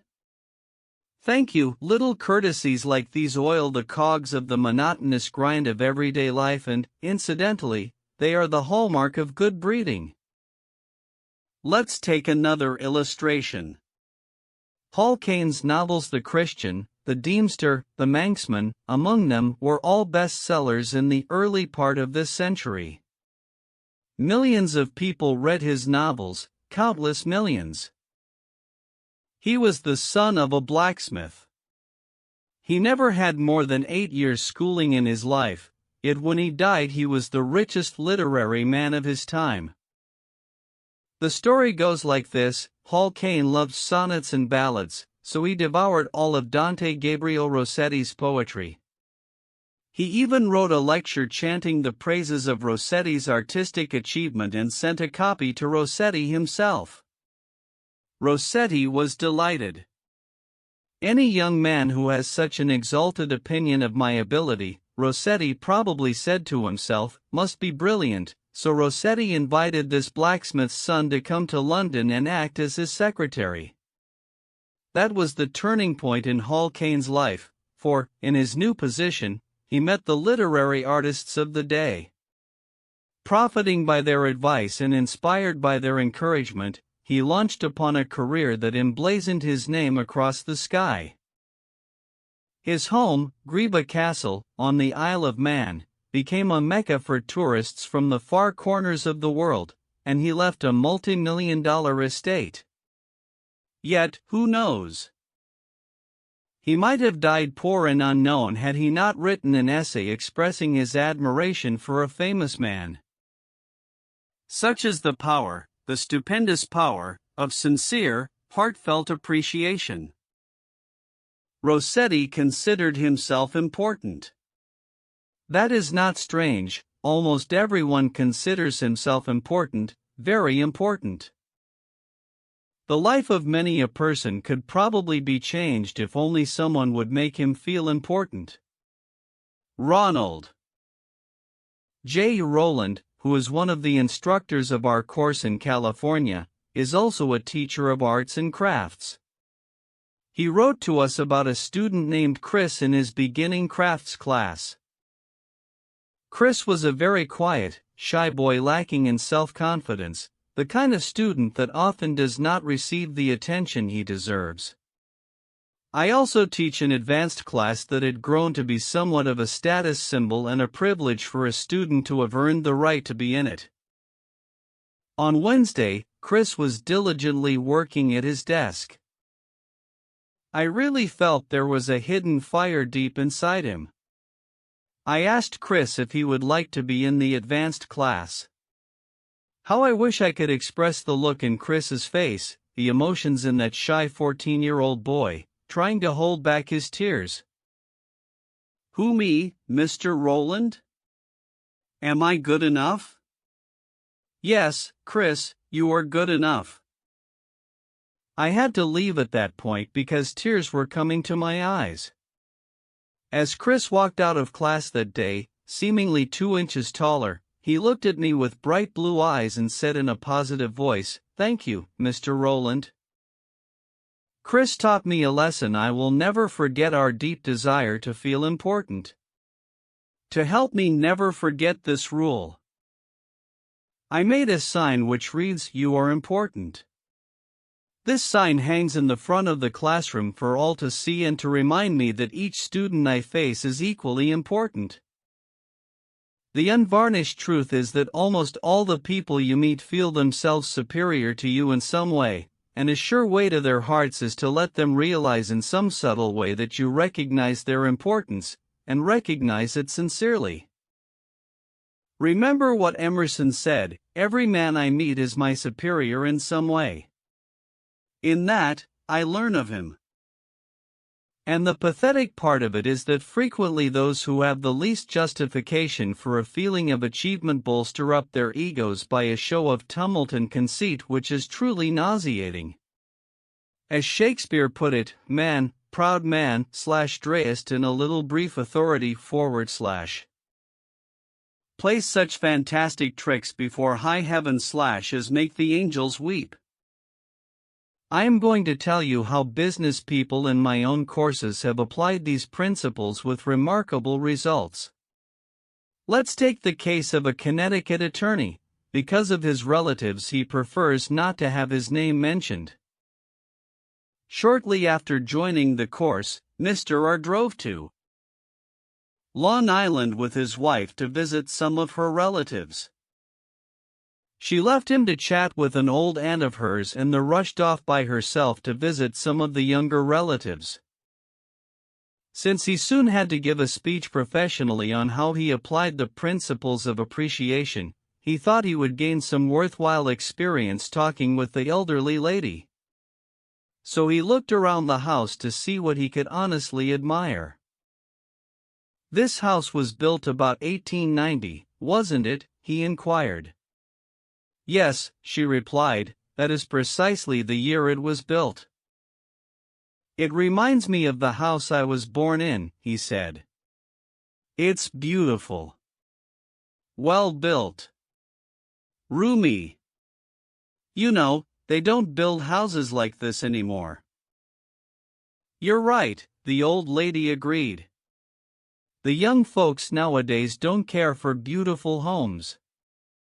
All they want is a small apartment, and then they go off gaddying about in their automobiles." "This is a dream house," she said in a voice vibrating with tender memories. "This house was built with love. My husband and I dreamed about it for years before we built it. We didn't have an architect. We planned it all ourselves." She showed Mr. R about the house, and he expressed his hearty admiration for the beautiful treasures she had picked up in her travels and cherished over a lifetime: Paisley shawls, an old English tea set, Wedgwood china, French beds and chairs, Italian paintings, and silk draperies that had once hung in a French chateau. After showing Mr. R through the house, she took him out to the garage. There, jacked up on blocks, was a Packard car, in mint condition. "My husband bought that car for me shortly before he passed on," she said softly. "I have never ridden in it since his death. You appreciate nice things, and I'm going to give this car to you." "Why, Auntie," he said, "you overwhelm me. I appreciate your generosity, of course, but I couldn't possibly accept it. I'm not even a relative of yours. I have a new car, and you have many relatives that would like to have that Packard." "Relatives?" she exclaimed. "Yes, I have relatives who are just waiting till I die so they can get that car. But they are not going to get it. If you don't want to give it to them, you can very easily sell it to a second-hand dealer," he told her. "Sell it?" she cried. "Do you think I would sell this car?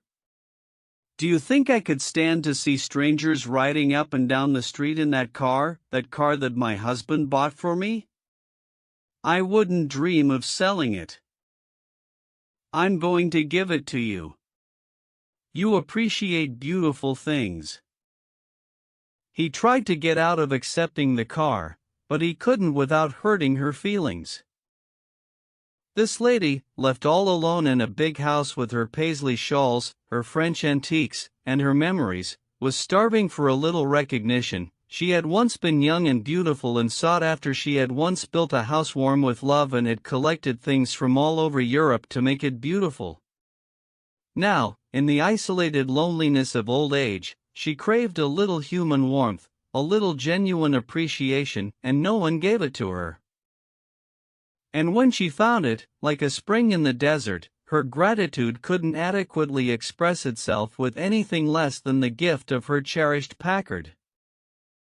Let's take another case. Donald M. McMahon, who was superintendent of Lewis and Valentine, nurserymen and landscape architects in Rye, New York, related this incident.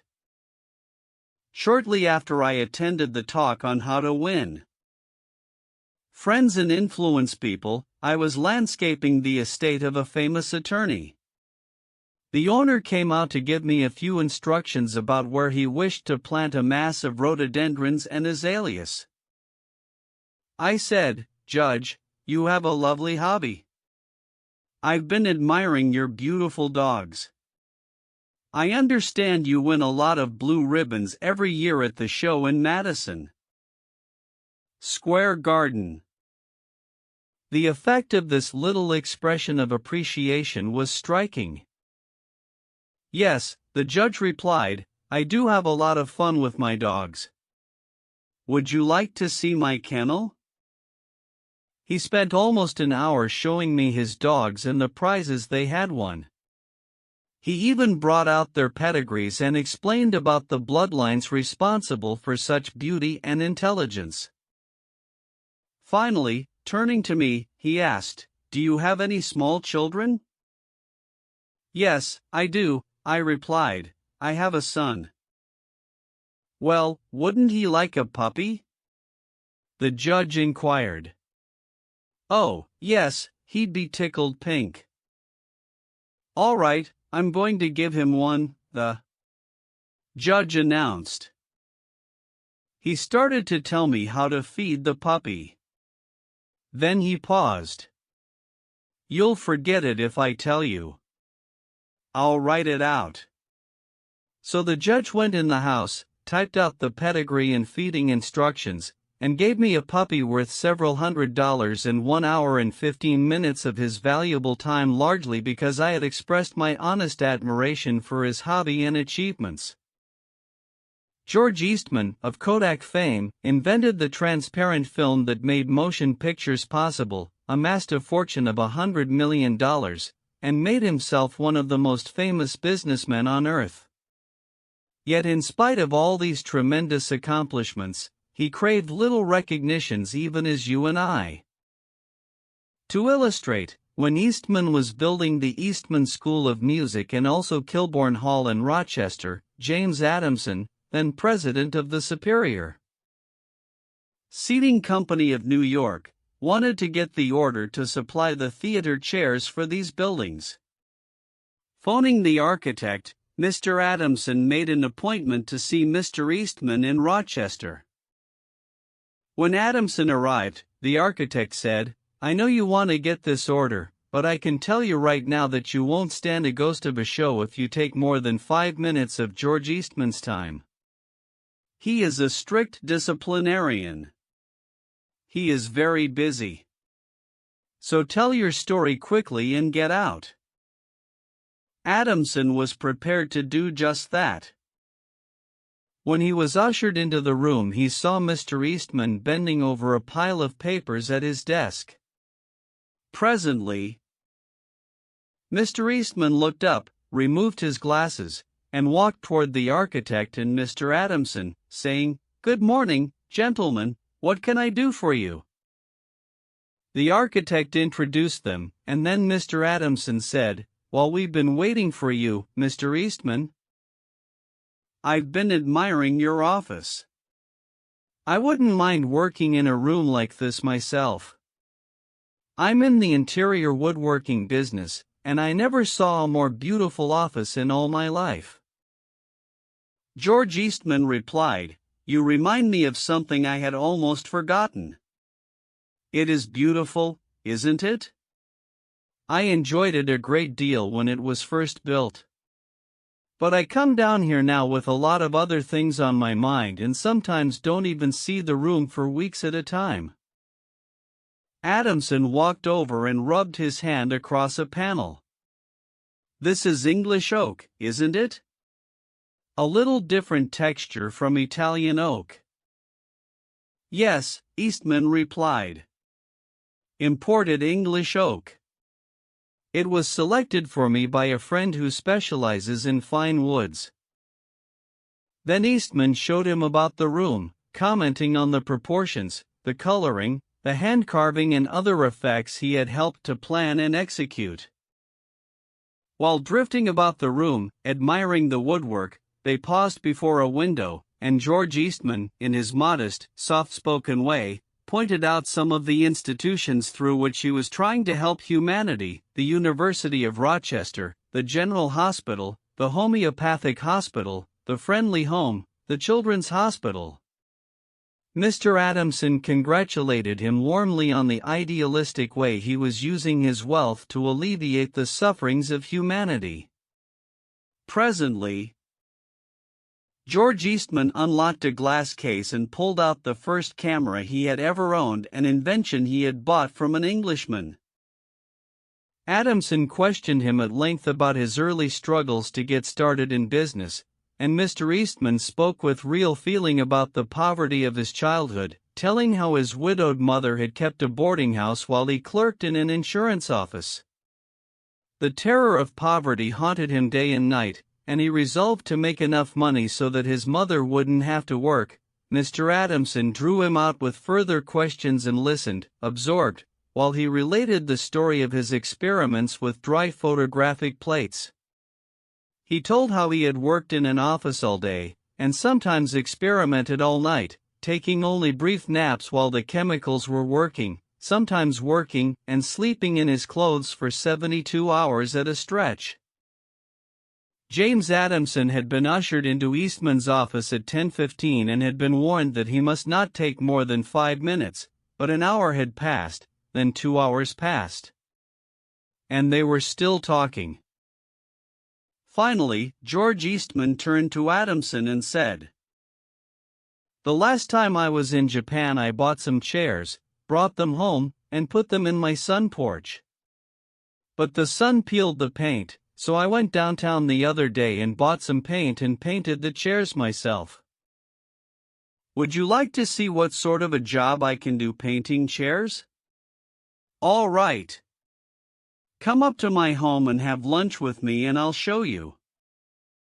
After lunch, Mr. Eastman showed Adamson the chairs he had brought from Japan. They weren't worth more than a few dollars, but George Eastman, now a multi-millionaire, was proud of them because he himself had painted them. The order for the seats amounted to $90,000. Who do you suppose got the order, James Adamson or one of his competitors? From the time of this story until Mr. Eastman's death, he and James Adamson were close friends. Claude Marais, a restaurant owner in Rouen, France, used this principle and saved his restaurant the loss of a key employee. This woman had been in his employ for 5 years and was a vital link between M. Marais and his staff of 21 people. He was shocked to receive a registered letter from her advising him of her resignation.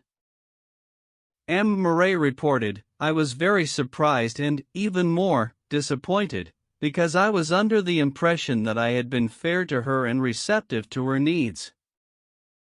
Inasmuch as she was a friend as well as an employee, I probably had taken her too much for granted and maybe was even more demanding of her than of other employees. I could not, of course, accept this resignation without some explanation. I took her aside and said, 'Paulette, you must understand that I cannot accept your resignation. You mean a great deal to me and to this company, and you are as important to the success of this restaurant as I am.' I repeated this in front of the entire staff, and I invited her to my home and reiterated my confidence in her with my family present. Paulette withdrew her resignation, and today I can rely on her as never before. I frequently reinforce this by expressing my appreciation for what she does and showing her how important she is to me and to the restaurant." "Talk to people about themselves," said Disraeli, one of the shrewdest men who ever ruled the British Empire. "Talk to people about themselves and they will listen for hours." Principle 6. Make the other person feel important and do it sincerely. In a nutshell. 6 ways to make people like you. Principle 1. Become genuinely interested in other people. Principle 2. Smile. Principle 3. Remember that a person's name is to that person the sweetest and most important sound in any language. Principle 4. Be a good listener. Encourage others to talk about themselves. Principle 5. Talk in terms of the other person's interests. Principle 6. Make the other person feel important and do it sincerely. Part 3. How to win people to your way of thinking. 1. You can't win an argument.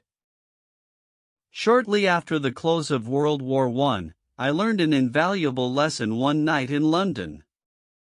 I was manager at the time for Sir Ross Smith. During the war, Sir Ross had been the Australian ace out in Palestine, and shortly after peace was declared, he astonished the world by flying halfway around it in 30 days. No such feat had ever been attempted before.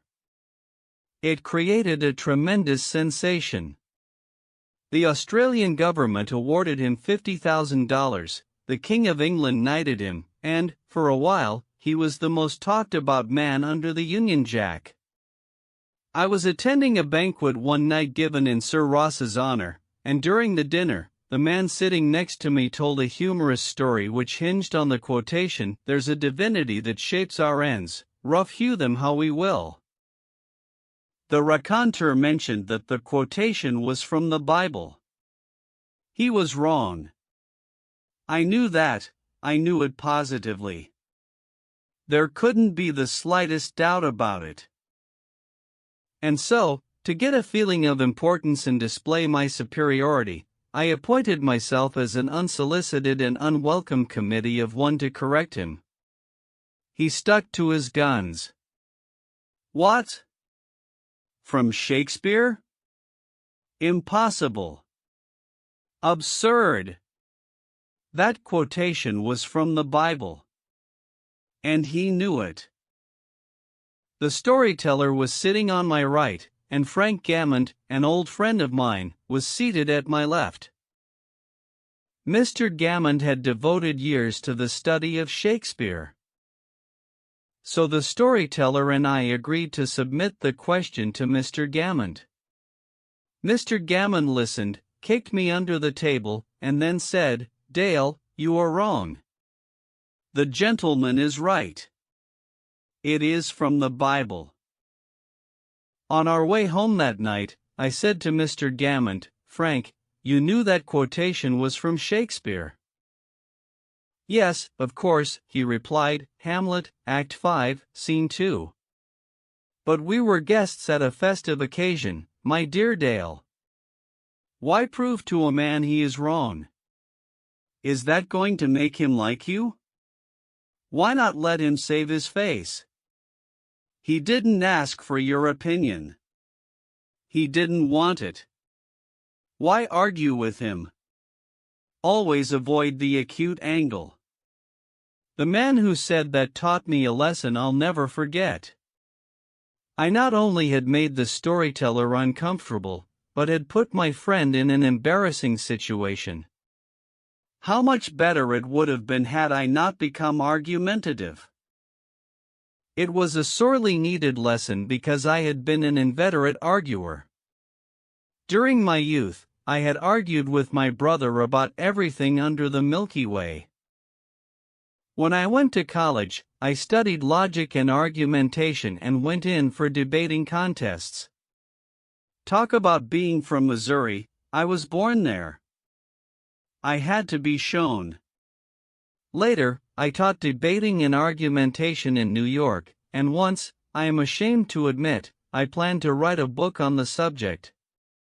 Since then, I have listened to, engaged in, and watched the effect of thousands of arguments. As a result of all this, I have come to the conclusion that there is only one way under high heaven to get the best of an argument, and that is to avoid it. Avoid it as you would avoid rattlesnakes and earthquakes. 9 times out of 10, an argument ends with each of the contestants more firmly convinced than ever that he is absolutely right. You can't win an argument. You can't because if you lose it, you lose it, and if you win it, you lose it. Why?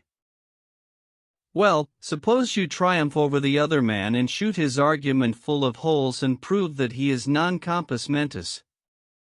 Then what? You will feel fine. But what about him?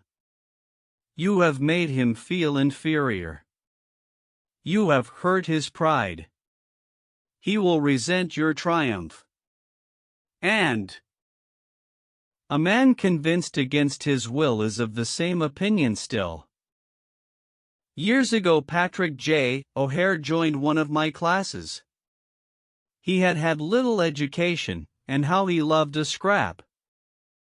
He had once been a chauffeur, and he came to me because he had been trying, without much success, to sell trucks.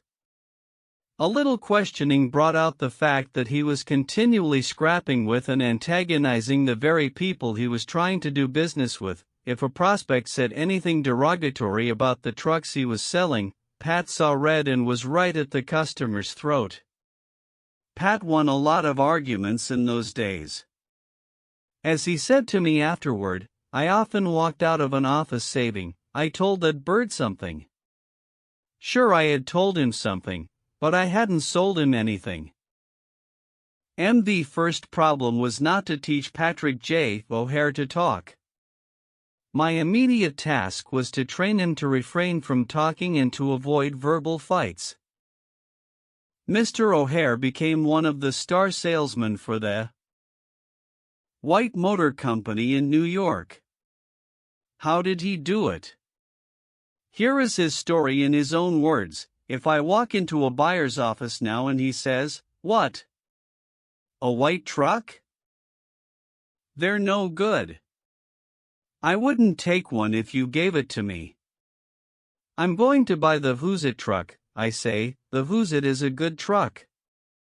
If you buy the Who's It, you'll never make a mistake. The Who's Its are made by a fine company and sold by good people. He is speechless then. There is no room for an argument. If he says the Who's It is best and I say sure it is, he has to stop. He can't keep on all afternoon saying, it's the best when I'm agreeing with him. We then get off the subject of Who's It and I begin to talk about the good points of the white truck. There was a time when a remark like his first one would have made me see scarlet and red and orange. I would start arguing against the Who's It, and the more I argued against it, the more my prospect argued in favor of it, and the more he argued, the more he sold himself on my competitor's product. As I look back now, I wonder how I was ever able to sell anything. I lost years of my life in scrapping and arguing. I keep my mouth shut now. It pays. As wise old Ben Franklin used to say, if you argue and rankle and contradict, you may achieve a victory sometimes, but it will be an empty victory because you will never get your opponent's goodwill. So figure it out for yourself. Which would you rather have, an academic, theatrical victory or a person's goodwill? You can seldom have both. The Boston Transcript once printed this bit of significant doggerel. Here lies the body of William J., who died maintaining his right of way. He was right, dead right, as he sped along, but he's just as dead as if he were wrong. You may be right, dead right, as you speed along in your argument, but as far as changing another's mind is concerned, you will probably be just as futile as if you were wrong. Frederick S. Parsons, an income tax consultant, had been disputing and wrangling for an hour with a government tax inspector. An item of $9,000 was at stake. Mr. Parsons claimed that this $9,000 was in reality a bad debt, that it would never be collected, that it ought not to be taxed. Bad debt, my eye, retorted the inspector. It must be taxed. This inspector was cold, arrogant, and stubborn, Mr. Parsons said as he told the story to the class. Reason was wasted and so were facts. The longer we argued, the more stubborn he became. So I decided to avoid argument, change the subject, and give him appreciation. I said, "I suppose this is a very petty matter in comparison with the really important and difficult decisions you're required to make. I've made a study of taxation myself. But I've had to get my knowledge from books. You are getting yours from the firing line of experience. I sometimes wish I had a job like yours. It would teach me a lot." I meant every word I said. Well. The inspector straightened up in his chair, leaned back, and talked for a long time about his work, telling me of the clever frauds he had uncovered. His tone gradually became friendly, and presently he was telling me about his children. As he left, he advised me that he would consider my problem further and give me his decision in a few days. He called at my office 3 days later and informed me that he had decided to leave the tax return exactly as it was filed. This tax inspector was demonstrating one of the most common of human frailties. He wanted a feeling of importance, and as long as Mr. Parsons argued with him, he got his feeling of importance by loudly asserting his authority. But as soon as his importance was admitted and the argument stopped and he was permitted to expand his ego, he became a sympathetic and kindly human being. Buddha said, "Hatred is never ended by hatred but by love, and a misunderstanding is never ended by an argument but by tact, diplomacy, conciliation, and a sympathetic desire to see the other person's viewpoint." Lincoln once reprimanded a young army officer for indulging in a violent controversy with an associate. "No man who is resolved to make the most of himself," said Lincoln, "can spare time for personal contention. Still less can he afford to take the consequences, including the vitiation of his temper and the loss of self-control. Yield larger things to which you show no more than equal rights, and yield lesser ones though clearly your own. Better give your path to a dog than be bitten by him in contesting for the right. Even killing the dog would not cure the bite." In an article in Bits and Pieces, some suggestions are made on how to keep a disagreement from becoming an argument. Welcome the disagreement. Remember the slogan, "When two partners always agree, one of them is not necessary." If there is some point you haven't thought about, be thankful if it is brought to your attention. Perhaps this disagreement is your opportunity to be corrected before you make a serious mistake. Distrust your first instinctive impression. Our first natural reaction in a disagreeable situation is to be defensive. Be careful. Keep calm and watch out for your first reaction. It may be you at your worst, not your best. Control your temper. Remember, you can measure the size of a person by what makes him or her angry. Listen first. Give your opponents a chance to talk. Let them finish. Do not resist, defend, or debate. This only raises barriers. Try to build bridges of understanding. Don't build higher barriers of misunderstanding. Look for areas of agreement. When you have heard your opponents out, dwell first on the points and areas on which you agree. Be honest, look for areas where you can admit error and say so. Apologize for your mistakes. It will help disarm your opponents and reduce defensiveness. Promise to think over your opponent's ideas and study them carefully. And mean it. Your opponents may be right. It is a lot easier at this stage to agree to think about their points than to move rapidly ahead and find yourself in a position where your opponents can say, "We tried to tell you, but you wouldn't listen." Thank your opponents sincerely for their interest. Anyone who takes the time to disagree with you is interested in the same things you are. Think of them as people who really want to help you, and you may turn your opponents into friends. Postpone action to give both sides time to think through the problem. Suggest that a new meeting be held later that day or the next day, when all the facts may be brought to bear. In preparation for this meeting, ask yourself some hard questions. Could my opponents be right? Partly right? Is there truth or merit in their position or argument? Is my reaction one that will relieve the problem, or will it just relieve any frustration? Will my reaction drive my opponents further away or draw them closer to me? Will my reaction elevate the estimation good people have of me? Will I win or lose? What price will I have to pay if I win? If I am quiet about it, will the disagreement blow over? Is this difficult situation an opportunity for me?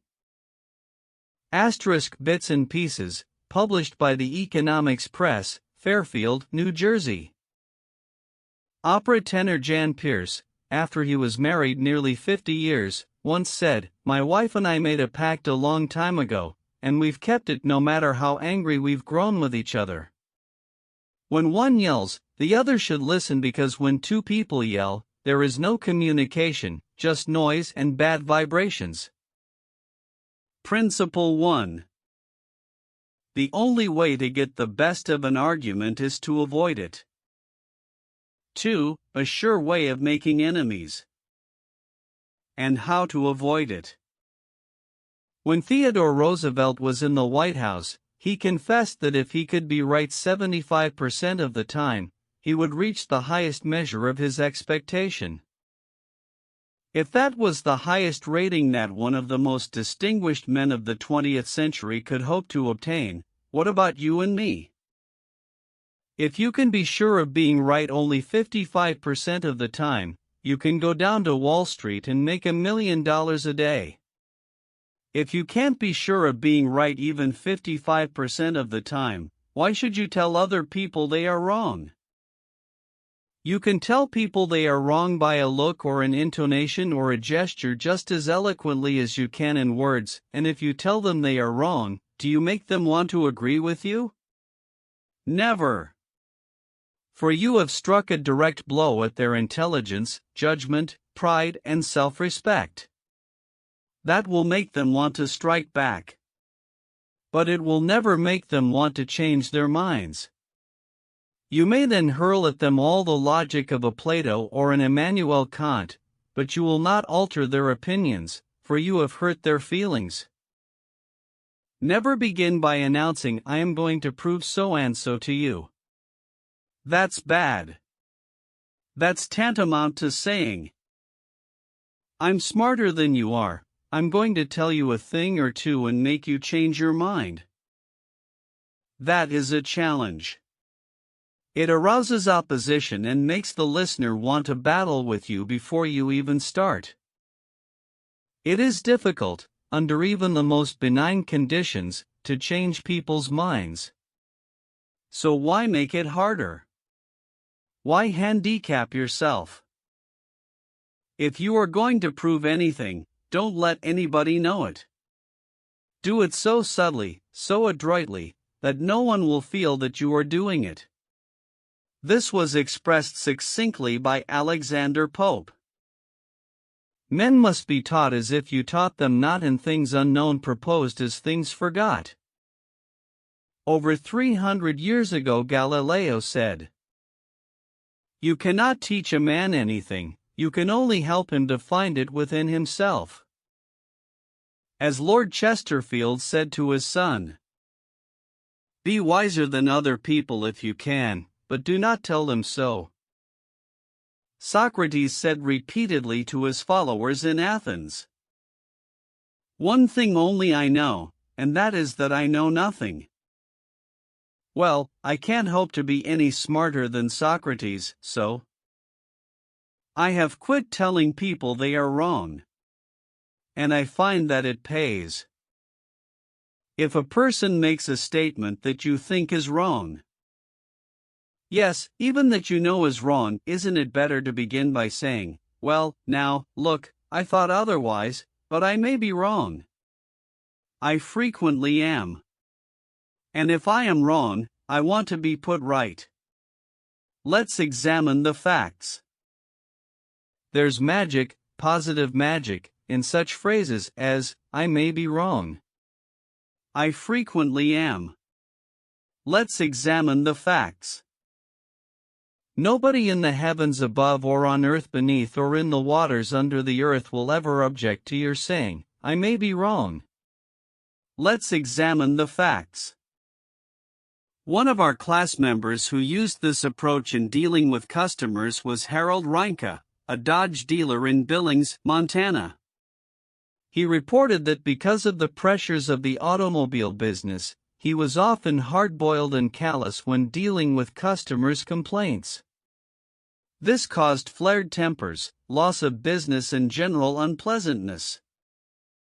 He told his class, recognizing that this was getting me nowhere fast, I tried a new tack. I would say something like this, our dealership has made so many mistakes that I am frequently ashamed. We may have erred in your case. Tell me about it. This approach becomes quite disarming, and by the time the customer releases his feelings, he is usually much more reasonable when it comes to settling the matter. In fact, several customers have thanked me for having such an understanding attitude. And 2 of them have even brought in friends to buy new cars. In this highly competitive market, we need more of this type of customer, and I believe that showing respect for all customers' opinions and treating them diplomatically and courteously will help beat the competition. You will never get into trouble by admitting that you may be wrong. That will stop all argument and inspire your opponent to be just as fair and open and broad-minded as you are. It will make him want to admit that he, too, may be wrong. If you know positively that a person is wrong, and you bluntly tell him or her so, what happens? Let me illustrate. Mr. S., a young New York attorney, once argued a rather important case before the United States Supreme Court, Lustgarten v. Fleet Corporation 280 U.S. 320. The case involved a considerable sum of money and an important question of law. During the argument, one of the Supreme Court justices said to him, "The statute of limitations in admiralty law is 6 years, is it not?" Mr. S. stopped, stared at the justice for a moment, and then said bluntly, "Your Honor, there is no statute of limitations in admiralty." A hush fell on the court, said Mr. S. as he related his experience to one of the author's classes, and the temperature in the room seemed to drop to 0. I was right. Justice was wrong. And I had told him so. But did that make him friendly? No. I still believe that I had the law on my side. And I know that I spoke better than I ever spoke before. But I didn't persuade. I made the enormous blunder of telling a very learned and famous man that he was wrong. Few people are logical. Most of us are prejudiced and biased. Most of us are blighted with preconceived notions, with jealousy, suspicion, fear, envy, and pride.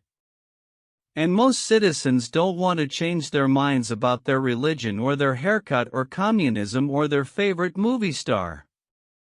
So, if you are inclined to tell people they are wrong, please read the following paragraph every morning before breakfast. It is from James Harvey Robinson's enlightening book The Mind in the Making. We sometimes find ourselves changing our minds without any resistance or heavy emotion, but if we are told we are wrong, we resent the imputation and harden our hearts. We are incredibly heedless in the formation of our beliefs, but find ourselves filled with an illicit passion for them when anyone proposes to rob us of their companionship. It is obviously not the ideas themselves that are dear to us, but our self-esteem which is threatened. The little word. My is the most important one in human affairs, and properly to reckon with it is the beginning of wisdom.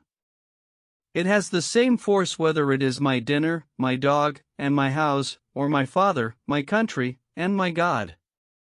We not only resent the imputation that our watch is wrong, or our car shabby, but that our conception of the canals of Mars, of the pronunciation of Epictetus, of the medicinal value of salicin, or of the date of Sargon I is subject to revision.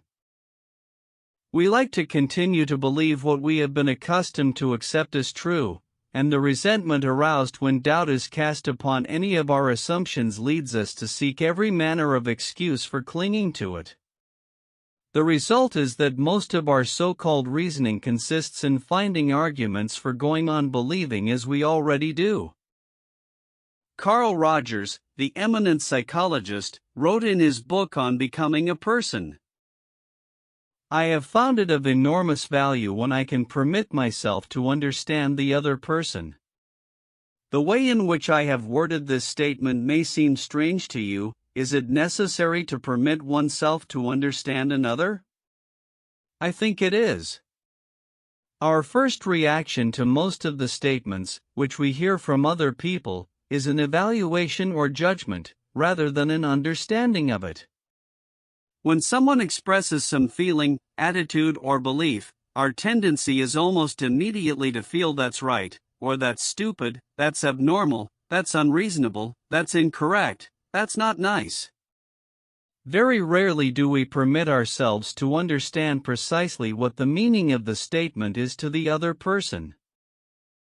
Asterisk adapted from Carl R. Rogers, On Becoming a Person, Boston, Houghton Mifflin, 1961, pages 18 ff. I once employed an interior decorator to make some draperies for my home. When the bill arrived, I was dismayed. A few days later, a friend dropped in and looked at the draperies. The price was mentioned, and she exclaimed with a note of triumph, "What? That's awful. I am afraid he put one over on you." True? Yes, she had told the truth, but few people like to listen to truths that reflect on their judgment. So, being human, I tried to defend myself. I pointed out that the best is eventually the cheapest, that one can't expect to get quality and artistic taste at bargain basement prices, and so on and on. The next day another friend dropped in, admired the draperies, bubbled over with enthusiasm, and expressed a wish that she could afford such exquisite creations for her home. My reaction was totally different. Well, to tell the truth, I said, I can't afford them myself. I paid too much. I'm sorry I ordered them. When we are wrong, we may admit it to ourselves. And if we are handled gently and tactfully, we may admit it to others and even take pride in our frankness and broad-mindedness. But not if someone else is trying to ram the unpalatable fact down our esophagus. Horace Greeley, the most famous editor in America during the time of the Civil War, disagreed violently with Lincoln's policies. He believed that he could drive Lincoln into agreeing with him by a campaign of argument, ridicule, and abuse. He waged this bitter campaign month after month, year after year. In fact, he wrote a brutal, bitter, sarcastic, and personal attack on President Lincoln the night Booth shot him. But did all this bitterness make Lincoln agree with Greeley? Not at all. Ridicule and abuse never do. If you want some excellent suggestions about dealing with people and managing yourself and improving your personality, read Benjamin Franklin's autobiography, one of the most fascinating life stories ever written, one of the classics of American literature. Ben Franklin tells how he conquered the iniquitous habit of argument and transformed himself into one of the most able, suave, and diplomatic men in American history. One day, when Ben Franklin was a blundering youth, an old Quaker friend took him aside and lashed him with a few stinging truths, something like this. "Ben, you are impossible. Your opinions have a slap in them for everyone who differs with you. They have become so offensive that nobody cares for them. Your friends find they enjoy themselves better when you are not around. You know so much that no man can tell you anything. Indeed, no man is going to try, for the effort would lead only to discomfort and hard work. So you are not likely ever to know any more than you do now, which is very little." One of the finest things I know about Ben Franklin is the way he accepted that smarting rebuke. He was big enough and wise enough to realize that it was true, to sense that he was headed for failure and social disaster. So he made a right-about-face. He began immediately to change his insolent, opinionated ways.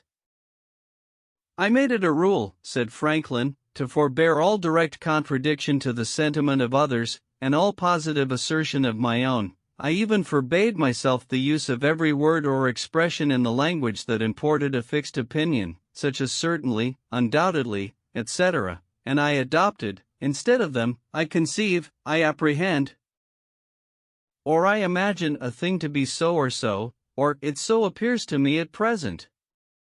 When another asserted something that I thought an error, I denied myself the pleasure of contradicting him abruptly, and of showing immediately some absurdity in his proposition, and in answering I began by observing that in certain cases or circumstances his opinion would be right, but in the present case there appeared or seemed to me some difference, etc. I soon found the advantage of this change in my manner. The conversations I engaged in went on more pleasantly. The modest way in which I proposed my opinions procured them a readier reception and less contradiction. I had less mortification when I was found to be in the wrong, and I more easily prevailed with others to give up their mistakes and join with me when I happened to be in the right. And this mode, which I at first put on with some violence to natural inclination, became at length so easy, and so habitual to me, that perhaps for these 50 years past no one has ever heard a dogmatical expression escape me.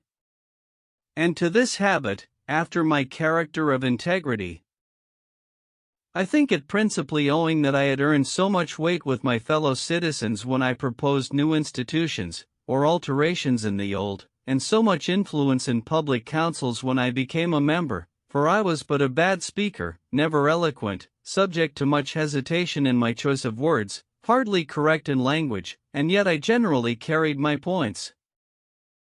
How do Ben Franklin's methods work in business? Let's take two examples. Catherine A. Allred of Kings Mountain, North Carolina, is an industrial engineering supervisor for a yarn processing plant. She told one of our classes how she handled a sensitive problem before and after taking our training. "Part of my responsibility," she reported, "deals with setting up and maintaining incentive systems and standards for our operators so they can make more money by producing more yarn. The system we were using had worked fine when we had only 2 or 3 different types of yarn, but recently we had expanded our inventory and capabilities to enable us to run more than 12 different varieties. The present system was no longer adequate to pay the operators fairly for the work being performed and give them an incentive to increase production. I had worked up a new system which would enable us to pay the operator by the class of yams she was running at any one particular time. With my new system in hand, I entered the meeting determined to prove to the management that my system was the right approach. I told them in detail how they were wrong and showed where they were being unfair and how I had all the answers they needed. To say the least, I failed miserably. I had become so busy defending my position on the new system that I had left them no opening to graciously admit their problems on the old one. The issue was dead. After several sessions of this course, I realized all too well where I had made my mistakes. I called another meeting, and this time I asked where they felt their problems were. We discussed each point, and I asked them their opinions on which was the best way to proceed. With a few low-key suggestions, at proper intervals, I let them develop my system themselves. At the end of the meeting, when I actually presented my system, they enthusiastically accepted it. I am convinced now that nothing good is accomplished and a lot of damage can be done if you tell a person straight out that he or she is wrong. You only succeed in stripping that person of self-dignity and making yourself an unwelcome part of any discussion. Let's take another example, and remember these cases I am citing are typical of the experiences of thousands of other people. R.V. Crowley was a salesman for a lumber company in New York. Crowley admitted that he had been telling hard-boiled lumber inspectors for years that they were wrong. And he had won the arguments too. But it hadn't done any good. For these lumber inspectors, said Mr. Crowley, are like baseball umpires. Once they make a decision, they never change it. Mr. Crowley saw that his firm was losing thousands of dollars through the arguments he won. So while taking my course, he resolved to change tactics and abandon arguments. With what results? Here is the story as he told it to the fellow members of his class. One morning the phone rang in my office. A hot and bothered person at the other end proceeded to inform me that a car of lumber we had shipped into his plant was entirely unsatisfactory.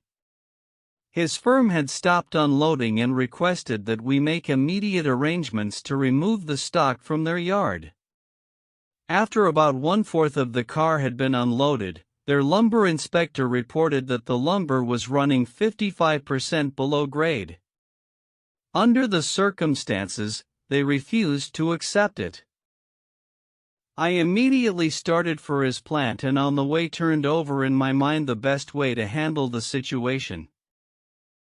Ordinarily, under such circumstances, I should have quoted grading rules and tried, as a result of my own experience and knowledge as a lumber inspector, to convince the other inspector that the lumber was actually up to grade, and that he was misinterpreting the rules in his inspection.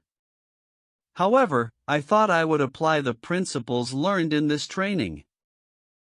When I arrived at the plant, I found the purchasing agent and the lumber inspector in a wicked humor, both set for an argument and a fight. We walked out to the car that was being unloaded, and I requested that they continue to unload so that I could see how things were going. I asked the inspector to go right ahead and lay out the rejects, as he had been doing, and to put the good pieces in another pile. After watching him for a while, it began to dawn on me that his inspection actually was much too strict and that he was misinterpreting the rules. This particular lumber was white pine, and I knew the inspector was thoroughly schooled in hardwoods but not a competent, experienced inspector on white pine. White pine happened to be my own strong suit, but did I offer any objection to the way he was grading the lumber? None whatever. I kept on watching and gradually began to ask questions as to why certain pieces were not satisfactory. I didn't for one instant insinuate that the inspector was wrong. I emphasized that my only reason for asking was in order that we could give his firm exactly what they wanted in future shipments. Wanted in future shipments.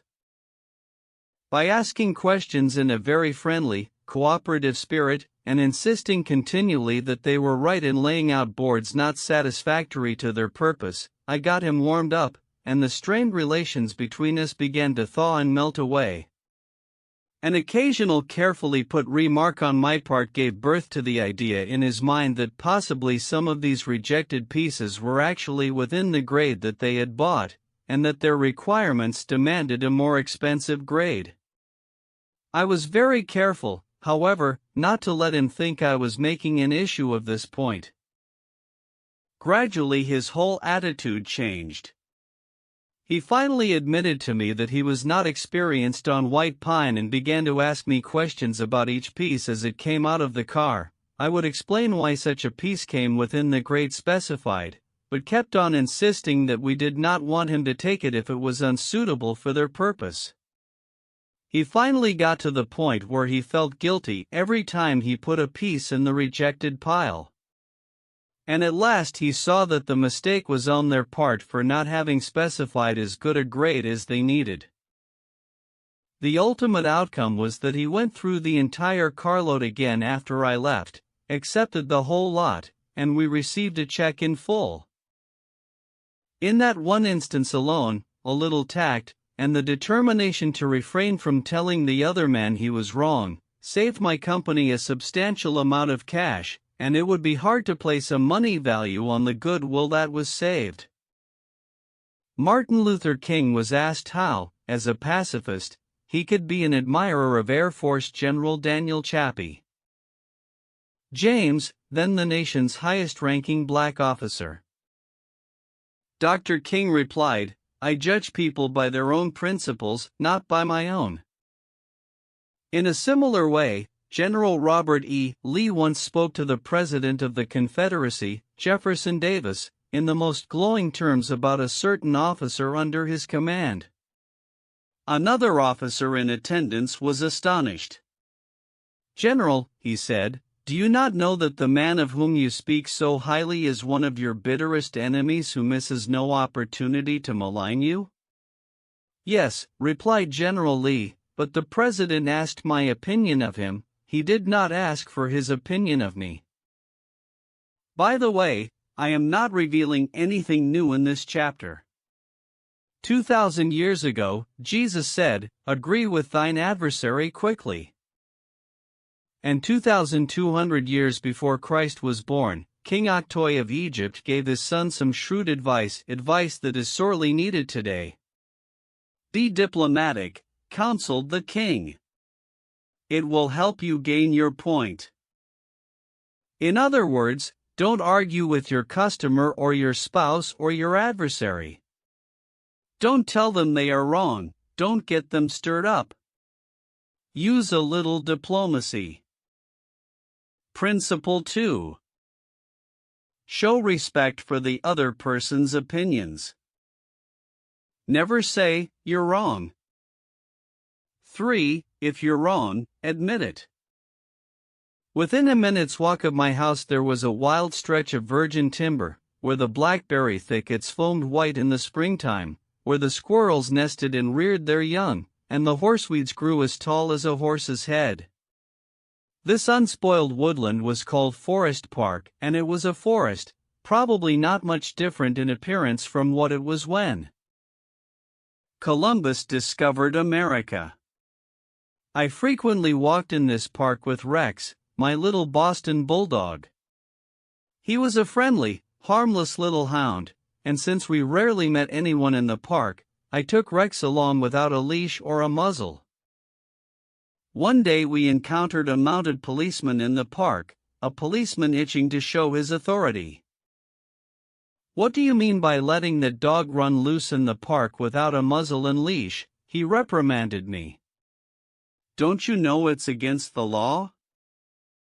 "Yes, I know it is," I replied softly, "but I didn't think he would do any harm out here." You didn't think. You didn't think. The law doesn't give a tinker's damn about what you think. That dog might kill a squirrel or bite a child. Now, I'm going to let you off this time, but if I catch this dog out here again without a muzzle and a leash, you'll have to tell it to the judge. I meekly promised to obey. And I did obey for a few times. But Rex didn't like the muzzle, and neither did I, so we decided to take a chance. Everything was lovely for a while, and then we struck a snag. Rex and I raced over the brow of a hill one afternoon, and there, suddenly, to my dismay, I saw the majesty of the law, astride a bay horse. Rex was out in front, heading straight for the officer. I was in for it. I knew it. So I didn't wait until the policeman started talking. I beat him to it.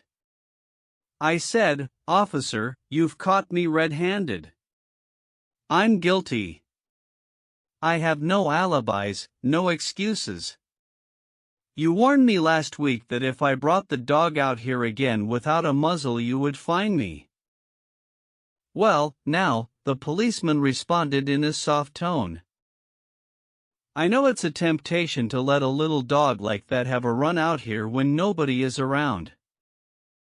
"Sure, it's a temptation," I replied, "but it is against the law." "Well, a little dog like that isn't going to harm anybody," the policeman remonstrated. "No, but he may kill squirrels," I said. "Well now, I think you are taking this a bit too seriously," he told me. "I'll tell you what you do. You just let him run over the hill there where I can't see him, and we'll forget all about it." That policeman, being human, wanted a feeling of importance, so when I began to condemn myself, the only way he could nourish his self-esteem was to take the magnanimous attitude of showing mercy. But suppose I had tried to defend myself, well, did you ever argue with a policeman? But instead of breaking lances with him, I admitted that he was absolutely right and I was absolutely wrong. I admitted it quickly, openly, and with enthusiasm. The affair terminated graciously in my taking his side and his taking my side. Lord Chesterfield himself could hardly have been more gracious than this mounted policeman, who, only a week previously, had threatened to have the law on me. If we know we are going to be rebuked anyhow, isn't it far better to beat the other person to it and do it ourselves? Isn't it much easier to listen to self-criticism than to bear condemnation from alien lips? Say about yourself all the derogatory things you know the other person is thinking or wants to say or intends to say, and say them before that person has a chance to say them. The chances are 100 to 1 that a generous, forgiving attitude will be taken and your mistakes will be minimized, just as the mounted policeman did with me and Rex. Ferdinand E. Warren, a commercial artist, used this technique to win the goodwill of a petulant, scolding buyer of art. It is important, in making drawings for advertising and publishing purposes, to be precise and very exact, Mr. Warren said as he told the story. Some art editors demand that their commissions be executed immediately, and in these cases, some slight error is liable to occur. I knew one art director in particular who was always delighted to find fault with some little thing. I have often left his office in disgust, not because of the criticism, but because of his method of attack. Recently I delivered a rush job to this editor, and he phoned me to call at his office immediately. He said something was wrong. When I arrived, I found just what I had anticipated and dreaded. He was hostile, gloating over his chance to criticize. He demanded with heat why I had done so and so. My opportunity had come to apply the self-criticism I had been studying about. So I said, "Mr. So-and-so, if what you say is true, I am at fault and there is absolutely no excuse for my blunder. I have been doing drawings for you long enough to know better. I'm ashamed of myself." Immediately he started to defend me. "Yes, you're right, but after all, this isn't a serious mistake. It is only dash." I interrupted him. "Any mistake," I said, "may be costly and they are all irritating." He started to break in, but I wouldn't let him. I was having a grand time. For the first time in my life, I was criticizing myself and I loved it. I should have been more careful, I continued. You give me a lot of work, and you deserve the best, so I'm going to do this drawing all over. No. No. He protested. I wouldn't think of putting you to all that trouble. He praised my work, assured me that he wanted only a minor change and that my slight error hadn't cost his firm any money, and, after all, it was a mere detail not worth worrying about. My eagerness to criticize myself took all the fight out of him. He ended up by taking me to lunch, and before we parted, he gave me a check and another commission. There is a certain degree of satisfaction in having the courage to admit one's errors. It not only clears the air of guilt and defensiveness, but often helps solve the problem created by the error. Bruce Harvey of Albuquerque, New Mexico, had incorrectly authorized payment of full wages to an employee on sick leave. When he discovered his error, he brought it to the attention of the employee and explained that to correct the mistake he would have to reduce his next paycheck by the entire amount of the overpayment. The employee pleaded that as that would cause him a serious financial problem, could the money be repaid over a period of time? In order to do this, Harvey explained, he would have to obtain his supervisor's approval. And this I knew, reported Harvey, would result in a boss-type explosion. While trying to decide how to handle this situation better, I realized that the whole mess was my fault and I would have to admit it to my boss. I walked into his office, told him that I had made a mistake and then informed him of the complete facts. He replied in an explosive manner that it was the fault of the personnel department.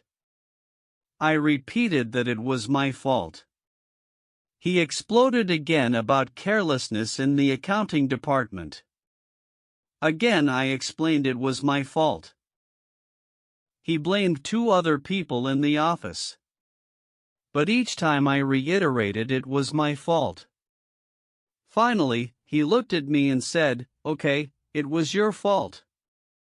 Now straighten it out." The error was corrected and nobody got into trouble.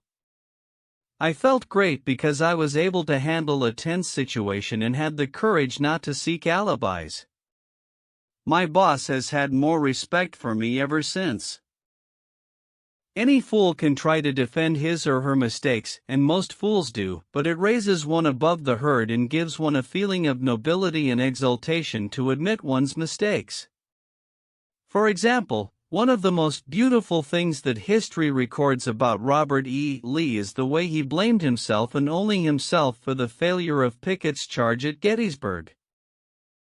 Pickett's charge was undoubtedly the most brilliant and picturesque attack that ever occurred in the Western world. General George E. Pickett himself was picturesque. He wore his hair so long that his auburn locks almost touched his shoulders, and, like Napoleon in his Italian campaigns, he wrote ardent love letters almost daily while on the battlefield. His devoted troops cheered him that tragic July afternoon as he rode off jauntily toward the Union lines, his cap set at a rakish angle over his right ear. They cheered and they followed him, man touching man, rank pressing rank, with banners flying and bayonets gleaming in the sun. It was a gallant sight. Daring. Magnificent. A murmur of admiration ran through the Union lines as they beheld it. Pickett's troops swept forward at any easy trot, through orchard and cornfield, across a meadow and over a ravine. All the time, the enemy's cannon was tearing ghastly holes in their ranks, but on they pressed, grim, irresistible. Suddenly the Union infantry rose from behind the stone wall on Cemetery Ridge where they had been hiding and fired volley after volley into Pickett's onrushing troops. The crest of the hill was a sheet of flame, a slaughterhouse, a blazing volcano. In a few minutes, all of Pickett's brigade commanders except one were down, and 4/5 of his 5,000 men had fallen. General Lewis A. Armistead, leading the troops in the final plunge, ran forward, vaulted over the stone wall, and, waving his cap on the top of his sword, shouted, "Give 'em the steel, boys!" They did. They leaped over the wall, bayonet their enemies, smashed skulls with clubbed muskets, and planted the battle flags of the South on Cemetery Ridge. The banners waved there only for a moment.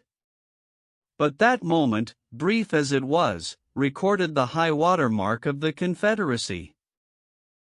Pickett's charge, brilliant, heroic, was nevertheless the beginning of the end. Lee had failed. He could not penetrate the North. And he knew it. The South was doomed. Lee was so saddened, so shocked, that he sent in his resignation and asked Jefferson Davis, the President of the Confederacy, to appoint a younger and abler man. If Lee had wanted to blame the disastrous failure of Pickett's charge on someone else, he could have found a score of alibis. Some of his division commanders had failed him. The cavalry hadn't arrived in time to support the infantry attack. This had gone wrong and that had gone awry. But Lee was far too noble to blame others. As Pickett's beaten and bloody troops struggled back to the Confederate lines, Robert E. Lee rode out to meet them all alone and greeted them with a self-condemnation that was little short of sublime. "All this has been my fault," he confessed. "I alone have lost this battle." Few generals in all history have had the courage and character to admit that. Michael Chung, who teaches our course in Hong Kong, told of how the Chinese culture presents some special problems and how sometimes it is necessary to recognize that the benefit of applying a principle may be more advantageous than maintaining an old tradition. He had one middle-aged class member who had been estranged from his son for many years. The father had been an opium addict, but was now cured. In Chinese tradition, an older person cannot take the first step. The father felt that it was up to his son to take the initiative toward a reconciliation. In an early session, he told the class about the grandchildren he had never seen and how much he desired to be reunited with his son. His classmates, all Chinese, understood his conflict between his desire and long-established tradition. The father felt that young people should have respect for their elders and that he was right in not giving in to his desire, but to wait for his son to come to him. Toward the end of the course, the father again addressed his class. "I have pondered this problem," he said. Dale Carnegie says, "If you are wrong, admit it quickly and emphatically." It is too late for me to admit it quickly, but I can admit it emphatically. I wronged my son. He was right in not wanting to see me and to expel me from his life. I may lose face by asking a younger person's forgiveness, but I was at fault and it is my responsibility to admit this. The class applauded and gave him their full support. At the next class he told how he went to his son's house, asked for and received forgiveness, and was now embarked on a new relationship with his son, his daughter-in-law, and the grandchildren he had at last met. Elbert Hubbard was one of the most original authors who ever stirred up a nation, and his stinging sentences often aroused fierce resentment. But Hubbard, with his rare skill for handling people, frequently turned his enemies into friends. For example, when some irritated reader wrote in to say that he didn't agree with such and such an article and ended by calling Hubbard this and that, Elbert Hubbard would answer like this: "Come to think it over, I don't entirely agree with it myself. Not everything I wrote yesterday appeals to me today. I am glad to learn what you think on the subject. The next time you are in the neighborhood you must visit us and we'll get this subject threshed out for all time. So here is a handclasp over the miles, and I am yours sincerely. What could you say to a man who treated you like that? When we are right, let's try to win people gently and tactfully to our way of thinking, and when we are wrong, and that will be surprisingly often, if we are honest with ourselves, let's admit our mistakes quickly and with enthusiasm. Not only will that technique produce astonishing results, but, believe it or not, it is a lot more fun, under the circumstances, than trying to defend oneself. Remember the old proverb, by fighting you never get enough, but by yielding you get more than you expected. Principle 3. If you are wrong, admit it quickly and emphatically. 4. A drop of honey. If your temper is aroused and you tell them a thing or two, you will have a fine time unloading your feelings. But what about the other person? Will he share your pleasure? Will your belligerent tones, your hostile attitude, make it easy for him to agree with you? If you come at me with your fists doubled, said Woodrow Wilson, I think I can promise you that mine will double as fast as yours, but if you come to me and say, let us sit down and take counsel together, and, if we differ from each other, understand why it is that we differ, just what the points at issue are, we will presently find that we are not so far apart after all, that the points on which we differ are few and the points on which we agree are many, and that if we only have the patience and the candor and the desire to get together, we will get together. Nobody appreciated the truth of Woodrow Wilson's statement more than John D. Rockefeller, Jr. Back in 1915, Rockefeller was the most fiercely despised man in Colorado. One of the bloodiest strikes in the history of American industry had been shocking the state for 2 terrible years. Irate, belligerent miners were demanding higher wages from the Colorado Fuel and Iron Company. Rockefeller controlled that company. Property had been destroyed, troops had been called out. Blood had been shed. Strikers had been shot, their bodies riddled with bullets. At a time like that, with the air seething with hatred, Rockefeller wanted to win the strikers to his way of thinking. And he did it. How? Here's the story. After weeks spent in making friends, Rockefeller addressed the representatives of the strikers. This speech, in its entirety, is a masterpiece. It produced astonishing results. It calmed the tempestuous waves of hate that threatened to engulf Rockefeller. It won him a host of admirers. It presented facts in such a friendly manner that the strikers went back to work without saying another word about the increase in wages for which they had fought so violently. The opening of that remarkable speech follows. Note how it fairly glows with friendliness. Rockefeller, remember, was talking to men who, a few days previously, had wanted to hang him by the neck to a sour apple tree, yet he couldn't have been more gracious, more friendly if he had addressed a group of medical missionaries. His speech was radiant with such phrases as I am proud to be here, having visited in your homes, met many of your wives and children, we meet here not as strangers, but as friends, spirit of mutual friendship, our common interests, it is only by your courtesy that I am here. This is a red-letter day in my life, Rockefeller began. It is the first time I have ever had the good fortune to meet the representatives of the employees of this great company, its officers and superintendents, together, and I can assure you that I am proud to be here, and that I shall remember this gathering as long as I live. Had this meeting been held 2 weeks ago, I should have stood here a stranger to most of you, recognizing a few faces.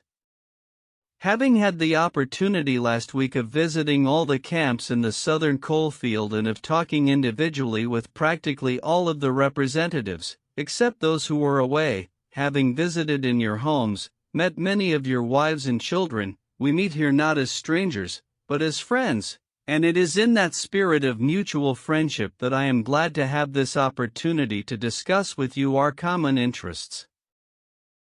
Since this is a meeting of the officers of the company and the representatives of the employees, it is only by your courtesy that I am here, for I am not so fortunate as to be either one or the other, and yet I feel that I am intimately associated with you men, for, in a sense, I represent both the stockholders and the directors. Isn't that a superb example of the fine art of making friends out of enemies? Suppose Rockefeller had taken a different tack. Suppose he had argued with those miners and hurled devastating facts in their faces. Suppose he had told them by his tones and insinuations that they were wrong. Suppose that, by all the rules of logic, he had proved that they were wrong. What would have happened? More anger would have been stirred up, more hatred, more revolt. If a man's heart is rankling with discord and ill feeling toward you, you can't win into your way of thinking with all the logic in Christendom. Scolding parents and domineering bosses and husbands and nagging wives ought to realize that people don't want to change their minds. They can't be forced or driven to agree with you or me. But they may possibly be led to, if we are gentle and friendly, ever so gentle and ever so friendly. Lincoln said that, in effect, over 100 years ago. Here are his words. It is an old and true maxim that a drop of honey catches more flies than a gallon of gall. So with men, if you would win a man to your cause, first convince him that you are his sincere friend. Therein is a drop of honey that catches his heart, which, say what you will, is the great high road to his reason. Business executives have learned that it pays to be friendly to strikers. For example, when 2,500 employees in the White Motor Company's plant struck for higher wages in a union shop, Robert F. Black, then president of the company, didn't lose his temper and condemn and threaten and talk of tyranny and communists. He actually praised the strikers. He published an advertisement in the Cleveland papers, complimenting them on the peaceful way in which they laid down their tools. Finding the strike pickets idle, he bought them a couple of dozen baseball bats and gloves and invited them to play ball on vacant lots. For those who preferred bowling, he rented a bowling alley. This friendliness on Mr. Black's part did what friendliness always does, it begot friendliness. So the strikers borrowed brooms, shovels, and rubbish carts, and began picking up matches, papers, cigarette stubs, and cigar butts around the factory. Imagine it! Imagine strikers tidying up the factory grounds while battling for higher wages and recognition of the union. Such an event had never been heard of before in the long, tempestuous history of American labor wars. That strike ended with a compromise settlement within a week, ended without any ill feeling or rancor. Daniel Webster, who looked like a god and talked like Jehovah, was one of the most successful advocates who ever pleaded a case, yet he ushered in his most powerful arguments with such friendly remarks as, "It will be for the jury to consider, this may perhaps be worth thinking of, here are some facts that I trust you will not lose sight of, or you, with your knowledge of human nature, will easily see the significance of these facts." No bulldozing. No high-pressure methods. No attempt to force his opinions on others. Webster used the soft-spoken, quiet, friendly approach, and it helped to make him famous. You may never be called upon to settle a strike or address a jury, but you may want to get your rent reduced. Will the friendly approach help you then? Let's see. 0. L. Straub, an engineer, wanted to get his rent reduced. And he knew his landlord was hard-boiled. I wrote him, Mr. Straub said in a speech before the class, notifying him that I was vacating my apartment as soon as my lease expired. The truth was, I didn't want to move. I wanted to stay if I could get my rent reduced. But the situation seemed hopeless. Other tenants had tried and failed. Everyone told me that the landlord was extremely difficult to deal with. But I said to myself, I am studying a course in how to deal with people, so I'll try it on him and see how it works. He and his secretary came to see me as soon as he got my letter. I met him at the door with a friendly greeting. I fairly bubbled with goodwill and enthusiasm. I didn't begin talking about how high the rent was. I began talking about how much I liked his apartment house. Believe me, I was hearty in my approbation and lavish in my praise. I complimented him on the way he ran the building and told him I should like so much to stay for another year, but I couldn't afford it. He had evidently never had such a reception from a tenant. He hardly knew what to make of it. Then he started to tell me his troubles. Complaining tenants. One had written him 14 letters, some of them positively insulting. Another threatened to break his lease unless the landlord kept the man on the floor above from snoring. What a relief it is, he said, to have a satisfied tenant like you. And then, without my even asking him to do it, he offered to reduce my rent a little. I wanted more, so I named the figure I could afford to pay, and he accepted without a word. As he was leaving, he turned to me and asked, "What decorating can I do for you?" If I had tried to get the rent reduced by the methods the other tenants were using, I am positive I should have met with the same failure they encountered. It was the friendly, sympathetic, appreciative approach that won. Dean Woodcock of Pittsburgh, Pennsylvania, is the superintendent of a department of the local electric company. His staff was called upon to repair some equipment on top of a pole. This type of work had formerly been performed by a different department and had only recently been transferred to Woodcock's section. Although his people had been trained in the work, this was the first time they had ever actually been called upon to do it.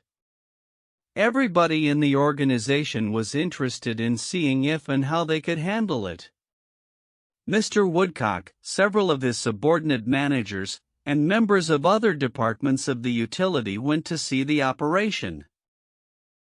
Many cars and trucks were there, and a number of people were standing around watching the two lone men on top of the pole.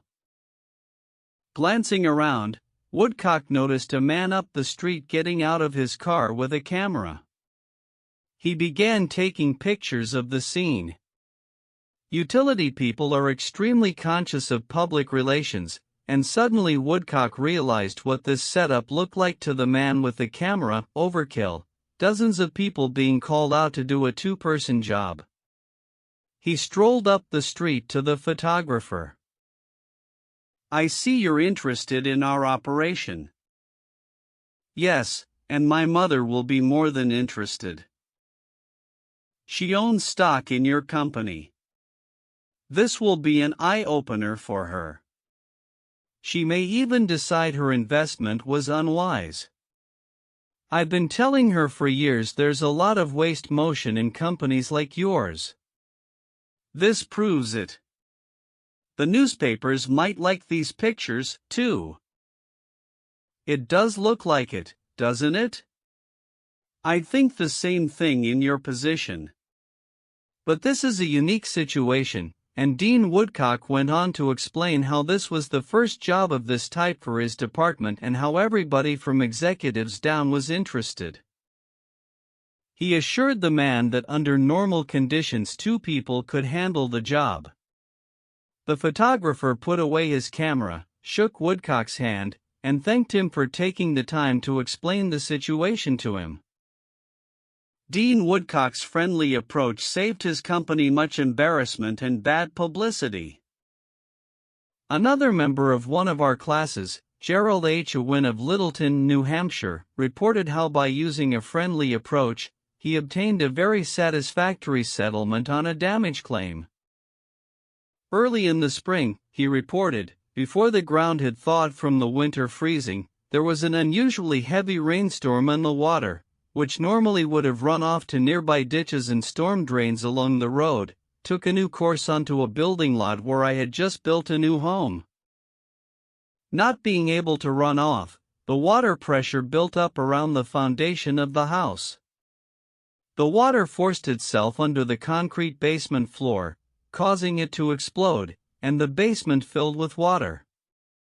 This ruined the furnace and the hot water heater. The cost to repair this damage was in excess of $2,000.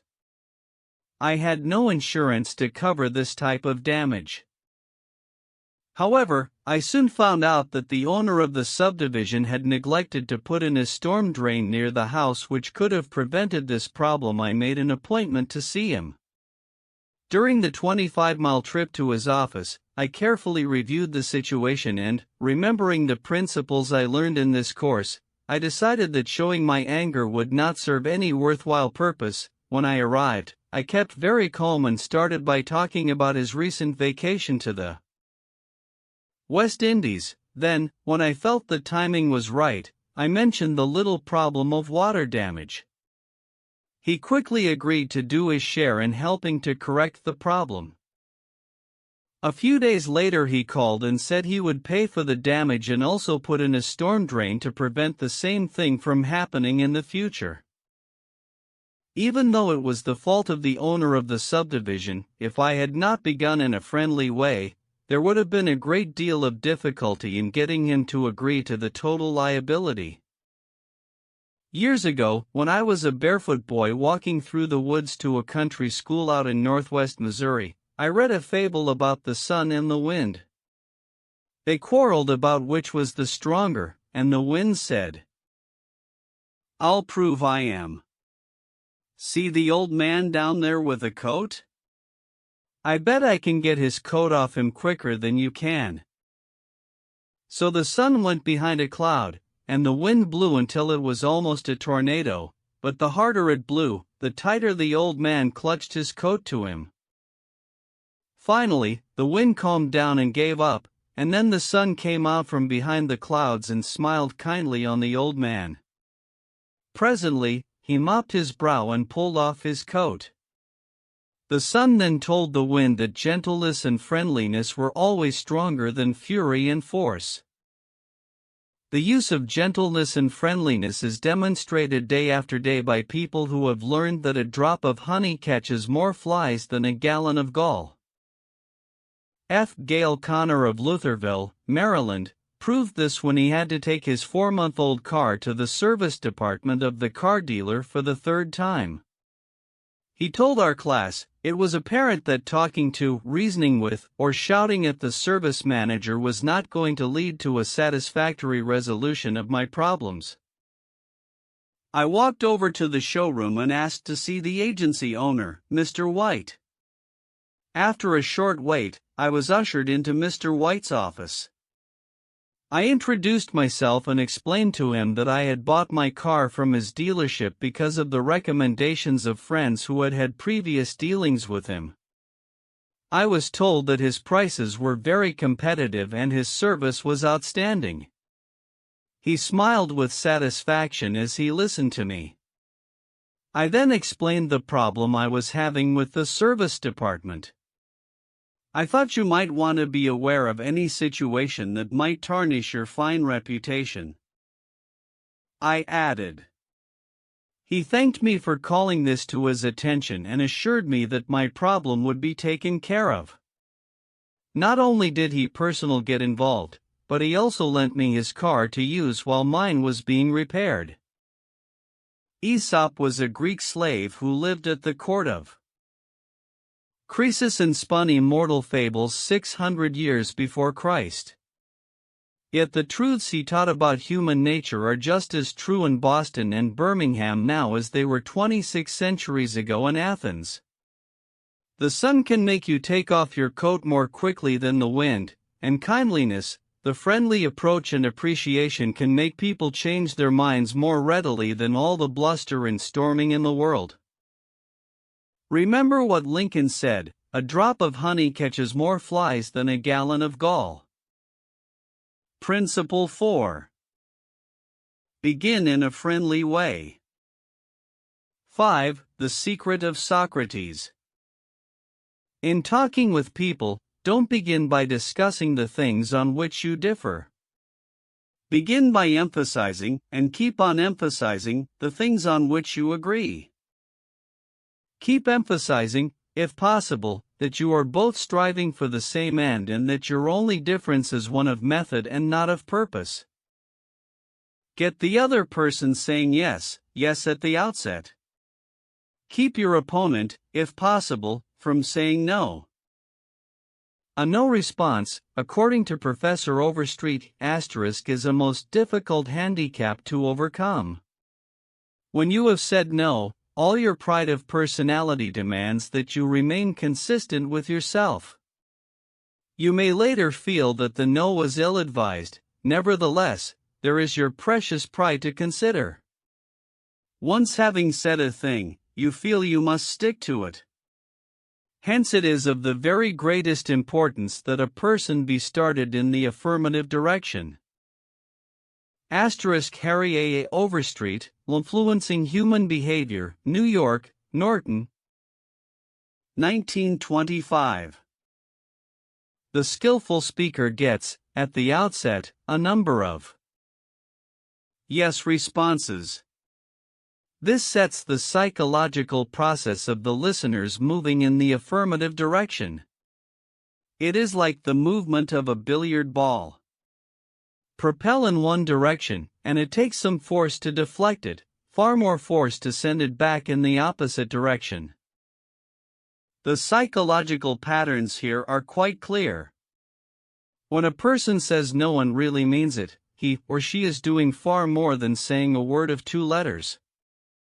The entire organism, glandular, nervous, muscular, gathers itself together into a condition of rejection. There is, usually in minute but sometimes in observable degree, a physical withdrawal or readiness for withdrawal. The whole neuromuscular system, in short, sets itself on guard against acceptance. When, to the contrary, a person says yes, none of the withdrawal activities takes place. The organism is in a forward, moving, accepting, open attitude. Hence the more yes we can, at the very outset, induce, the more likely we are to succeed in capturing the attention for our ultimate proposal. It is a very simple technique, this yes response. And yet, how much it is neglected. It often seems as if people get a sense of their own importance by antagonizing others at the outset. Get a student to say no at the beginning, or a customer, child, husband, or wife, and it takes the wisdom and the patience of angels to transform that bristling negative into an affirmative. The use of this yes technique enabled James Eberson, who was a teller in the Greenwich Savings Bank, in New York City, to secure a prospective customer who might otherwise have been lost. "This man came in to open an account," said Mr. Eberson, "and I gave him our usual form to fill out. Some of the questions he answered willingly, but there were others he flatly refused to answer. Before I began the study of human relations, I would have told this prospective depositor that if he refused to give the bank this information, we should have to refuse to accept this account. I am ashamed that I have been guilty of doing that very thing in the past. Naturally, an ultimatum like that made me feel good. I had shown who was boss, that the bank's rules and regulations couldn't be flouted. But that sort of attitude certainly didn't give a feeling of welcome and importance to the man who had walked in to give us his patronage. I resolved this morning to use a little horse sense. I resolved not to talk about what the bank wanted but about what the customer wanted. And above all else, I was determined to get him saying yes, yes from the very start. So I agreed with him. I told him the information he refused to give was not absolutely necessary. However, I said, suppose you have money in this bank at your death. Wouldn't you like to have the bank transfer it to your next of kin, who is entitled to it according to law? Yes, of course, he replied. Don't you think, I continued, that it would be a good idea to give us the name of your next of kin so that, in the event of your death, we could carry out your wishes without error or delay? Again he said, yes. The young man's attitude softened and changed when he realized that we weren't asking for this information for our sake but for his sake. Before leaving the bank, this young man not only gave me complete information about himself but he opened, at my suggestion, a trust account, naming his mother as the beneficiary for his account, and he had gladly answered all the questions concerning his mother also. I found that by getting him to say yes, yes from the outset, he forgot the issue at stake and was happy to do all the things I suggested. Joseph Allison, a sales representative for Westinghouse Electric Company, had this story to tell. There was a man in my territory that our company was most eager to sell to. My predecessor had called on him for 10 years without selling anything. When I took over the territory, I called steadily for 3 years without getting an order. Finally, after 13 years of calls and sales talk, we sold him a few motors. If these proved to be all right, an order for several hundred more would follow. Such was my expectation. Right? I knew they would be all right. So when I called 3 weeks later, I was in high spirits. The chief engineer greeted me with this shocking announcement, "Allison, I can't buy the remainder of the motors from you." "Why?" I asked in amazement. "Why?" "Because your motors are too hot. I can't put my hand on them." I knew it wouldn't do any good to argue. I had tried that sort of thing too long. So I thought of getting the yes, yes response. "Well, now look, Mr. Smith," I said. "I agree with you 100%, if those motors are running too hot, you ought not to buy any more of them. You must have motors that won't run any hotter than standards set by the National Electrical Manufacturers Association." Isn't that so? He agreed it was. I had gotten my first yes. The Electrical Manufacturers Association regulations say that a properly designed motor may have a temperature of 72 degrees Fahrenheit above room temperature. Is that correct? Yes, he agreed. That's quite correct. But your motors are much hotter. I didn't argue with him. I merely asked, "How hot is the mill room?" "Oh," he said, "about 75 degrees Fahrenheit." "Well," I replied, "if the mill room is 75 degrees and you add 72 to that, that makes a total of 147 degrees Fahrenheit. Wouldn't you scald your hand if you held it under a spigot of hot water at a temperature of 147 degrees Fahrenheit? Again he had to say yes. Well, I suggested, wouldn't it be a good idea to keep your hands off those motors? Well, I guess you're right, he admitted. We continued to chat for a while. Then he called his secretary and lined up approximately $35,000 worth of business for the ensuing month. It took me years and cost me countless thousands of dollars in lost business before I finally learned that it doesn't pay to argue, that it is much more profitable and much more interesting to look at things from the other person's viewpoint and try to get that person saying yes, yes. Eddie Snow, who sponsors our courses in Oakland, California, tells how he became a good customer of a shop because the proprietor got him to say yes, yes. Eddie had become interested in bow hunting and had spent considerable money in purchasing equipment and supplies from a local bow store. When his brother was visiting him, he wanted to rent a bow for him from this store. The sales clerk told him they didn't rent bows, so Eddie phoned another bow store. Eddie described what happened. A very pleasant gentleman answered the phone. His response to my question for a rental was completely different from the other place.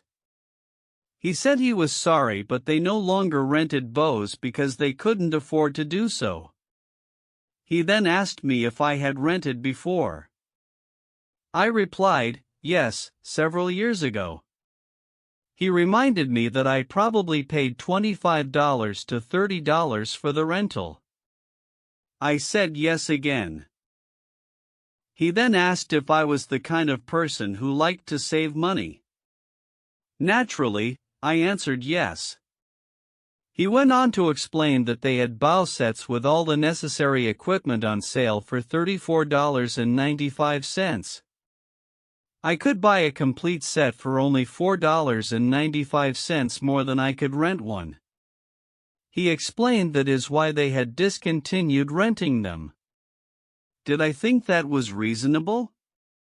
My yes response led to a purchase of the set, and when I picked it up I purchased several more items at this shop and have since become a regular customer. Socrates, the gadfly of Athens, was one of the greatest philosophers the world has ever known. He did something that only a handful of men in all history have been able to do. He sharply changed the whole course of human thought, and now, 24 centuries after his death, he is honored as one of the wisest persuaders who ever influenced this wrangling world. His method? Did he tell people they were wrong? Oh, no, not Socrates. He was far too adroit for that. His whole technique, now called the Socratic method, was based upon getting a yes, yes response. He asked questions with which his opponent would have to agree. He kept on winning one admission after another until he had an armful of yes. He kept on asking questions until finally, almost without realizing it, his opponents found themselves embracing a conclusion they would have bitterly denied a few minutes previously. The next time we are tempted to tell someone he or she is wrong, let's remember old Socrates and ask a gentle question, a question that will get the yes, yes response. The Chinese have a proverb pregnant with the age-old wisdom of the Orient: he who treads softly goes far. They have spent 5,000 years studying human nature, those cultured Chinese, and they have garnered a lot of perspicacity. He who treads softly goes far. Principle 5. Get the other person saying yes, yes immediately. 6. The safety valve in handling complaints. Must people trying to win others to their way of thinking do too much talking themselves? Let the other people talk themselves out. They know more about their business and problems than you do. So ask them questions. Let them tell you a few things.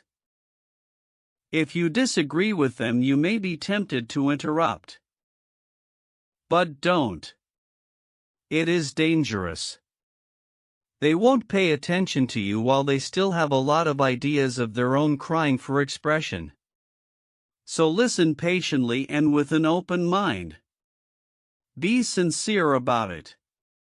Encourage them to express their ideas fully. Does this policy pay in business?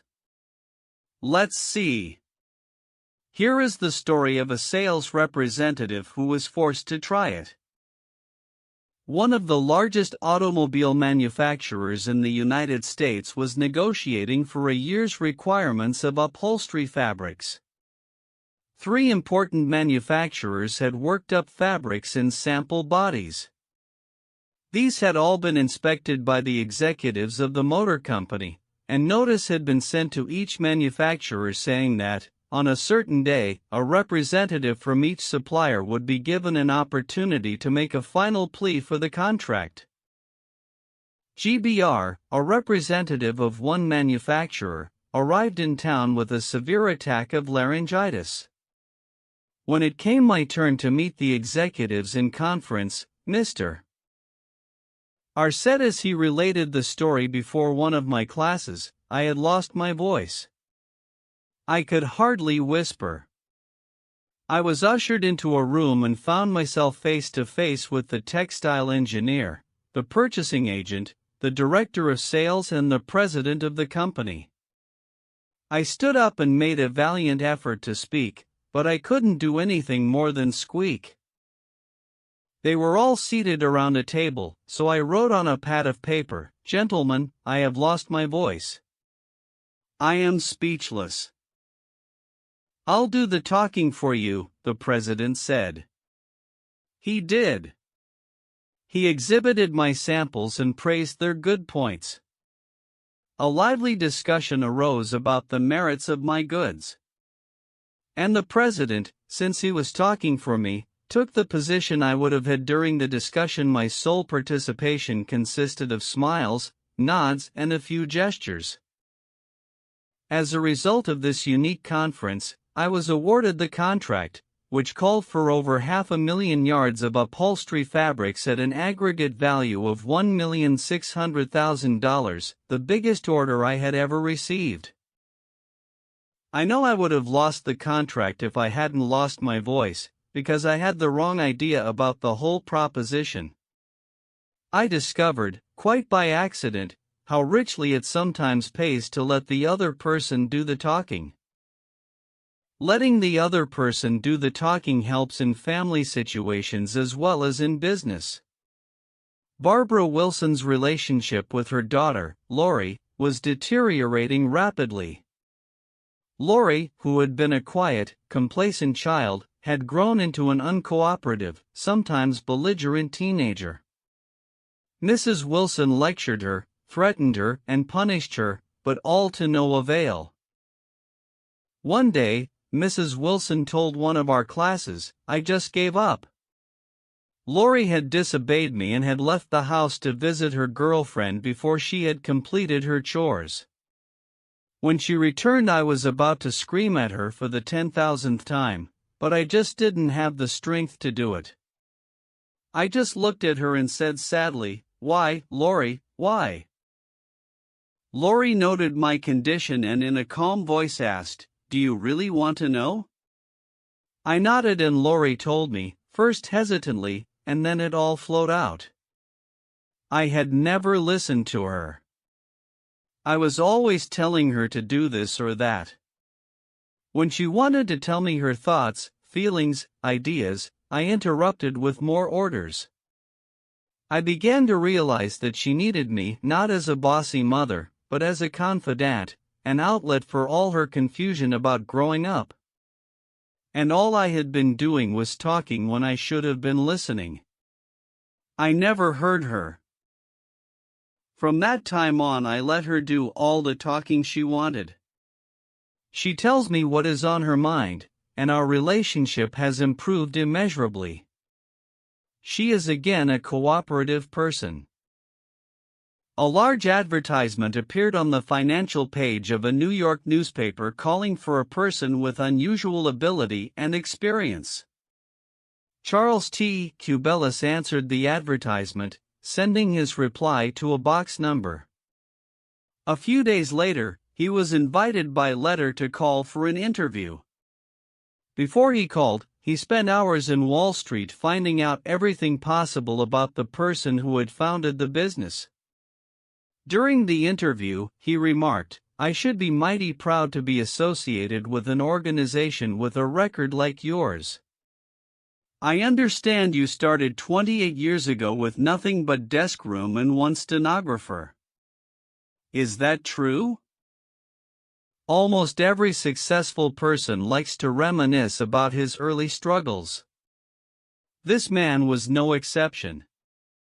He talked for a long time about how he had started with $450 in cash and an original idea. He told how he had fought against discouragement and battled against ridicule, working Sundays and holidays, 12 to 16 hours a day, how he had finally won against all odds until now the most important executives on Wall Street were coming to him for information and guidance. He was proud of such a record. He had a right to be, and he had a splendid time telling about it.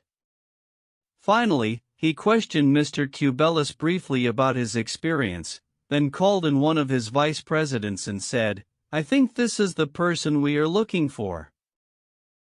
Mr. Cubelis had taken the trouble to find out about the accomplishments of his prospective employer. He showed an interest in the other person and his problems. He encouraged the other person to do most of the talking, and made a favorable impression. Roy G. Bradley of Sacramento, California, had the opposite problem. He listened as a good prospect for a sales position talked himself into a job with Bradley's firm, Roy reported. Being a small brokerage firm, we had no fringe benefits, such as hospitalization, medical insurance, and pensions. Every representative is an independent agent.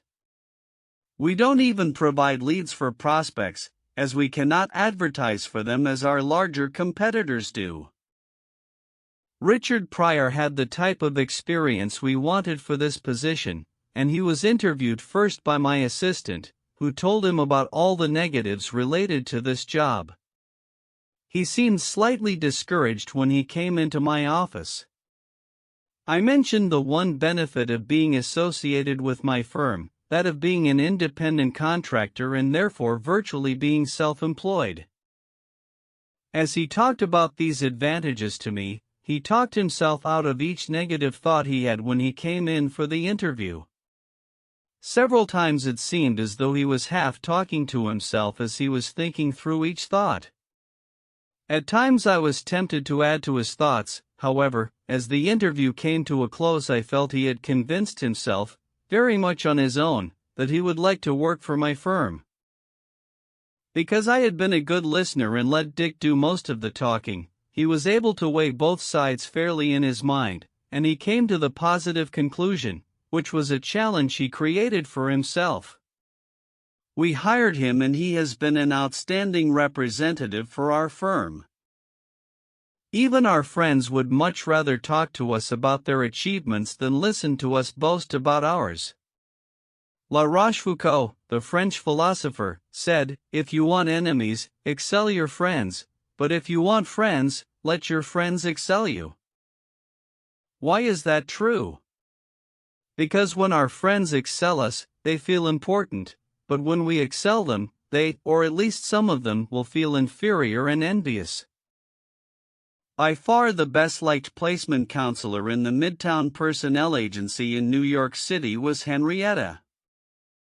It hadn't always been that way. During the first few months of her association with the agency, Henrietta didn't have a single friend among her colleagues. Why? Because every day she would brag about the placements she had made, the new accounts she had opened, and anything else she had accomplished. I was good at my work and proud of it, Henrietta told one of our classes. But instead of my colleagues sharing my triumphs, they seemed to resent them. I wanted to be liked by these people. I really wanted them to be my friends.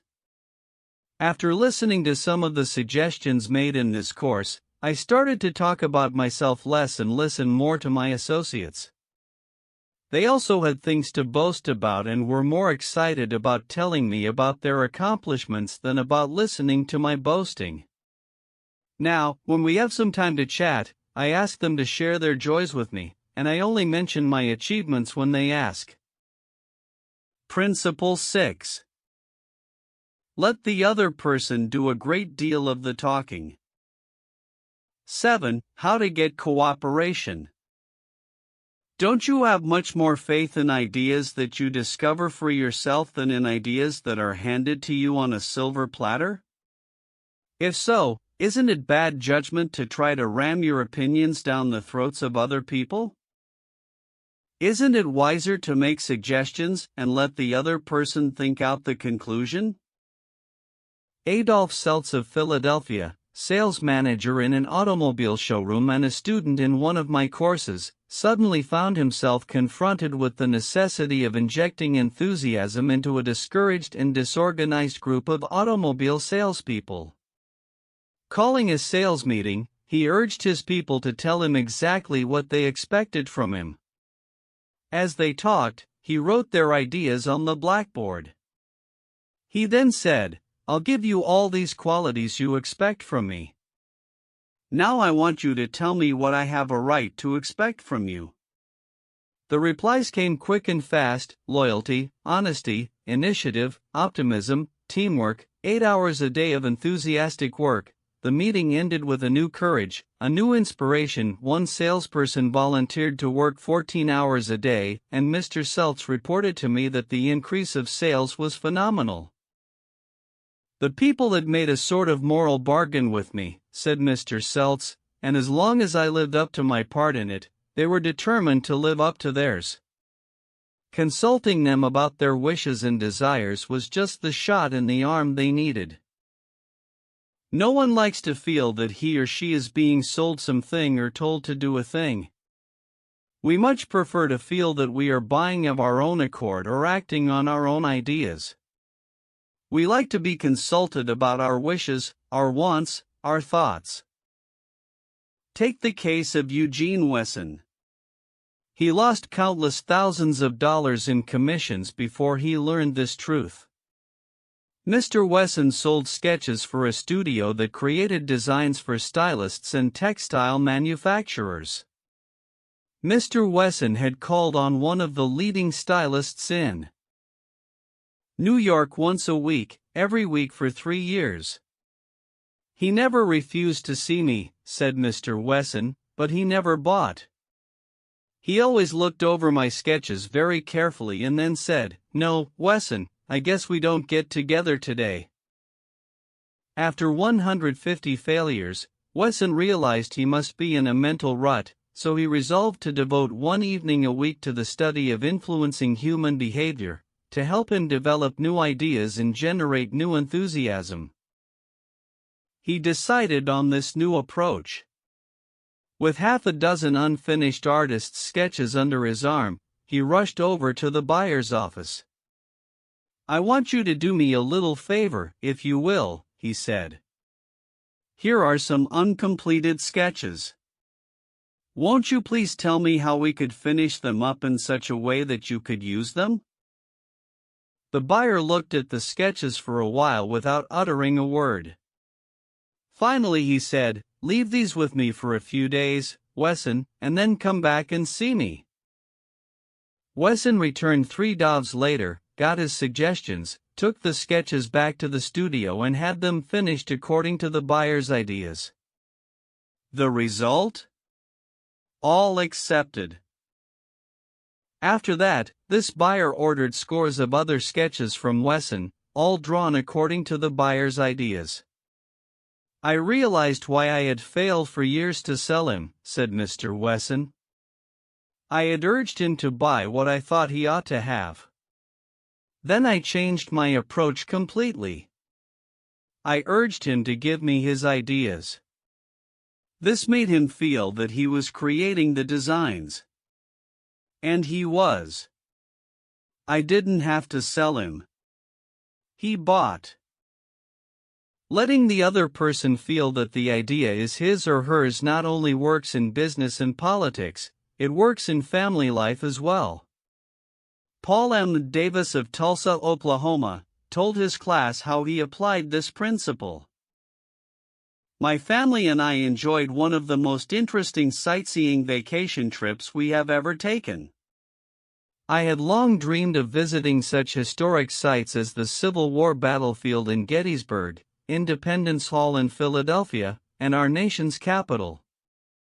Valley Forge, Jamestown, and the restored colonial village of Williamsburg were high on the list of things I wanted to see.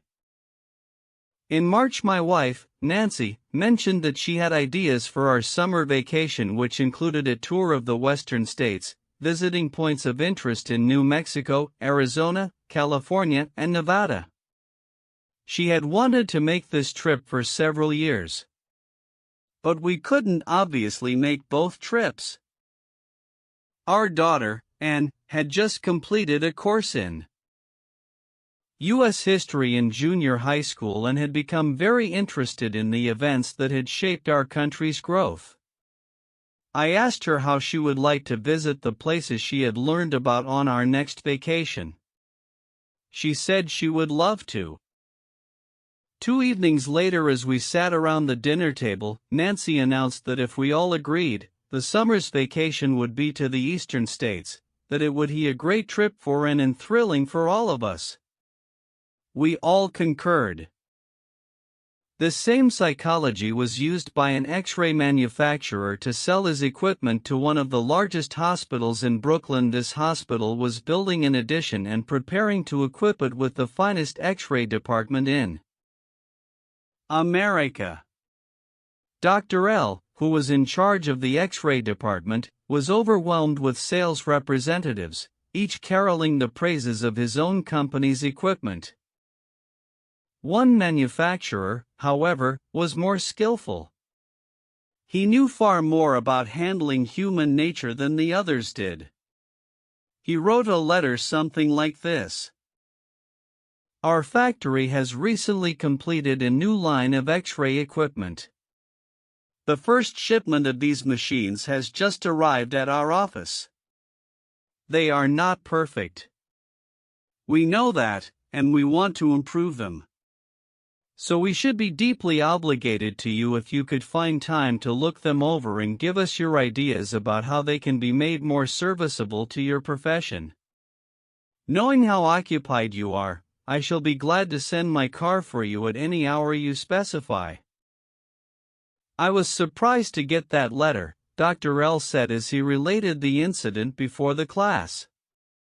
I was both surprised and complimented. I had never had an X-ray manufacturer seeking my advice before. It made me feel important. I was busy every night that week, but I canceled a dinner appointment in order to look over the equipment. The more I studied it, the more I discovered for myself how much I liked it. Nobody had tried to sell it to me. I felt that the idea of buying that equipment for the hospital was my own. I sold myself on its superior qualities and ordered it installed. Ralph Waldo Emerson, in his essay Self-Reliance, stated, "In every work of genius we recognize our own rejected thoughts. They come back to us with a certain alienated majesty." Colonel Edward M. House wielded an enormous influence in national and international affairs while Woodrow Wilson occupied the White House. Wilson leaned upon Colonel House for secret counsel and advice more than he did upon even members of his own cabinet. What method did the colonel use in influencing the president? Fortunately, we know, for House himself revealed it to Arthur D. Houghton Smith, and Smith quoted House in an article in the Saturday Evening Post. "After I got to know the president," House said, "I learned the best way to convert him to an idea was to plant it in his mind casually, but so as to interest him in it, so as to get him thinking about it on his own account. The first time this worked it was an accident. I had been visiting him at the White House and urged a policy on him which he appeared to disapprove. But several days later, at the dinner table, I was amazed to hear him trot out my suggestion as his own." Did House interrupt him and say, "That's not your idea"? That's mine? Oh, no. Not house. He was too adroit for that. He didn't care about credit. He wanted results. So he let Wilson continue to feel that the idea was his. House did even more than that. He gave Wilson public credit for these ideas. Let's remember that everyone we come in contact with is just as human as Woodrow Wilson. So let's use Colonel House's technique. A man up in the beautiful Canadian province of New Brunswick used this technique on me and won my patronage. I was planning at the time to do some fishing and canoeing in New Brunswick. So I wrote the Tourist Bureau for information. Evidently my name and address were put on a mailing list, for I was immediately overwhelmed with scores of letters and booklets and printed testimonials from camps and guides. I was bewildered. I didn't know which to choose. Then one camp owner did a clever thing. He sent me the names and telephone numbers of several New York people who had stayed at his camp, and he invited me to telephone them and discover for myself what he had to offer. I found to my surprise that I knew one of the men on his list. I telephoned him, found out what his experience had been, and then wired the camp the date of my arrival. The others had been trying to sell me on their service, but one let me sell myself. That organization won. 25 centuries ago, Lao Tse, a Chinese sage, said some things that readers of this book might use today. The reason why rivers and seas receive the homage of 100 mountain streams is that they keep below them. Thus they are able to reign over all the mountain streams. So the sage, wishing to be above men, putteth himself below them, wishing to be before them, he putteth himself behind them. Thus, though his place be above men, they do not feel his weight, though his place be before them, they do not count it an injury. Principle 7. Let the other person feel that the idea is his or hers. 8. A formula that will work wonders for you. Remember that other people may be totally wrong. But they don't think so. Don't condemn them.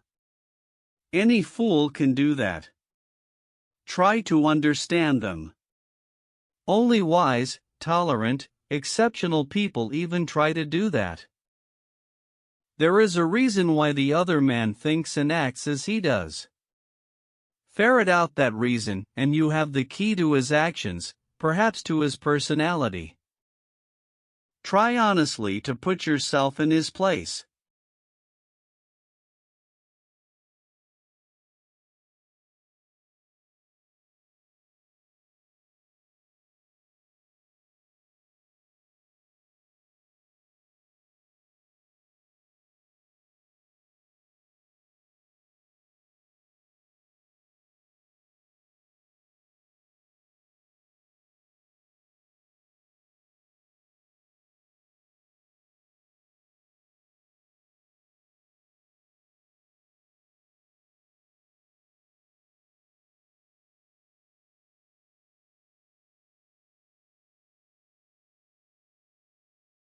If you say to yourself, "How would I feel? How would I react if I were in his shoes?" you will save yourself time and irritation, for, by becoming interested in the cause, we are less likely to dislike the effect.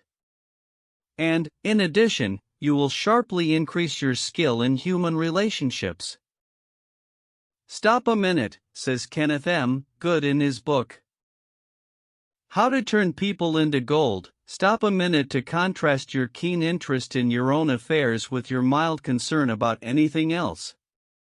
Realize then, that everybody else in the world feels exactly the same way. Then, along with Lincoln and Roosevelt, you will have grasped the only solid foundation for interpersonal relationships, namely, that success in dealing with people depends on a sympathetic grasp of the other person's viewpoint. Sam Douglas of Hempstead, New York, used to tell his wife that she spent too much time working on their lawn, pulling weeds, fertilizing, cutting the grass twice a week when the lawn didn't look any better than it had when they moved into their home 4 years earlier. Naturally, she was distressed by his remarks, and each time he made such remarks the balance of the evening was ruined. After taking our course, Mr. Douglas realized how foolish he had been all those years. It never occurred to him that she enjoyed doing that work and she might really appreciate a compliment on her diligence. One evening after dinner, his wife said she wanted to pull some weeds and invited him to keep her company. He first declined, but then thought better of it and went out after her and began to help her pull weeds. She was visibly pleased, and together they spent an hour in hard work and pleasant conversation.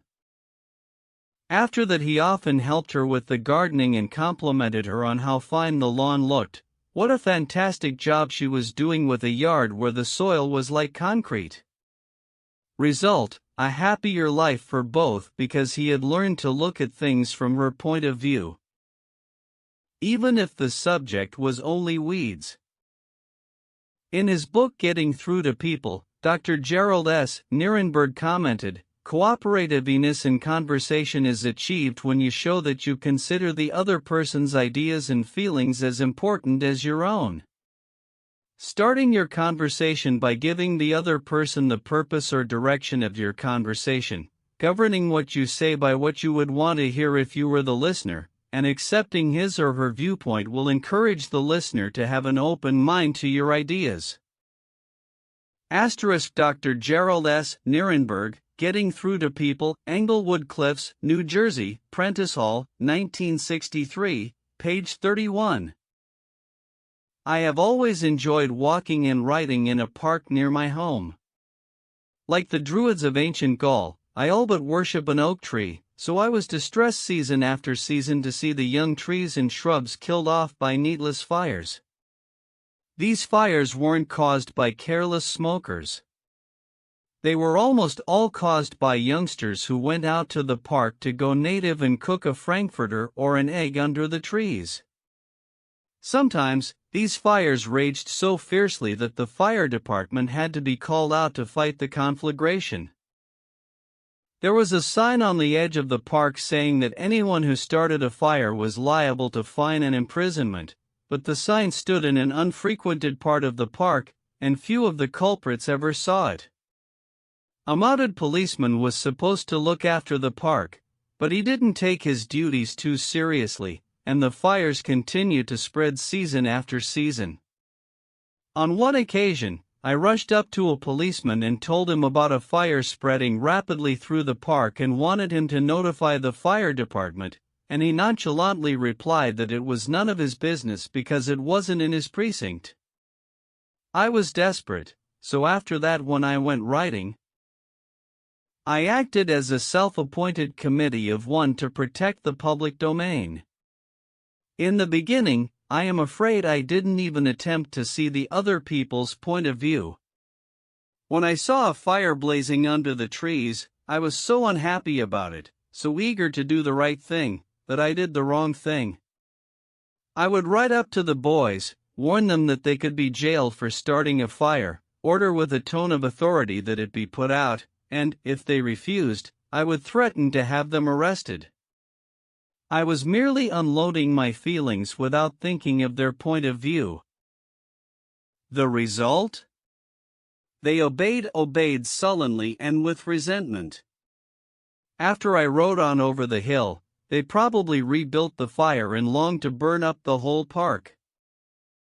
With the passing of the years, I acquired a trifle more knowledge of human relations, a little more tact, a somewhat greater tendency to see things from the other person's standpoint. Then, instead of giving orders, I would ride up to a blazing fire and begin something like this. Having a good time, boys? What are you going to cook for supper? I loved to build fires myself when I was a boy, and I still love to. But you know they are very dangerous here in the park.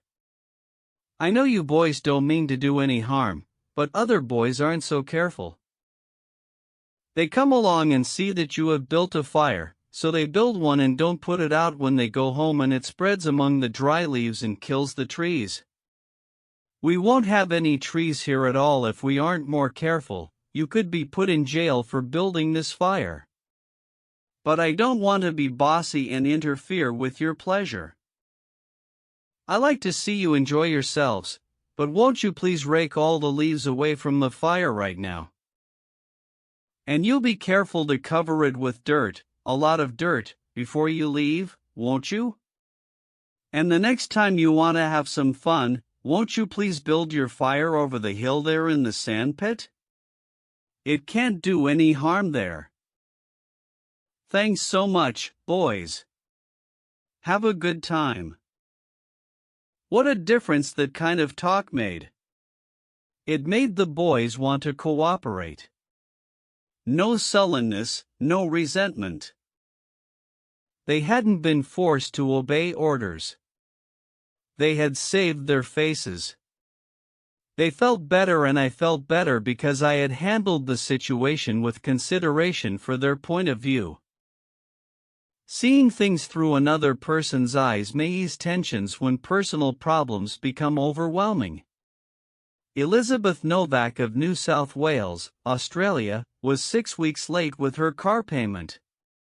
On a Friday, she reported, I received a nasty phone call from the man who was handling my account informing me if I did not come up with $122 by Monday morning I could anticipate further action from the company. I had no way of raising the money over the weekend, so when I received his phone call first thing on Monday morning I expected the worst. Instead of becoming upset, I looked at the situation from his point of view. I apologized most sincerely for causing him so much inconvenience and remarked that I must be his most troublesome customer, as this was not the first time I was behind in my payments. His tone of voice changed immediately, and he reassured me that I was far from being one of his really troublesome customers.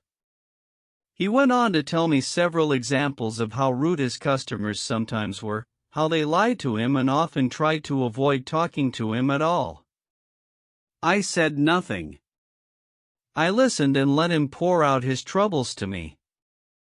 Then, without any suggestion from me, he said it did not matter if I couldn't pay all the money immediately. It would be all right if I paid him $20 by the end of the month and made up the balance whenever it was convenient for me to do so. Tomorrow, before asking anyone to put out a fire or buy your product or contribute to your favorite charity, why not pause and close your eyes and try to think the whole thing through from another person's point of view? Ask yourself, why should he or she want to do it? True, this will take time, but it will avoid making enemies and will get better results, and with less friction and less shoe leather. I would rather walk the sidewalk in front of a person's office for 2 hours before an interview, said Dean Donham of the Harvard Business School, than step into that office without a perfectly clear idea of what I was going to say and what that person, from my knowledge of his or her interests and motives, was likely to answer. That is so important that I am going to repeat it in italics for the sake of emphasis. I would rather walk the sidewalk in front of a person's office for 2 hours before an interview than step into that office without a perfectly clear idea of what I was going to say and what that person, from my knowledge of his or her interests and motives, was likely to answer. If, as a result of reading this book, you get only one thing, an increased tendency to think always in terms of the other person's point of view, and see things from that person's angle as well as your own. If you get only that one thing from this book, it may easily prove to be one of the stepping stones of your career. Principle 8. Try honestly to see things from the other person's point of view. 9. What everybody wants. Wouldn't you like to have a magic phrase that would stop arguments, eliminate ill feeling, create goodwill, and make the other person listen attentively? Yes? All right. Here it is. I don't blame you one iota for feeling as you do. If I were you, I would undoubtedly feel just as you do. An answer like that will soften the most cantankerous old cuss alive. And you can say that and be 100% sincere, because if you were the other person you, of course, would feel just as he does. Take Al Capone, for example. Suppose you had inherited the same body and temperament and mind that Al Capone had. Suppose you had had his environment and experiences. You would then be precisely what he was and where he was. For it is those things, and only those things, that made him what he was. The only reason, for example, that you are not a rattlesnake is that your mother and father weren't rattlesnakes. You deserve very little credit for being what you are. And remember, the people who come to you irritated, bigoted, unreasoning, deserve very little discredit for being what they are. Feel sorry for the poor devils. Pity them. Sympathize with them. Say to yourself, there, but for the grace of God, go I. 3/4 of the people you will ever meet are hungering and thirsting for sympathy. Give it to them, and they will love you. I once gave a broadcast about the author of Little Women, Louisa May Alcott. Naturally, I knew she had lived and written her immortal books in Concord, Massachusetts. But, without thinking what I was saying, I spoke of visiting her old home in Concord, New Hampshire. If I had said New Hampshire only once, it might have been forgiven. But, alas and alack, I said it twice. I was deluged with letters and telegrams, stinging messages that swirled around my defenseless head like a swarm of hornets. Many were indignant. A few insulting. One colonial dame, who had been reared in Concord, Massachusetts, and who was then living in Philadelphia, vented her scorching wrath upon me. She couldn't have been much more bitter if I had accused Miss Alcott of being a cannibal from New Guinea. As I read the letter, I said to myself, thank God, I am not married to that woman. I felt like writing and telling her that although I had made a mistake in geography, she had made a far greater mistake in common courtesy. That was to be just my opening sentence. Then I was going to roll up my sleeves and tell her what I really thought. But I didn't. I controlled myself. I realized that any hot-headed fool could do that, and that most fools would do just that. I wanted to be above fools. So I resolved to try to turn her hostility into friendliness. It would be a challenge, a sort of game I could play. I said to myself, after all, if I were she, I would probably feel just as she does. So, I determined to sympathize with her viewpoint. The next time I was in Philadelphia, I called her on the telephone. The conversation went something like this. Me, Mrs. So-and-so, you wrote me a letter a few weeks ago, and I want to thank you for it. SHE, in incisive, cultured, well-bred tones, to whom have I the honor of speaking? Me, I am a stranger to you. My name is Dale Carnegie. You listened to a broadcast I gave about Louisa May Alcott a few Sundays ago, and I made the unforgivable blunder of saying that she had lived in Concord, New Hampshire. It was a stupid blunder, and I want to apologize for it. It was so nice of you to take the time to write me. SHE, I am sorry, Mr. Carnegie, that I wrote as I did. I lost my temper. I must apologize. Me, no. No. You are not the one to apologize, I am. Any school child would have known better than to have said what I said. I apologized over the air the following Sunday, and I want to apologize to you personally now. I was born in Concord, Massachusetts. My family has been prominent in Massachusetts affairs for 2 centuries, and I am very proud of my native state. I was really quite distressed to hear you say that Miss Alcott had lived in New Hampshire. But I am really ashamed of that letter. I assure you that you were not 1/10 as distressed as I am. My error didn't hurt Massachusetts, but it did hurt me. It is so seldom that people of your standing in culture take the time to write people who speak on the radio, and I do hope you will write me again if you detect an error in my talks. You know, I really like very much the way you have accepted my criticism. You must be a very nice person. I should like to know you better. So, because I had apologized and sympathized with her point of view, she began apologizing and sympathizing with my point of view. I had the satisfaction of controlling my temper, the satisfaction of returning kindness for an insult. I got infinitely more real fun out of making her like me than I could ever have gotten out of telling her to go and take a jump in the Schuylkill River. Every man who occupies the White House is faced almost daily with thorny problems in human relations. President Taft was no exception, and he learned from experience the enormous chemical value of sympathy in neutralizing the acid of hard feelings. In his book Ethics in Service, Taft gives rather an amusing illustration of how he softened the ire of a disappointed and ambitious mother.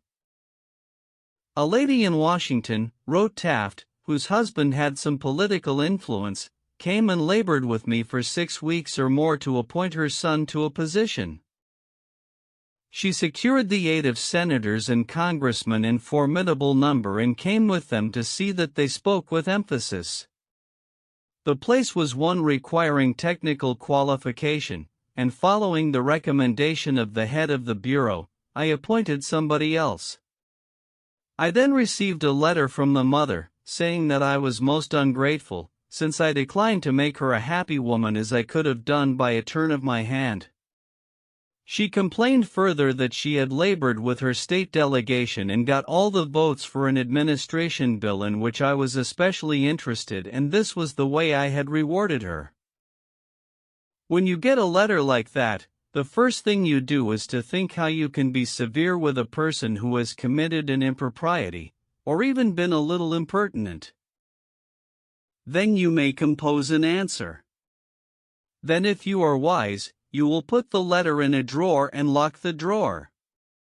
Take it out in the course of 2 days. Such communications will always bear 2 days delay in answering. And when you take it out after that interval, you will not send it. That is just the course I took. After that, I sat down and wrote her just as polite a letter as I could, telling her I realized a mother's disappointment under such circumstances, but that really the appointment was not left to my mere personal preference, that I had to select a man with technical qualifications, and had, therefore, to follow the recommendations of the head of the bureau. I expressed the hope that her son would go on to accomplish what she had hoped for him in the position which she then had. That mollified her, and she wrote me a note saying she was sorry she had written as she had. But the appointment I sent in was not confirmed at once, and after an interval I received a letter which purported to come from her husband, though it was in the same handwriting as all the others. I was therein advised that, due to the nervous prostration that had followed her disappointment in this case, she had to take to her bed and had developed a most serious case of cancer of the stomach. Would I not restore her to health by withdrawing the first name and replacing it by her son's? I had to write another letter, this one to the husband, to say that I hoped the diagnosis would prove to be inaccurate, that I sympathized with him in the sorrow he must have in the serious illness of his wife, but that it was impossible to withdraw the name sent in. The man whom I appointed was confirmed, and within 2 days after I received that letter, we gave a musicale at the White House. The first two people to greet Mrs. Taft and me were this husband and wife, though the wife had so recently been in articulo mortis. J. Mangum represented an elevator-escalator maintenance company in Tulsa, Oklahoma, which had the maintenance contract for the escalators in one of Tulsa's leading hotels. The hotel manager did not want to shut down the escalator for more than 2 hours at a time because he did not want to inconvenience the hotel's guests. The repair that had to be made would take at least 8 hours, and his company did not always have a specially qualified mechanic available at the convenience of the hotel. When Mr. Mangum was able to schedule a top-flight mechanic for this job, he telephoned the hotel manager and instead of arguing with him to give him the necessary time, he said, "Rick, I know your hotel is quite busy and you would like to keep the escalator shutdown time to a minimum. I understand your concern about this, and we want to do everything possible to accommodate you.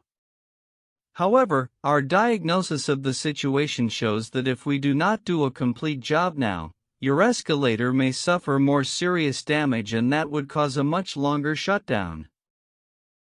I know you would not want to inconvenience your guests for several days." The manager had to agree that an 8-hour shutdown was more desirable than several days. By sympathizing with the manager's desire to keep his patrons happy, Mr. Mangum was able to win the hotel manager to his way of thinking easily and without rancor. Joyce Norris, a piano teacher in St. Louis, Missouri, told of how she had handled a problem piano teachers often have with teenage girls. Babette had exceptionally long fingernails. This is a serious handicap to anyone who wants to develop proper piano playing habits. Mrs. Norris reported, "I knew her long fingernails would be a barrier for her in her desire to play well. During our discussions prior to her starting her lessons with me, I did not mention anything to her about her nails. I didn't want to discourage her from taking lessons, and I also knew she would not want to lose that which she took so much pride in and such great care to make attractive." After her first lesson, when I felt the time was right, I said, "Babette, you have attractive hands and beautiful fingernails. If you want to play the piano as well as you are capable of and as well as you would like to, you would be surprised how much quicker and easier it would be for you if you would trim your nails shorter. Just think about it, okay?" She made a face which was definitely negative. I also talked to her mother about this situation, again mentioning how lovely her nails were. Another negative reaction. It was obvious that Babette's beautifully manicured nails were important to her. The following week Babette returned for her second lesson. Much to my surprise, the fingernails had been trimmed. I complimented her and praised her for making such a sacrifice. I also thanked her mother for influencing Babette to cut her nails. Her reply was, "Oh, I had nothing to do with it." Babette decided to do it on her own, and this is the first time she has ever trimmed her nails for anyone. Did Mrs. Norris threaten Babette? Did she say she would refuse to teach a student with long fingernails? No, she did not. She let Babette know that her fingernails were a thing of beauty and it would be a sacrifice to cut them. She implied, "I sympathize with you, I know it won't be easy, but it will pay off in your better musical development." Sol Hurok was probably America's #1 impresario. For almost half a century he handled artists, such world-famous artists as Chaliapin, Isadora Duncan, and Pavlova. Mr. Hurok told me that one of the first lessons he had learned in dealing with his temperamental stars was the necessity for sympathy, and more sympathy with their idiosyncrasies. For 3 years, he was impresario for Fifer Shaliapin, one of the greatest bassos who ever thrilled the ritzy box holders at the Metropolitan, yet Shaliapin was a constant problem. He carried on like a spoiled child. To put it in Mr. Hurok's own inimitable phrase, he was a hell of a fellow in every way. For example, Shaliapin would call up Mr. Hurok about noon of the day he was going to sing and say, "Soul, I feel terrible. My throat is like raw hamburger. It is impossible for me to sing tonight." Did Mr. Hurok argue with him? Oh, no. He knew that an entrepreneur couldn't handle artists that way. So he would rush over to Shaliapin's hotel, dripping with sympathy. "What a pity," he would mourn. "What a pity. My poor fellow. Of course, you cannot sing. I will cancel the engagement at once. It will only cost you a couple of $1,000, but that is nothing in comparison to your reputation." Then Shaliapin would sigh and say, "Perhaps you had better come over later in the day. Come at 5 and see how I feel then." At 5 o'clock, Mr. Hurok would again rush to his hotel, dripping with sympathy. Again he would insist on canceling the engagement, and again Shaliapin would sigh and say, "Well, maybe you had better come to see me later.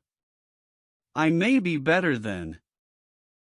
At 7:30 the great basso would consent to sing, only with the understanding that Mr. Hurok would walk out on the stage of the Metropolitan and announce that Shaliapin had a very bad cold and was not in good voice. Mr. Hurok would lie and say he would do it, for he knew that was the only way to get the basso out on the stage. Dr. Arthur I. Gates said in his splendid book Educational Psychology, "Sympathy the human species universally craves. The child eagerly displays his injury, or even inflicts a cut or bruise in order to reap abundant sympathy. For the same purpose adults show their bruises, relate their accidents, illness, especially details of surgical operations.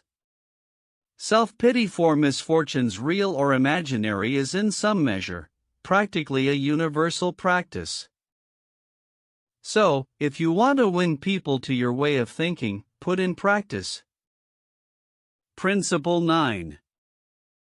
Be sympathetic with the other person's ideas and desires.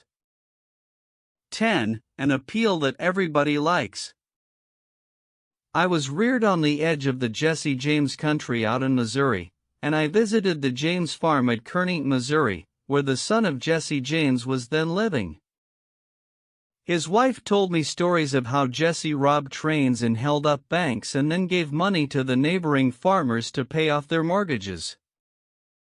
Jesse James probably regarded himself as an idealist at heart, just as Dutch Schultz, Two Gun Crowley, Al Capone, and many other organized crime godfathers did generations later. The fact is that all people you meet have a high regard for themselves and like to be fine and unselfish in their own estimation. J. E. Pierpont Morgan observed, in one of his analytical interludes, that a person usually has two reasons for doing a thing, one that sounds good and a real one. The person himself will think of the real reason. You don't need to emphasize that. But all of us, being idealists at heart, like to think of motives that sound good. So, in order to change people, appeal to the nobler motives. Is that too idealistic to work in business? Let's see. Let's take the case of Hamilton J. Farrell of the Farrell-Mitchell Company of Glenolden, Pennsylvania. Mr. Farrell had a disgruntled tenant who threatened to move.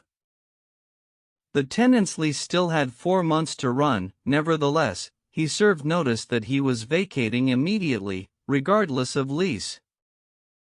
"These people had lived in my house all winter, the most expensive part of the year," Mr. Farrell said as he told the story to the class, and I knew it would be difficult to rent the apartment again before fall. I could see all that rent income going over the hill, and believe me, I saw red. Now, ordinarily, I would have waded into that tenant and advised him to read his lease again. I would have pointed out that if he moved, the full balance of his rent would fall due at once, and that I could, and would, move to collect. However, instead of flying off the handle and making a scene, I decided to try other tactics. So I started like this: "Mr. Doe," I said, "I have listened to your story, and I still don't believe you intend to move. Years in the renting business have taught me something about human nature, and I sized you up in the first place as being a man of your word. In fact, I'm so sure of it that I'm willing to take a gamble. Now, here's my proposition. Leave your decision on the table for a few days and think it over. If you come back to me between now and the 1st of the month, when your rent is due, and tell me you still intend to move, I give you my word I will accept your decision as final. I will privilege you to move and admit to myself I'd been wrong in my judgment. But I still believe you're a man of your word and will live up to your contract. For after all, we are either men or monkeys, and the choice usually lies with ourselves." Well, when the new month came around, this gentleman came to see me and paid his rent in person. He and his wife had talked it over, he said, and decided to stay. They had concluded that the only honorable thing to do was to live up to their lease. When the late Lord Northcliffe found a newspaper using a picture of him which he didn't want published, he wrote the editor a letter. But did he say, "Please do not publish that picture of me anymore, I don't like it"? No, he appealed to a nobler motive. He appealed to the respect and love that all of us have for motherhood. He wrote, "Please do not publish that picture of me anymore. My mother doesn't like it." When John D. Rockefeller, Jr., wished to stop newspaper photographers from snapping pictures of his children, he too appealed to the nobler motives. He didn't say, "I don't want their pictures published." No, he appealed to the desire, deep in all of us, to refrain from harming children. He said, "You know how it is, boys. You've got children yourselves, some of you. And you know it's not good for youngsters to get too much publicity." When Cyrus H.E.K. Curtis, the poor boy from Maine, was starting on his meteoric career, which was destined to make him millions as owner of the Saturday Evening Post and the Ladies' Home Journal, he couldn't afford to pay his contributors the prices that other magazines paid. He couldn't afford to hire first-class authors to write for money alone. So he appealed to their nobler motives. For example, he persuaded even Louisa May Alcott, the immortal author of Little Women, to write for him when she was at the flood tide of her fame, and he did it by offering to send a check for $100, not to her, but to her favorite charity. Right here the skeptic may say, "Oh, that stuff is all right for Northcliffe and Rockefeller or a sentimental novelist. But I'd like to see you make it work with the tough babies I have to collect bills from." You may be right. Nothing will work in all cases, and nothing will work with all people. If you are satisfied with the results you are now getting, why change? If you are not satisfied, why not experiment? At any rate, I think you will enjoy reading this true story told by James L. Thomas, a former student of mine. 6 customers of a certain automobile company refused to pay their bills for servicing. None of the customers protested the entire bill, but each claimed that some one charge was wrong. In each case, the customer had signed for the work done, so the company knew it was right and said so. That was the first mistake. Here are the steps the men in the credit department took to collect these overdue bills. Do you suppose they succeeded? They called on each customer and told him bluntly that they had come to collect a bill that was long past due. They made it very plain that the company was absolutely and unconditionally right, therefore he, the customer, was absolutely and unconditionally wrong. They intimated that they, the company, knew more about automobiles than he could ever hope to know. So what was the argument about? Result, they argued. Did any of these methods reconcile the customer and settle the account? You can answer that one yourself. At this stage of affairs, the credit manager was about to open fire with a battery of legal talent, when fortunately the matter came to the attention of the general manager. The manager investigated these defaulting clients and discovered that they all had the reputation of paying their bills promptly. Something was wrong here, something was drastically wrong about the method of collection. So he called in James L. Thomas and told him to collect these uncollectible accounts. Here, in his words, are the steps Mr. Thomas took. My visit to each customer was likewise to collect a bill long past due, a bill that we knew was absolutely right. But I didn't say a word about that. I explained I had called to find out what it was the company had done, or failed to do. I made it clear that, until I had heard the customer's story, I had no opinion to offer. I told him the company made no claims to being infallible.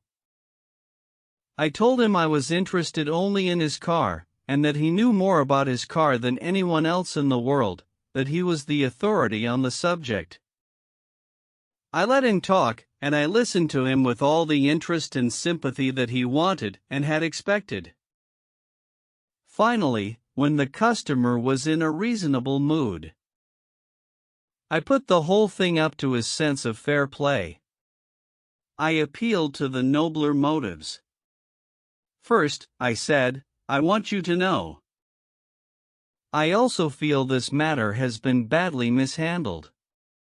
You've been inconvenienced and annoyed and irritated by one of our representatives.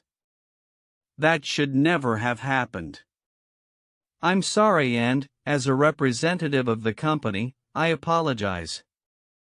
As I sat here and listened to your side of the story, I could not help being impressed by your fairness and patience. And now, because you are fair-minded and patient, I am going to ask you to do something for me. It's something that you can do better than anyone else, something you know more about than anyone else. Here is your bill. I know it is safe for me to ask you to adjust it, just as you would do if you were the president of my company. I am going to leave it all up to you. Whatever you say goes. Did he adjust the bill? He certainly did, and got quite a kick out of it. The bills ranged from $150 to $400, but did the customer give himself the best of it? Yes, one of them did. One of them refused to pay a penny of the disputed charge, but the other 5 all gave the company the best of it. And here's the cream of the whole thing, we delivered new cars to all 6 of these customers within the next 2 years. Experience has taught me, says Mr. Thomas, that when no information can be secured about the customer, the only sound basis on which to proceed is to assume that he or she is sincere, honest, truthful, and willing and anxious to pay the charges, once convinced they are correct. To put it differently and perhaps more clearly, people are honest and want to discharge their obligations. The exceptions to that rule are comparatively few, and I am convinced that the individuals who are inclined to chisel will in most cases react favorably if you make them feel that you consider them honest, upright, and fair. Principle 10. Appeal to the nobler motives. 11. The movies do it. TV does it. Why don't you do it? Many years ago, the Philadelphia Evening Bulletin was being maligned by a dangerous whispering campaign. A malicious rumor was being circulated. Advertisers were being told that the newspaper was no longer attractive to readers because it carried too much advertising and too little news. Immediate action was necessary.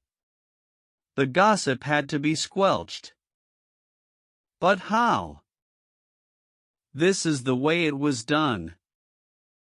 The bulletin clipped from its regular edition all reading matter of all kinds on one average day, classified it, and published it as a book. The book was called One Day. It contained 307 pages, as many as a hardcovered book, yet the bulletin had printed all this news and feature material on one day and sold it, not for several dollars, but for a few cents. The printing of that book dramatized the fact that the bulletin carried an enormous amount of interesting reading matter. It conveyed the facts more vividly, more interestingly, more impressively, than pages of figures and mere talk could have done. This is the day of dramatization. Merely stating a truth isn't enough. The truth has to be made vivid, interesting, dramatic. You have to use showmanship. The movies do it. Television does it. And you will have to do it if you want attention. Experts in window display know the power of dramatization. For example, the manufacturers of a new rat poison gave dealers a window display that included 2 live rats. The week the rats were shown, sales zoomed to 5 times their normal rate.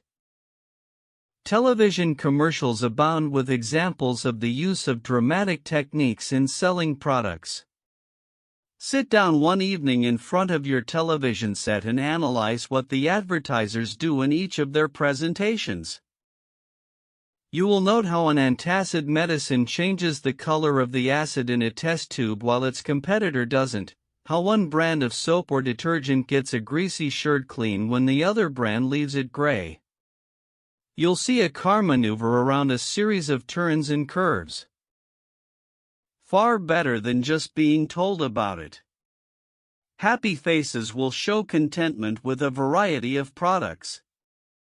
All of these dramatize for the viewer the advantages offered by whatever is being sold, and they do get people to buy them. You can dramatize your ideas in business or in any other aspect of your life. It's easy. Jim Yeamans, who sells for the NCR Company, National Cash Register, in Richmond, Virginia, told how he made a sale by dramatic demonstration. Last week I called on a neighborhood grocer and saw that the cash registers he was using at his checkout counters were very old-fashioned. I approached the owner and told him, "You are literally throwing away pennies every time a customer goes through your line." With that I threw a handful of pennies on the floor. He quickly became more attentive. The mere words should have been of interest to him, but the sound of pennies hitting the floor really stopped him. I was able to get an order from him to replace all of his old machines. It works in home life as well. When the old-time lover proposed to his sweetheart, did he just use words of love? No. He went down on his knees. That really showed he meant what he said. We don't propose on our knees anymore, but many suitors still set up a romantic atmosphere before they pop the question. Dramatizing what you want works with children as well. Joby Afant, Jr., of Birmingham, Alabama, was having difficulty getting his 5-year-old boy and 3-year-old daughter to pick up their toys, so he invented a train. Joey was the engineer, Captain Casey Jones, on his tricycle. Janet's wagon was attached, and in the evening she loaded all the coal on the caboose, her wagon, and then jumped in while her brother drove her around the room. In this way the room was cleaned up. without lectures, arguments, or threats. Mary Catherine Wolfe of Mishawaka, Indiana, was having some problems at work and decided that she had to discuss them with the boss. On Monday morning she requested an appointment with him but was told he was very busy and she should arrange with his secretary for an appointment later in the week. The secretary indicated that his schedule was very tight, but she would try to fit her in. Ms. Wolfe described what happened. I did not get a reply from her all week long. Whenever I questioned her, she would give me a reason why the boss could not see me. Friday morning came and I had heard nothing definite. I really wanted to see him and discuss my problems before the weekend, so I asked myself how I could get him to see me. What I finally did was this. I wrote him a formal letter. I indicated in the letter that I fully understood how extremely busy he was all week, but it was important that I speak with him. I enclosed a form letter and a self-addressed envelope and asked him to please fill it out or ask his secretary to do it and return it to me. The form letter read as follows. Ms. Wolfe, I will be able to see you on a.m/p.m. I will give you minutes of my time. I put this letter in his in-basket at 11 a.m. At 2 p.m. I checked my mailbox. There was my self-addressed envelope.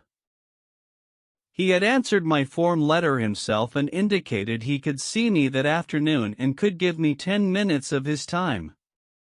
I met with him, and we talked for over an hour and resolved my problems. If I had not dramatized to him the fact that I really wanted to see him, I would probably be still waiting for an appointment. James B. Boynton had to present a lengthy market report. His firm had just finished an exhaustive study for a leading brand of cold cream. Data were needed immediately about the competition in this market. The prospective customer was one of the biggest and most formidable men in the advertising business. And his first approach failed almost before he began. The first time I went in, Mr. Boynton explains, I found myself sidetracked into a futile discussion of the methods used in the investigation. He argued and I argued. He told me I was wrong, and I tried to prove that I was right. I finally won my point, to my own satisfaction, but my time was up, the interview was over, and I still hadn't produced results. The second time, I didn't bother with tabulations of figures and data. I went to see this man. I dramatized my facts. As I entered his office, he was busy on the phone. While he finished his conversation, I opened a suitcase and dumped 32 jars of cold cream on top of his desk, all products he knew, all competitors of his cream. On each jar, I had a tag itemizing the results of the trade investigation, and each tag told its story briefly, dramatically. What happened? There was no longer an argument. Here was something new, something different. He picked up first one and then another of the jars of cold cream and read the information on the tag. A friendly conversation developed. He asked additional questions. He was intensely interested. He had originally given me only 10 minutes to present my facts, but 10 minutes passed, 20 minutes, 40 minutes, and at the end of an hour we were still talking. I was presenting the same facts this time that I had presented previously. But this time I was using dramatization, showmanship, and what a difference it made. Principle 11. Dramatize your ideas. 12. When nothing else works, try this. Charles Schwab had a mill manager whose people weren't producing their quota of work. How is it, Schwab asked him, that a manager as capable as you can't make this mill turn out what it should? I don't know, the manager replied. I've coaxed the men, I've pushed them, I've sworn and cussed, I've threatened them with damnation and being fired. But nothing works. They just won't produce. This conversation took place at the end of the day, just before the night shift came on. Schwab asked the manager for a piece of chalk, then, turning to the nearest man, asked, "How many heats did your shift make today?" 6. Without another word, Schwab chalked a big figure 6 on the floor, and walked away. When the night shift came in, they saw the 6 and asked what it meant. "The big boss was in here today," the day people said. "He asked us how many heats we made, and we told him 6. He chalked it down on the floor." The next morning Schwab walked through the mill again. The night shift had rubbed out 6 and replaced it with a big 7. When the day shift reported for work the next morning, they saw a big 7 chalked on the floor. So the night shift thought they were better than the day shift, did they? Well, they would show the night shift a thing or two. The crew pitched in with enthusiasm, and when they quit that night, they left behind them an enormous, swaggering 10. Things were stepping up. Shortly this mill, which had been lagging way behind in production, was turning out more work than any other mill in the plant. The principle? Let Charles Schwab say it in his own words. The way to get things done, say Schwab, is to stimulate competition. I do not mean in a sordid, money-getting way, but in the desire to excel. The desire to excel. The challenge. Throwing down the gauntlet. An infallible way of appealing to people of spirit. Without a challenge, Theodore Roosevelt would never have been President of the United States. The Rough Rider, just back from Cuba, was picked for governor of New York State. The opposition discovered he was no longer a legal resident of the state, and Roosevelt, frightened, wished to withdraw. Then Thomas Collier Platt, then U.S. Senator from New York, threw down the challenge. Turning suddenly on Theodore Roosevelt, he cried in a ringing voice, "Is the hero of San Juan Hill a coward?" Roosevelt stayed in the fight, and the rest is history. A challenge not only changed his life, it had a real effect upon the future of his nation. All men have fears, but the brave put down their fears and go forward, sometimes to death, but always to victory was the motto of the King's Guard in ancient Greece. What greater challenge can be offered than the opportunity to overcome those fears? When Al Smith was governor of New York, he was up against it. Sing Sing, at the time the most notorious penitentiary west of Devil's Island, was without a warden. Scandals had been sweeping through the pristine walls, scandals and ugly rumors. Smith needed a strong man to rule Sing Sing and Iron Man. But who? He sent for Louis E. Laws of New Hampton. "How about going up to take charge of Sing Sing?" he said jovially when Laws stood before him. "They need a man up there with experience." Laws was flabbergasted. He knew the dangers of Sing Sing. It was a political appointment, subject to the vagaries of political whims. Wardens had come and gone. One had lasted only 3 weeks. He had a career to consider.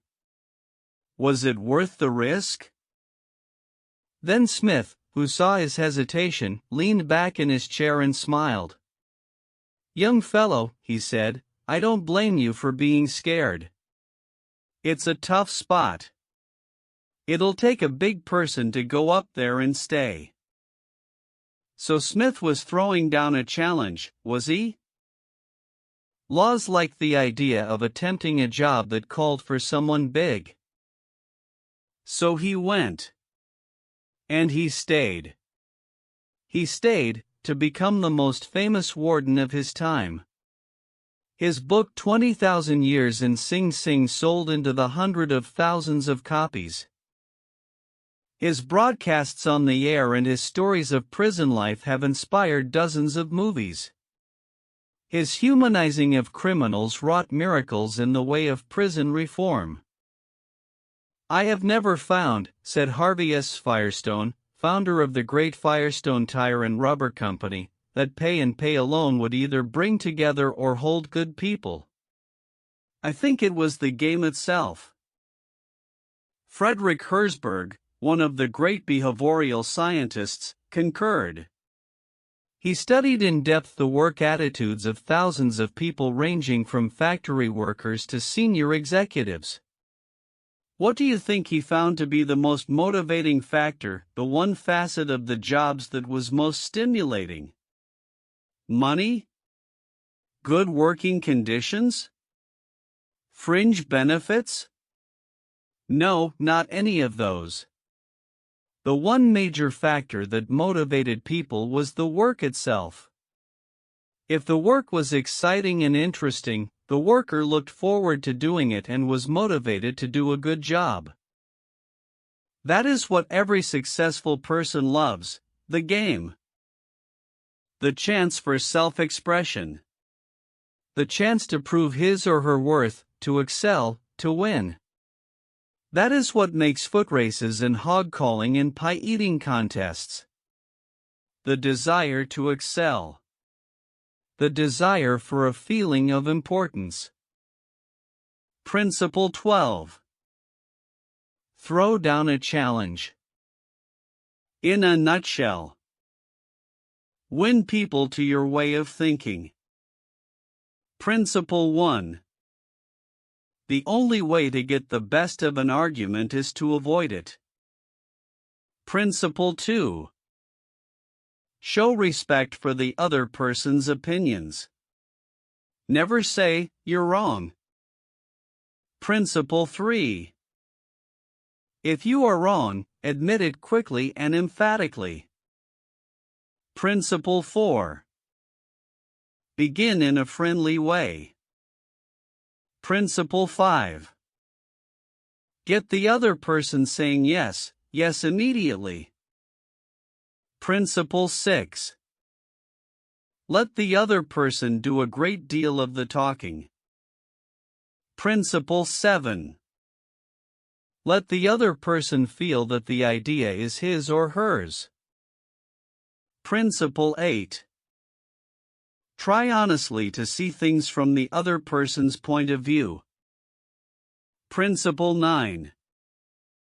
Be sympathetic with the other person's ideas and desires. Principle 10.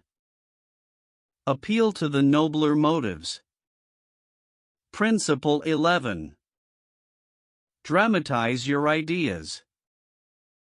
Principle 12. Throw down a challenge. Part 4.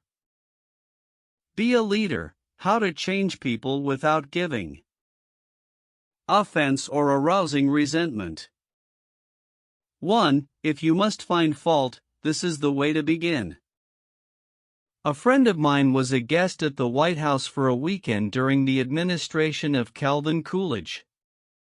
Drifting into the president's private office, he heard Coolidge say to one of his secretaries, "That's a pretty dress you are wearing this morning, and you are a very attractive young woman." That was probably the most effusive praise Silent Cal had ever bestowed upon a secretary in his life. It was so unusual, so unexpected, that the secretary blushed in confusion. Then Coolidge said, "Now, don't get stuck up.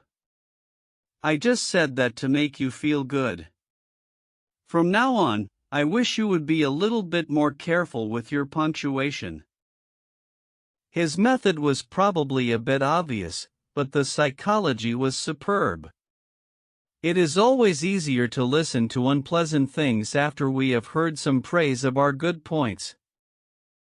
A barber lathers a man before he shaves him, and that is precisely what McKinley did back in 1896, when he was running for president.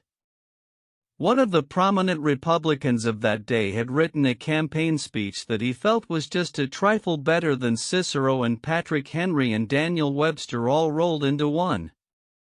With great glee, this chap read his immortal speech aloud to McKinley. The speech had its fine points, but it just wouldn't do.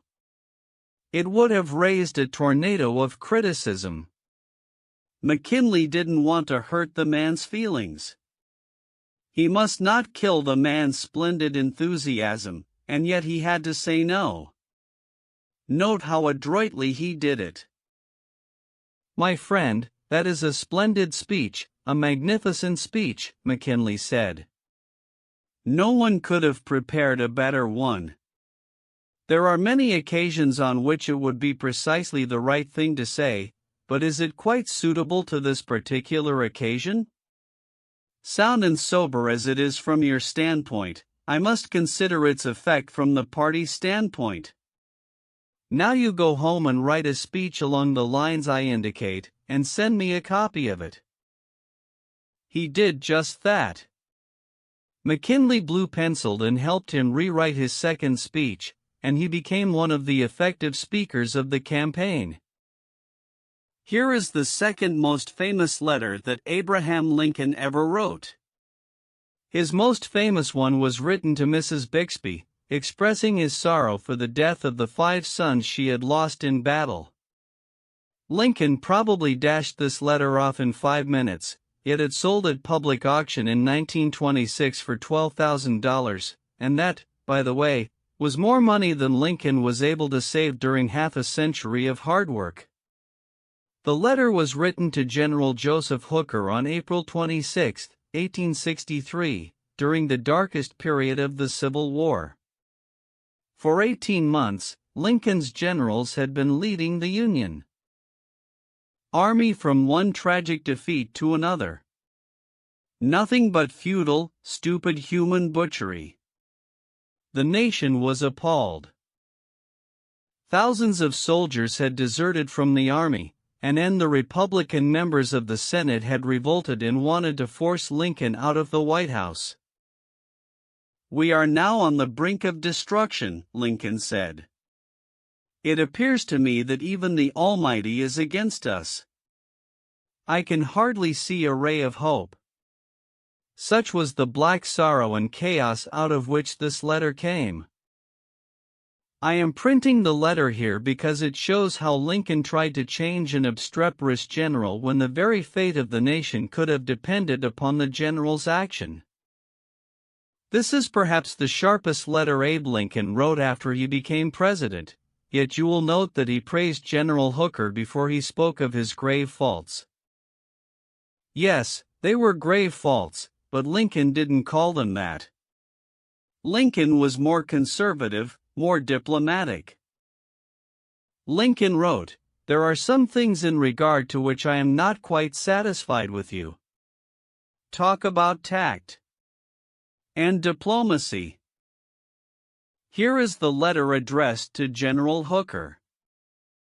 "I have placed you at the head of the Army of the Potomac. Of course, I have done this upon what appears to me to be sufficient reasons, and yet I think it best for you to know that there are some things in regard to which I am not quite satisfied with you.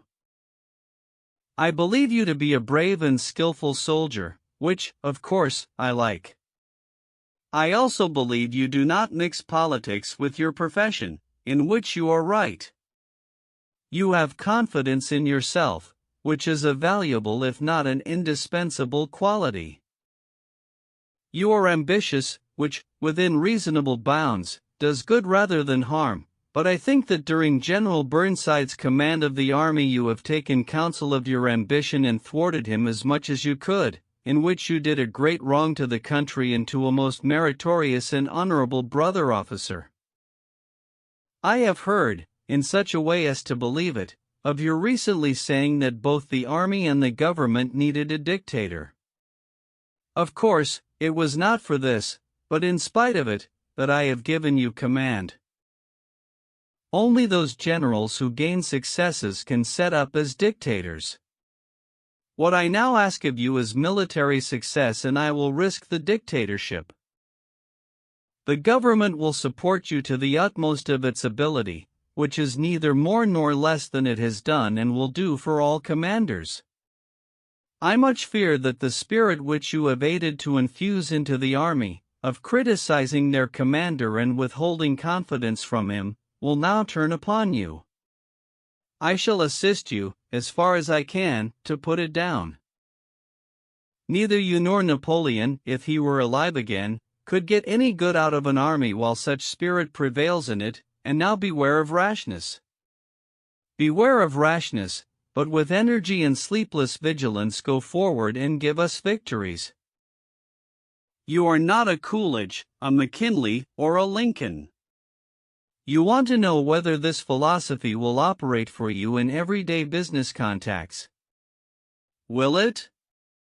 Let's see. Let's take the case of W. P. Gaw of the Work Company, Philadelphia. The Work Company had contracted to build and complete a large office building in Philadelphia by a certain specified date.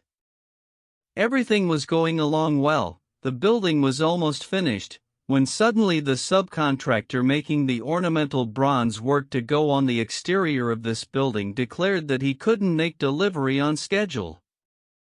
What? An entire building held up. Heavy penalties. Distressing losses. All because of one man. Long-distance telephone calls. Arguments. Heated conversations. All in vain. Then Mr. Gaw was sent to New York to beard the bronze lion in his den. Do you know you are the only person in Brooklyn with your name?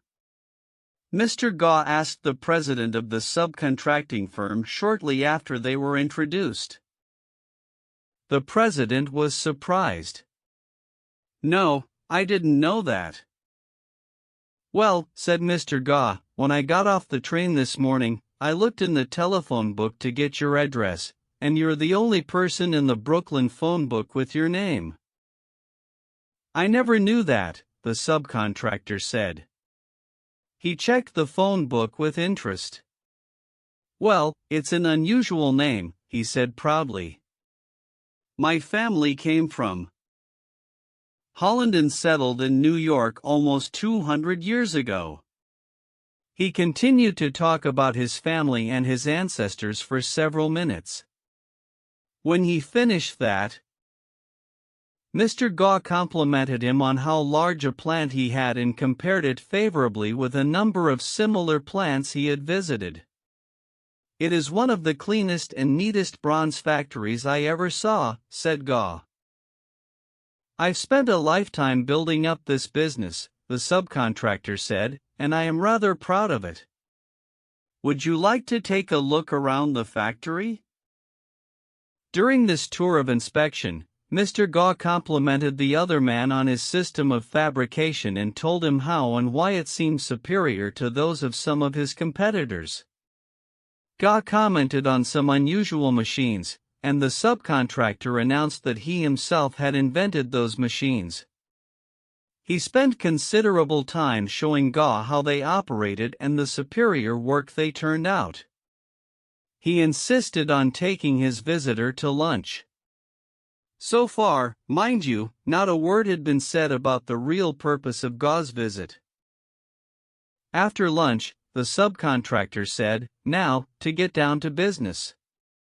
Naturally, I know why you're here. I didn't expect that our meeting would be so enjoyable. You can go back to Philadelphia with my promise that your material will be fabricated and shipped, even if other orders have to be delayed." Mr. Gaw got everything that he wanted without even asking for it.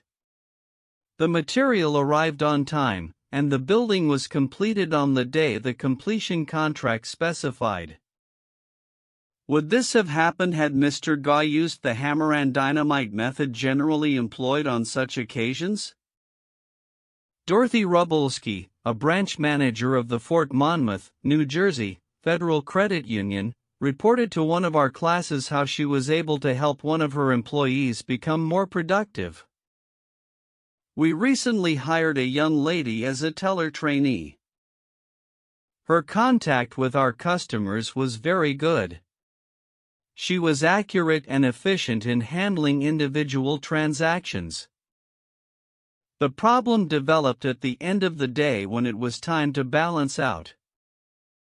The head teller came to me and strongly suggested that I fire this woman.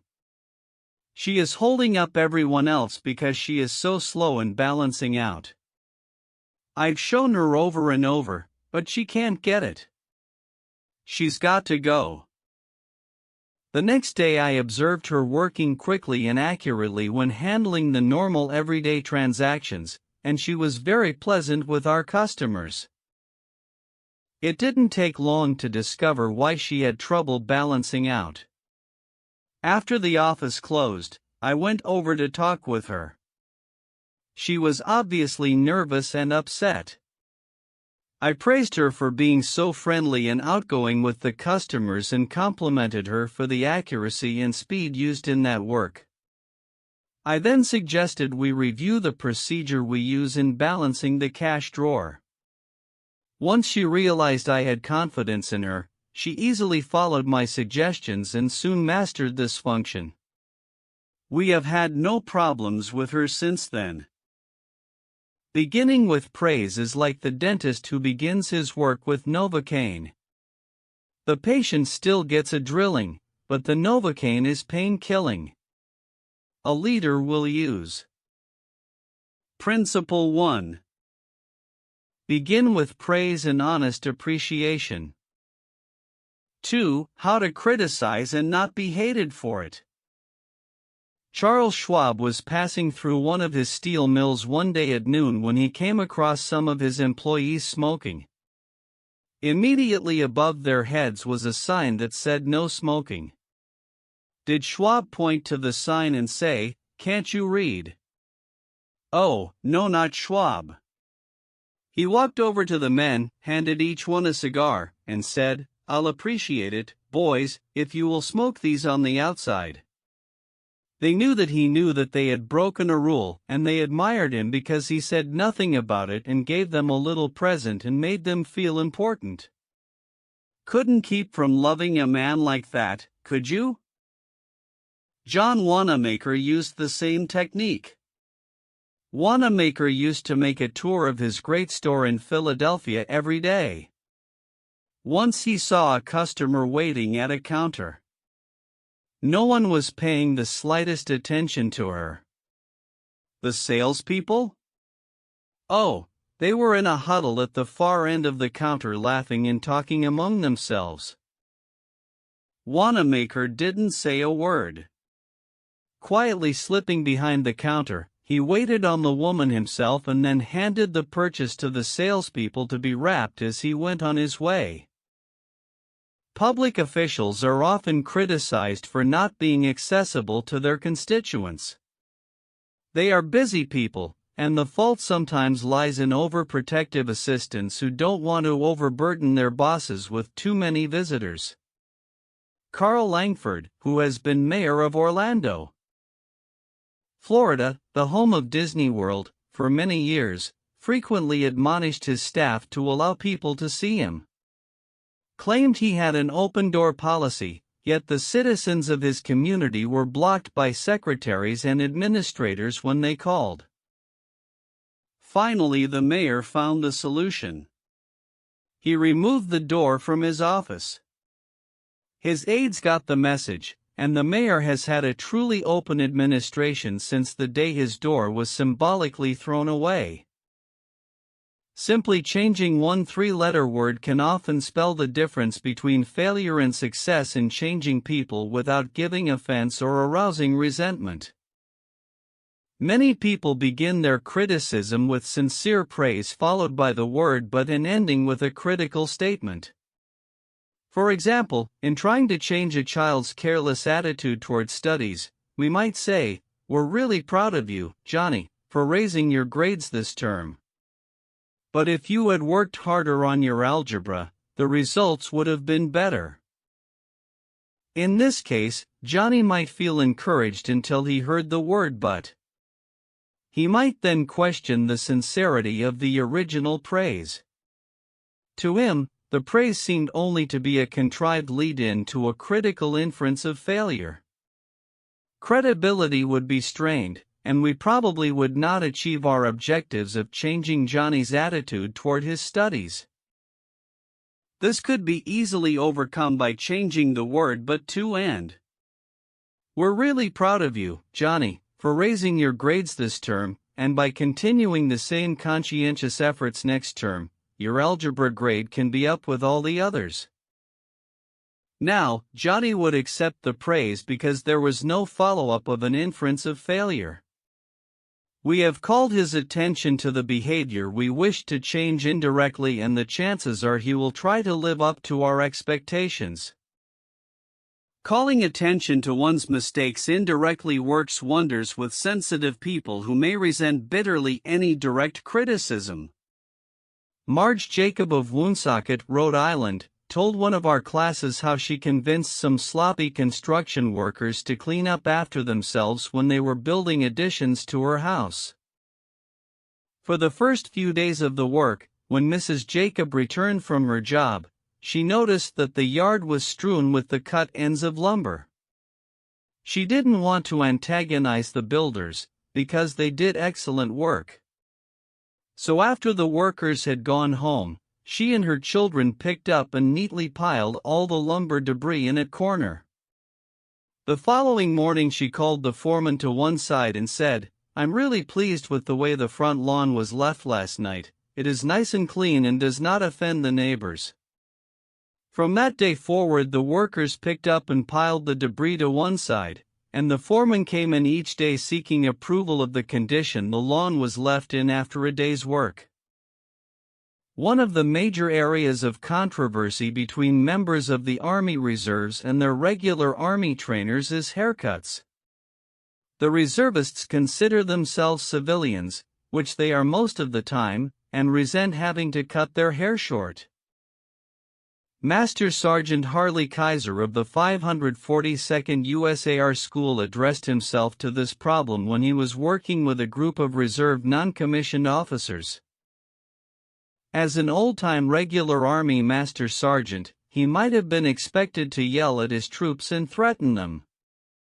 Instead, he chose to make his point indirectly. "Gentlemen," he started, "you are leaders.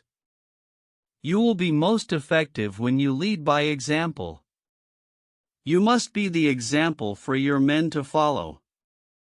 You know what the Army regulations say about haircuts. I am going to get my haircut today, although it is still much shorter than some of yours. You look at yourself in the mirror, and if you feel you need a haircut to be a good example, we'll arrange time for you to visit the post barbershop." The result was predictable. Several of the candidates did look in the mirror and went to the barbershop that afternoon and received regulation haircuts. Sergeant Kaiser commented the next morning that he already could see the development of leadership qualities in some of the members of the squad. On March 8, 1887, the eloquent Henry Ward Beecher died. The following Sunday, Lyman Abbott was invited to speak in the pulpit, left silent by Beecher's passing. Eager to do his best, he wrote, rewrote and polished his sermon with the meticulous care of a Flaubert. Then he read it to his wife. It was poor, as most written speeches are. She might have said, if she had had less judgment, "Lyman, that is terrible. That'll never do. You'll put people to sleep. It reads like an encyclopedia. You ought to know better than that after all the years you have been preaching." For heaven's sake, why don't you talk like a human being? Why don't you act natural? You'll disgrace yourself if you ever read that stuff. That's what she might have said. And, if she had, you know what would have happened. And she knew too. So, she merely remarked that it would make an excellent article for the North American Review. In other words, she praised it and at the same time subtly suggested that it wouldn't do as a speech. Lyman Abbott saw the point, tore up his carefully prepared manuscript and preached without even using notes. An effective way to correct others' mistakes is. Principle 2. Call attention to people's mistakes indirectly. 3. Talk about your own mistakes first. My niece, Josephine Carnegie, had come to New York to be my secretary. She was 19, had graduated from high school 3 years previously, and her business experience was a trifle more than zero. She became one of the most proficient secretaries west of Suez, but in the beginning, she was, susceptible to improvement. One day when I started to criticize her, I said to myself, "Just a minute, Dale Carnegie, just a minute. You are twice as old as Josephine. You have had 10,000 times as much business experience. How can you possibly expect her to have your viewpoint, your judgment, your initiative, mediocre though they may be? And just a minute, Dale, what were you doing at 19? Remember the asinine mistakes and blunders you made? Remember the time you did this and that?" After thinking the matter over, honestly and impartially, I concluded that Josephine's batting average at 19 was better than mine had been, and that, I'm sorry to confess, isn't paying Josephine much of a compliment. So after that, when I wanted to call Josephine's attention to a mistake, I used to begin by saying, "You have made a mistake, Josephine, but the Lord knows, it's no worse than many I have made. You were not born with judgment. That comes only with experience, and you are better than I was at your age. I have been guilty of so many stupid, silly things myself, I have very little inclined to criticize you or anyone. But don't you think it would have been wiser if you had done so and so?"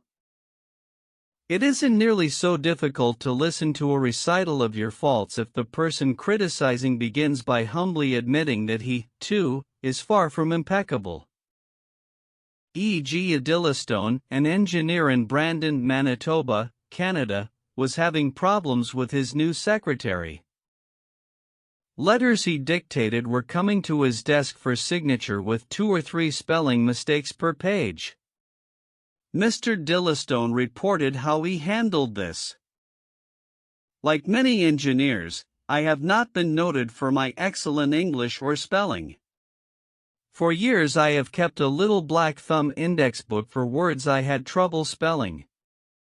When it became apparent that merely pointing out the errors was not going to cause my secretary to do more proofreading and dictionary work, I resolved to take another approach. When the next letter came to my attention that had errors in it, I sat down with the typist and said, "Somehow this word doesn't look right. It's one of the words I always have had trouble with. That's the reason I started this spelling book of mine." I opened the book to the appropriate page. Yes, here it is. I'm very conscious of my spelling now because people do judge us by our letters and misspellings make us look less professional. I don't know whether she copied my system or not, but since that conversation, her frequency of spelling errors has been significantly reduced. The polished Prince Bernhard von Bülow learned the sharp necessity of doing this back in 1909. Von Bülow was then the Imperial Chancellor of Germany, and on the throne sat Wilhelm II Wilhelm, the haughty, Wilhelm the arrogant, Wilhelm, the last of the German Kaisers, building an army and navy that he boasted could whip their weight in wildcats. Then an astonishing thing happened. The Kaiser said things, incredible things, things that rocked the continent and started a series of explosions heard around the world. To make matters infinitely worse, the Kaiser made silly, egotistical, absurd announcements in public. He made them while he was a guest in England, and he gave his royal permission to have them printed in the Daily Telegraph. For example, he declared that he was the only German who felt friendly toward the English, that he was constructing a navy against the menace of Japan, that he, and he alone, had saved England from being humbled in the dust by Russia and France, that it had been his campaign plan that enabled England's Lord Roberts to defeat the Boers in South Africa, and so on and on. No other such amazing words had ever fallen from the lips of a European king in peacetime within 100 years. The entire continent buzzed with the fury of a hornet's nest. England was incensed. German statesmen were aghast. And in the midst of all this consternation, the Kaiser became panicky and suggested to Prince von Bülow, the imperial chancellor, that he take the blame. Yes, he wanted von Bülow to announce that it was all his responsibility, that he had advised his monarch to say these incredible things. But Your Majesty, von Bülow protested, it seems to me utterly impossible that anybody either in Germany or England could suppose me capable of having advised Your Majesty to say any such thing. The moment those words were out of von Bülow's mouth, he realized he had made a grave mistake. The Kaiser blew up. You consider me a donkey, he shouted, capable of blunders you yourself could never have committed. Von Bülow knew that he ought to have praised before he condemned, but since that was too late, he did the next best thing. He praised after he had criticized. And it worked a miracle. I'm far from suggesting that, he answered respectfully. Your Majesty surpasses me in many respects, not only of course, in naval and military knowledge but above all, in natural science. I have often listened in admiration when Your Majesty explained the barometer, or wireless telegraphy, or the Röntgen rays. I am shamefully ignorant of all branches of natural science, have no notion of chemistry or physics, and am quite incapable of explaining the simplest of natural phenomena. But, von Bülow continued, in compensation, I possess some historical knowledge and perhaps certain qualities useful in politics, especially in diplomacy. The Kaiser beamed. Von Bülow had praised him. Von Bülow had exalted him and humbled himself. The Kaiser could forgive anything after that. Haven't I always told you, he exclaimed with enthusiasm, that we complete one another famously? We should stick together, and we will. He shook hands with von Bülow, not once, but several times. And later in the day he waxed so enthusiastic that he exclaimed with doubled fists, if anyone says anything to me against Prince von Bülow, I shall punch him in the nose. Von Bülow saved himself in time, but, canny diplomat that he was, he nevertheless had made one error. He should have begun by talking about his own shortcomings and Wilhelm's superiority, not by intimating that the Kaiser was a half-wit in need of a guardian. If a few sentences humbling oneself and praising the other party can turn a haughty, insulted Kaiser into a staunch friend, imagine what humility and praise can do for you and me in our daily contacts. Rightfully used, they will work veritable miracles in human relations. Admitting one's own mistakes even when one hasn't corrected them can help convince somebody to change his behavior. This was illustrated more recently by Clarence Zurhusen of Timonium, Maryland, when he discovered his 15-year-old son was experimenting with cigarettes. Naturally, I didn't want David to smoke, Mr. Zerhusen told us, but his mother and I smoked cigarettes. We were giving him a bad example all the time. I explained to Dave how I started smoking at about his age and how the nicotine had gotten the best of me and now it was nearly impossible for me to stop. I reminded him how irritating my cough was and how he had been after me to give up cigarettes not many years before. I didn't exhort him to stop or make threats or warn him about their dangers. All I did was point out how I was hooked on cigarettes and what it had meant to me. He thought about it for a while and decided he wouldn't smoke until he had graduated from high school. As the years went by, David never did start smoking and has no intention of ever doing so. As a result of that conversation, I made the decision to stop smoking cigarettes myself, and with the support of my family, I have succeeded. A good leader follows this principle. Principle 3. Talk about your own mistakes before criticizing the other person. 4. No one likes to take orders. I once had the pleasure of dining with Miss Ida Tarbell, the Dean of American Biographers. When I told her I was writing this book, we began discussing this all-important subject of getting along with people, and she told me that while she was writing her biography of Owen D. Young, she interviewed a man who had sat for 3 years in the same office with Mr. Young. This man declared that during all that time he had never heard Owen D. Young give a direct order to anyone. He always gave suggestions, not orders. Owen D. Young never said, for example, do this or do that, or don't do this or don't do that. He would say, you might consider this, or do you think that would work? Frequently he would say, after he had dictated a letter, what do you think of this? In looking over a letter of one of his assistants, he would say, maybe if we were to phrase it this way it would be better.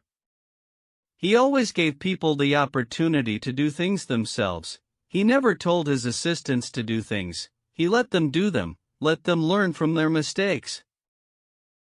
A technique like that makes it easy for a person to correct errors. A technique like that saves a person's pride and gives him or her a feeling of importance.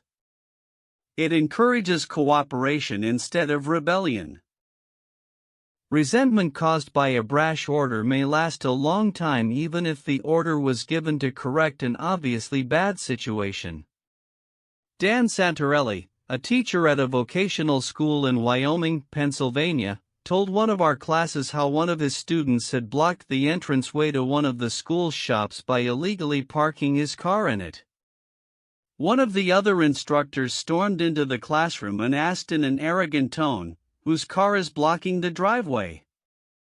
When the student who owned the car responded, the instructor screamed, "Move that car and move it right now, or I'll wrap a chain around it and drag it out of there." Now that student was wrong. The car should not have been parked there. But from that day on, not only did that student resent the instructor's action, but all the students in the class did everything they could to give the instructor a hard time and make his job unpleasant. How could he have handled it differently? If he had asked in a friendly way, "Whose car is in the driveway?" and then suggested that if it were moved, other cars could get in and out, the student would have gladly moved it and neither he nor his classmates would have been upset and resentful. Asking questions not only makes an order more palatable, it often stimulates the creativity of the persons whom you ask. People are more likely to accept an order if they have had a part in the decision that caused the order to be issued. When Ian MacDonald of Johannesburg, South Africa, the general manager of a small manufacturing plant specializing in precision machine parts, had the opportunity to accept a very large order, he was convinced that he would not meet the promised delivery date. The work already scheduled in the shop and the short completion time needed for this order made it seem impossible for him to accept the order. Instead of pushing his people to accelerate their work and rush the order through, he called everybody together, explained the situation to them, and told them how much it would mean to the company and to them if they could make it possible to produce the order on time. Then he started asking questions. Is there anything we can do to handle this order? Can anyone think of different ways to process it through the shop that will make it possible to take the order? Is there any way to adjust our hours or personnel assignments that would help? The employees came up with many ideas and insisted that he take the order. They approached it with a "we can do it" attitude, and the order was accepted, produced, and delivered on time. An effective leader will use. Principle 4. Ask questions instead of giving direct orders. 5. Let the other person save face. Years ago, the General Electric Company was faced with the delicate task of removing Charles Steinmetz from the head of a department. Steinmetz, a genius of the first magnitude when it came to electricity, was a failure as the head of the calculating department. Yet the company didn't dare offend the man. He was indispensable and highly sensitive. So they gave him a new title. They made him consulting engineer of the General Electric Company, a new title for work he was already doing, and let someone else head up the department. Steinmetz was happy. So were the officers of GE. They had gently maneuvered their most temperamental star, and they had done it without a storm, by letting him save face. Letting one save face. How important, how vitally important that is. And how few of us ever stop to think of it. We ride roughshod over the feelings of others, getting our own way, finding fault, issuing threats, criticizing a child or an employee in front of others, without even considering the hurt to the other person's pride. Whereas a few minutes' thought, a considerate word or two, a genuine understanding of the other person's attitude, would go so far toward alleviating the sting. Let's remember that the next time we are faced with the distasteful necessity of discharging or reprimanding an employee. Firing employees is not much fun. Getting fired is even less fun. I'm quoting now from a letter written me by Marshall Granger, a certified public accountant. Our business is mostly seasonal. Therefore, we have to let a lot of people go after the income tax rush is over. It's a byword in our profession that no one enjoys wielding the axe. Consequently, the custom has developed of getting it over as soon as possible, and usually in the following way: sit down, Mr. Smith. The season's over, and we don't seem to see any more assignments for you. Of course, you understood you were only employed for the busy season anyhow, etc., etc. The effect on these people is one of disappointment and a feeling of being let down. Most of them are in the accounting field for life, and they retain no particular love for the firm that drops them so casually. I recently decided to let our seasonal personnel go with a little more tact and consideration. So I call each one in only after carefully thinking over his or her work during the winter. And I've said something like this: Mr. Smith, you've done a fine job, if he has. That time we sent you to Newark, you had a tough assignment. You were on the spot, but you came through with flying colors, and we want you to know the firm is proud of you. You've got the stuff, you're going a long way, wherever you're working. This firm believes in you, and is rooting for you, and we don't want you to forget it. A fact? The people go away feeling a lot better about being fired. They don't feel let down.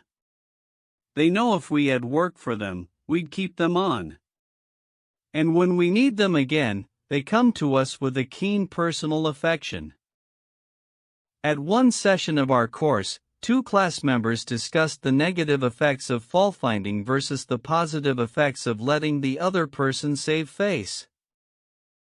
Fred Clark of Harrisburg, Pennsylvania, told of an incident that occurred in his company. At one of our production meetings, a vice president was asking very pointed questions of one of our production supervisors regarding a production process. His tone of voice was aggressive and aimed at pointing out faulty performance on the part of the supervisor.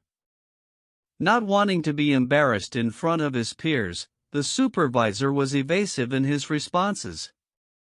This caused the vice president to lose his temper, berate the supervisor, and accuse him of lying. Any working relationship that might have existed prior to this encounter was destroyed in a few brief moments. This supervisor, who was basically a good worker, was useless to our company from that time on. A few months later he left our firm and went to work for a competitor, where I understand he is doing a fine job.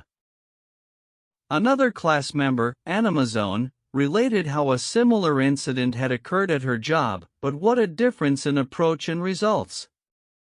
Ms. Mazzone, a marketing specialist for a food packer, was given her first major assignment, the test marketing of a new product. She told the class, when the results of the test came in, "I was devastated. I had made a serious error in my planning, and the entire test had to be done all over again. To make this worse, I had no time to discuss it with my boss before the meeting in which I was to make my report on the project. When I was called on to give the report, I was shaking with fright. I had all I could do to keep from breaking down, but I resolved I would not cry and have all those men make remarks about women not being able to handle a management job because they are too emotional. I made my report briefly and stated that due to an error I would repeat the study before the next meeting. I sat down, expecting my boss to blow up. Instead, he thanked me for my work and remarked that it was not unusual for a person to make an error on a new project and that he had confidence that the repeat survey would be accurate and meaningful to the company. He assured me, in front of all my colleagues, that he had faith in me and I knew I had done my best, and that my lack of experience, not my lack of ability, was the reason for the failure. I left that meeting with my head in the air and with the determination that I would never let that boss of mine down again. Even if we are right and the other person is definitely wrong, we only destroy ego by causing someone to lose face. The legendary French aviation pioneer and author Antoine de Saint-Exupéry wrote, "I have no right to say or do anything that diminishes a man in his own eyes. What matters is not what I think of him, but what he thinks of himself. Hurting a man in his dignity is a crime. A real leader will always follow." Principle 5. Let the other person save face. 6. How to spur people on to success. Pete Barlow was an old friend of mine. He had a dog and pony act and spent his life traveling with circuses and vaudeville shows. I loved to watch Pete train new dogs for his act. I noticed that the moment a dog showed the slightest improvement, Pete patted and praised him and gave him meat and made a great to-do about it. That's nothing new. Animal trainers have been using that same technique for centuries. Why, I wonder, don't we use the same common sense when trying to change people that we use when trying to change dogs? Why don't we use meat instead of a whip? Why don't we use praise instead of condemnation? Let us praise even the slightest improvement. That inspires the other person to keep on improving. In his book I Ain't Much, Baby But I'm All I Got, the psychologist Gessler comments, praise is like sunlight to the warm human spirit, we cannot flower and grow without it. And yet, while most of us are only too ready to apply to others the cold wind of criticism, we are somehow reluctant to give our fellow the warm sunshine of praise. Asterisk Jessler, I ain't much, baby, but I'm all I got. Greenwich, Connecticut, Fawcett, 1976, p. 248. I can look back at my own life and see where a few words of praise have sharply changed my entire future. Can't you say the same thing about your life? History is replete with striking illustrations of the sheer witchery rays. For example, many years ago a boy of 10 was working in a factory in Naples. He longed to be a singer, but his first teacher discouraged him. "You can't sing," he said. "You haven't any voice at all. It sounds like the wind in the shutters." But his mother, a poor peasant woman, put her arms about him and praised him and told him she knew he could sing. She could already see an improvement, and she went barefoot in order to save money to pay for his music lessons. That peasant mother's praise and encouragement changed that boy's life. His name was Enrico Caruso, and he became the greatest and most famous opera singer of his age. In the early 19th century, a young man in London aspired to be a writer. But everything seemed to be against him. He had never been able to attend school more than 4 years. His father had been flung in jail because he couldn't pay his debts, and this young man often knew the pangs of hunger.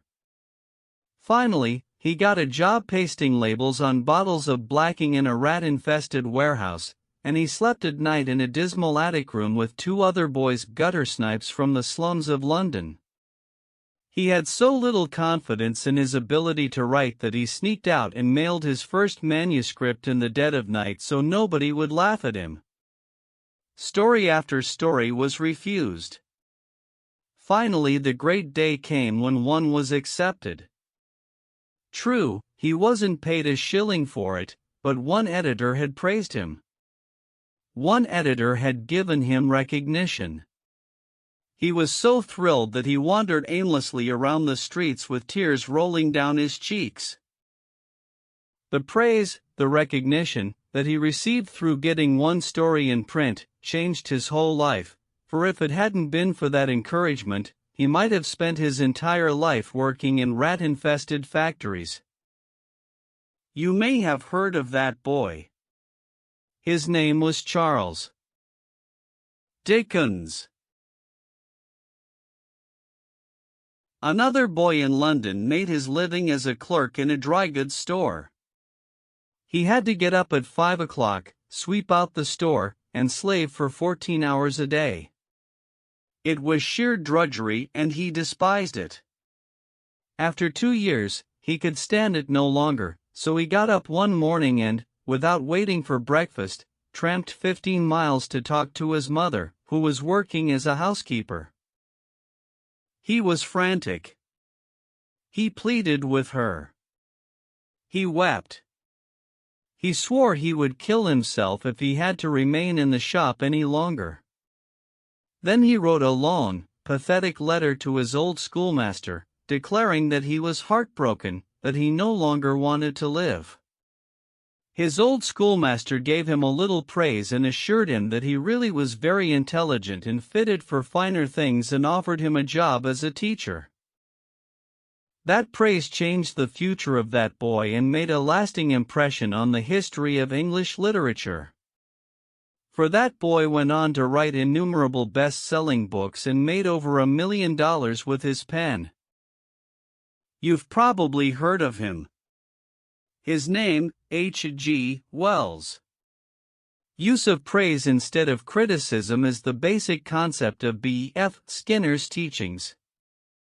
This great contemporary psychologist has shown by experiments with animals and with humans that when criticism is minimized and praise emphasized, the good things people do will be reinforced and the poorer things will atrophy for lack of attention. John Ringelspow of Rocky Mount, North Carolina, used this in dealing with his children. It seemed that, as in so many families, mother and dad's chief form of communication with the children was yelling at them. And, as in so many cases, the children became a little worse rather than better after each such session, and so did the parents. There seemed to be no end in sight for this problem. Mr. Ringelspow determined to use some of the principles he was learning in our course to solve this situation. He reported, "We decided to try praise instead of harping on their faults. It wasn't easy when all we could see were the negative things they were doing. It was really tough to find things to praise. We managed to find something, and within the first day or two some of the really upsetting things they were doing quit happening. Then some of their other faults began to disappear. They began capitalizing on the praise we were giving them. They even began going out of their way to do things right. Neither of us could believe it. Of course, it didn't last forever, but the norm reached after things leveled off was so much better. It was no longer necessary to react the way we used to. The children were doing far more right things than wrong ones. All of this was a result of praising the slightest improvement in the children rather than condemning everything they did wrong. This works on the job too. Keith Roper of Woodland Hills, California, applied this principle to a situation in his company. Some material came to him in his print shop which was of exceptionally high quality. The printer who had done this job was a new employee who had been having difficulty adjusting to the job. His supervisor was upset about what he considered a negative attitude and was seriously thinking of terminating his services. When Mr. Roper was informed of this situation, he personally went over to the print shop and had a talk with the young man. He told him how pleased he was with the work he had just received and pointed out it was the best work he had seen produced in that shop for some time. He pointed out exactly why it was superior and how important the young man's contribution was to the company. Do you think this affected that young printer's attitude toward the company? Within days there was a complete turnabout. He told several of his co-workers about the conversation and how someone in the company really appreciated good work. And from that day on, he was a loyal and dedicated worker. What Mr. Roper did was not just flatter the young printer and say you're good. He specifically pointed out how his work was superior.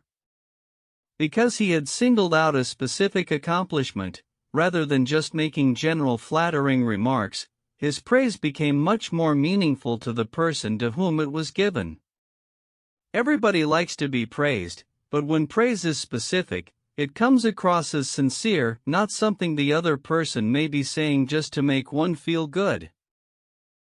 Remember, we all crave appreciation and recognition, and will do almost anything to get it.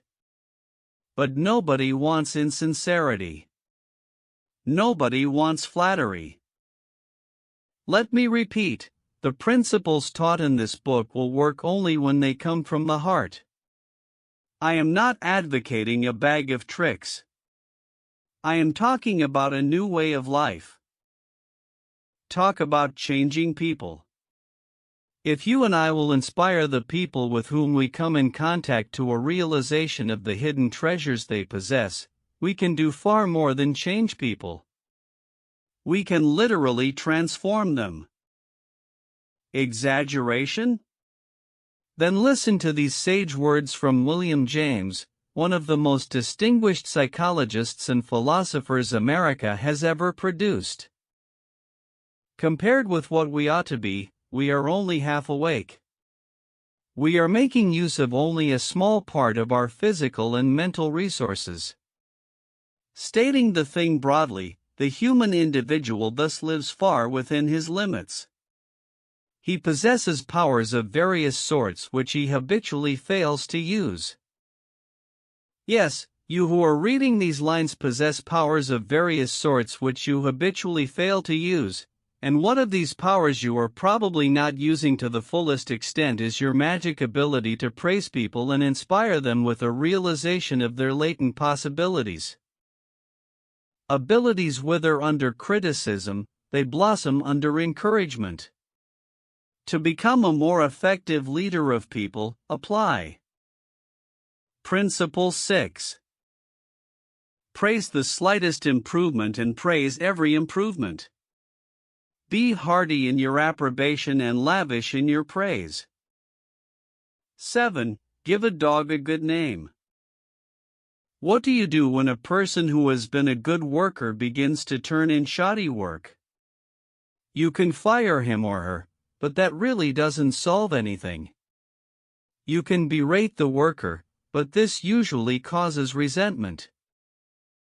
Henry Hankey, a service manager for a large truck dealership in Lowell, Indiana, had a mechanic whose work had become less than satisfactory. Instead of bawling him out or threatening him, Mr. Hankey called him into his office and had a heart-to-heart talk with him. "Bill," he said, "you are a fine mechanic. You have been in this line of work for a good number of years.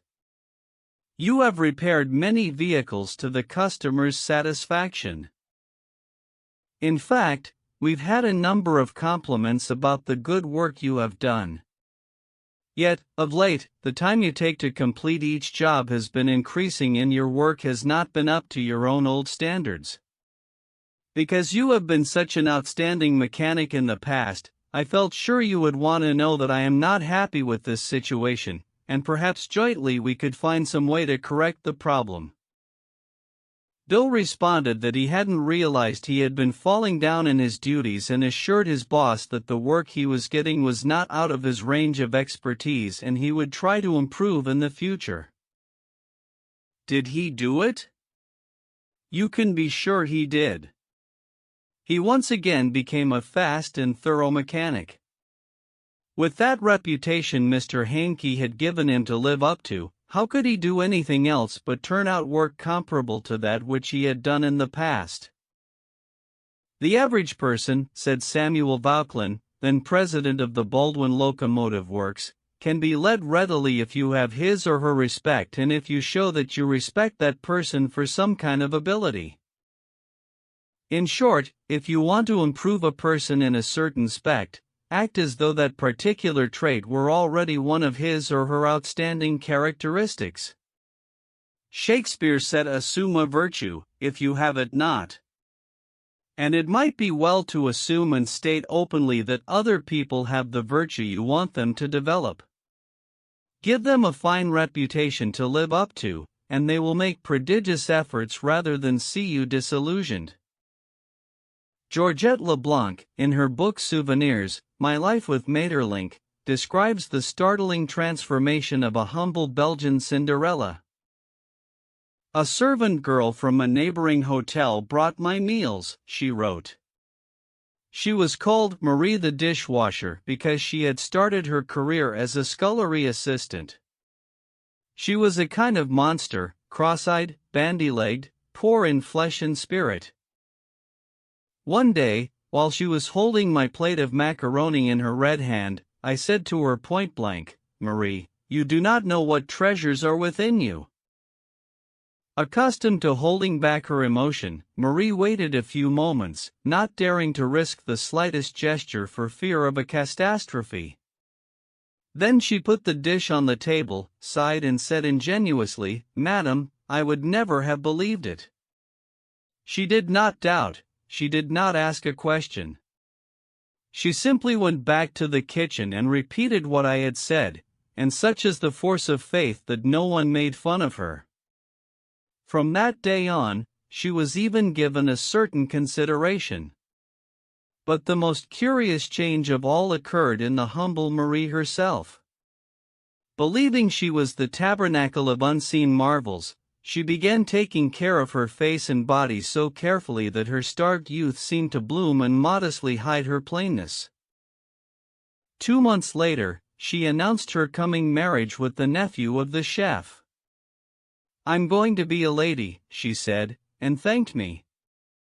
A small phrase had changed her entire life. Georgette LeBlanc had given Marie the dishwasher a reputation to live up to, and that reputation had transformed her. Bill Parker, a sales representative for a food company in Daytona Beach, Florida, was very excited about the new line of products his company was introducing and was upset when the manager of a large independent food market turned down the opportunity to carry it in his store. Bill brooded all day over this rejection and decided to return to the store before he went home that evening and try again.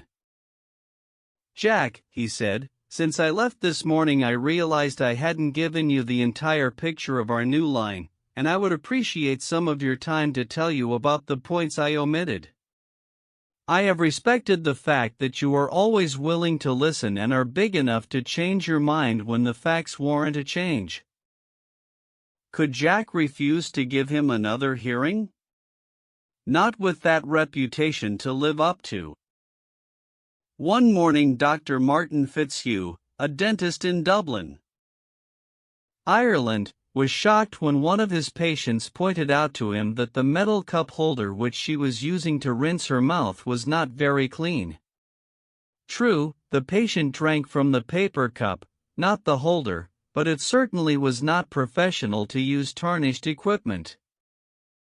When the patient left, Dr. Fitzhugh retreated to his private office to write a note to Bridget, the charwoman, who came twice a week to clean his office. He wrote, "My dear Bridget, I see you so seldom, I thought I'd take the time to thank you for the fine job of cleaning you've been doing. By the way, I thought I'd mention that since 2 hours, twice a week, is a very limited amount of time, please feel free to work an extra half hour from time to time if you feel you need to do those once in a while things like polishing the cup holders and the like. I, of course, will pay you for the extra time." The next day, when I walked into my office, Dr. Fitzhugh reported, my desk had been polished to a mirror-like finish, as had my chair, which I nearly slid out of.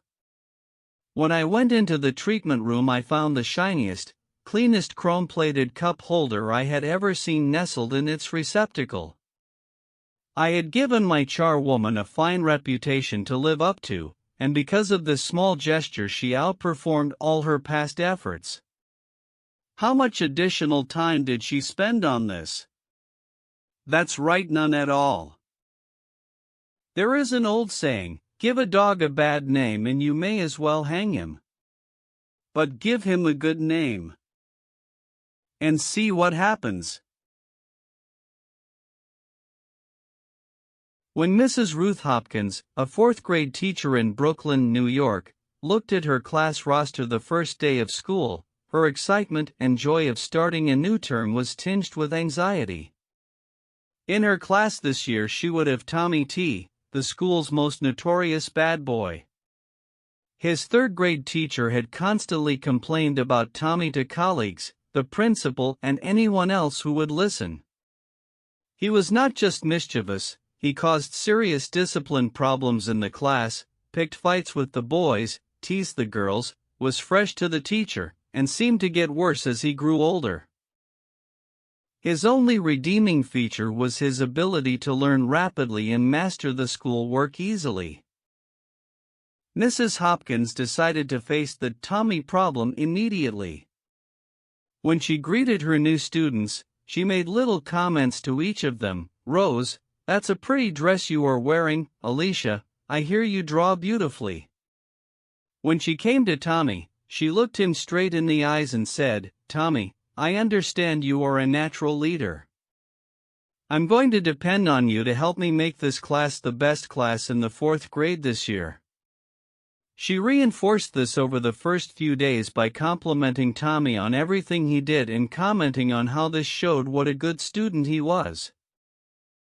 With that reputation to live up to, even a 9-year-old couldn't let her down, and he didn't.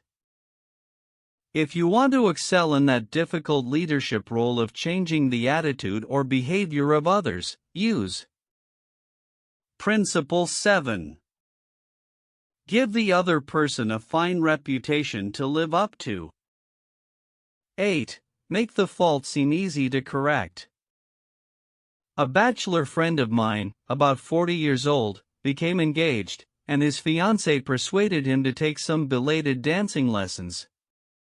The Lord knows I needed dancing lessons, he confessed as he told me the story, for I danced just as I did when I first started 20 years ago. The first teacher I engaged probably told me the truth. She said I was all wrong, I would just have to forget everything and begin all over again. But that took the heart out of me. I had no incentive to go on. So I quit her. The next teacher may have been lying, but I liked it.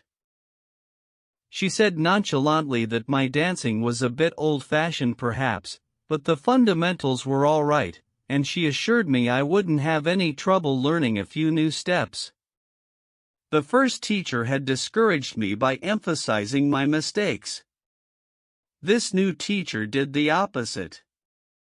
She kept praising the things I did right and minimizing my errors. You have a natural sense of rhythm, she assured me. You really are a natural-born dancer.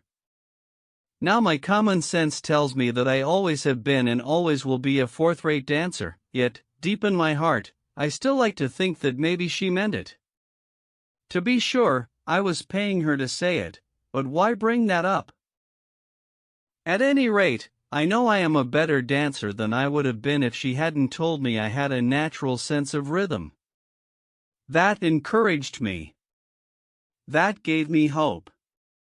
That made me want to improve. Tell your child, your spouse, or your employee that he or she is stupid or dumb at a certain thing, has no gift for it, and is doing it all wrong, and you have destroyed almost every incentive to try to improve. But use the opposite technique, be liberal with your encouragement, make the thing seem easy to do, let the other person know that you have faith in his ability to do it, that he has an undeveloped flair for it, and he will practice until the dawn comes in the window in order to excel. Lowell Thomas, a superb artist in human relations, used this technique. He gave you confidence, inspired you with courage and faith. For example, I spent a weekend with Mr. and Mrs. Thomas, and on Saturday night, I was asked to sit in on a friendly bridge game before a roaring fire. Bridge? Oh, no. No. No. Not me. I knew nothing about it. The game had always been a black mystery to me. No. No. Impossible. Why, Dale, it is no trick at all, Lowell replied. There is nothing to bridge except memory and judgment. You've written articles on memory. Bridge will be a cinch for you. It's right up your alley. And presto, almost before I realized what I was doing, I found myself for the first time at a bridge table. All because I was told I had a natural flair for it and the game was made to seem easy. Speaking of bridge reminds me of Ely Culbertson, whose books on bridge have been translated into a dozen languages and have sold more than 1 million copies. Yet he told me he never would have made a profession out of the game if a certain young woman hadn't assured him he had a flair for it. When he came to America in 1922, he tried to get a job teaching in philosophy and sociology, but he couldn't. Then he tried selling coal, and he failed at that. Then he tried selling coffee, and he failed at that, too. He had played some bridge, but it had never occurred to him in those days that someday he would teach it. He was not only a poor card player, but he was also very stubborn. He asked so many questions and held so many postmortem examinations that no one wanted to play with him. Then he met a pretty bridge teacher, Josephine Dillon, fell in love and married her. She noticed how carefully he analyzed his cards and persuaded him that he was a potential genius at the card table. It was that encouragement and that alone, Culbertson told me, that caused him to make a profession of bridge. Clarence M. Jones, one of the instructors of our course in Cincinnati, Ohio, told how encouragement and making faults seem easy to correct completely changed the life of his son. In 1970, my son David, who was then 15 years old, came to live with me in Cincinnati. He had led a rough life. In 1958, his head was cut open in a car accident, leaving a very bad scar on his forehead. In 1960, his mother and I were divorced and he moved to Dallas, Texas, with his mother. Until he was 15, he had spent most of his school years in special classes for slow learners in the Dallas school system. Possibly because of the scar, school administrators had decided he was brain injured and could not function at a normal level. He was 2 years behind his age group, so he was only in the 7th grade. Yet he did not know his multiplication tables, added on his fingers, and could barely read. There was one positive point. He loved to work on radio and TV sets. He wanted to become a TV technician. I encouraged this and pointed out that he needed math to qualify for the training. I decided to help him become proficient in this subject.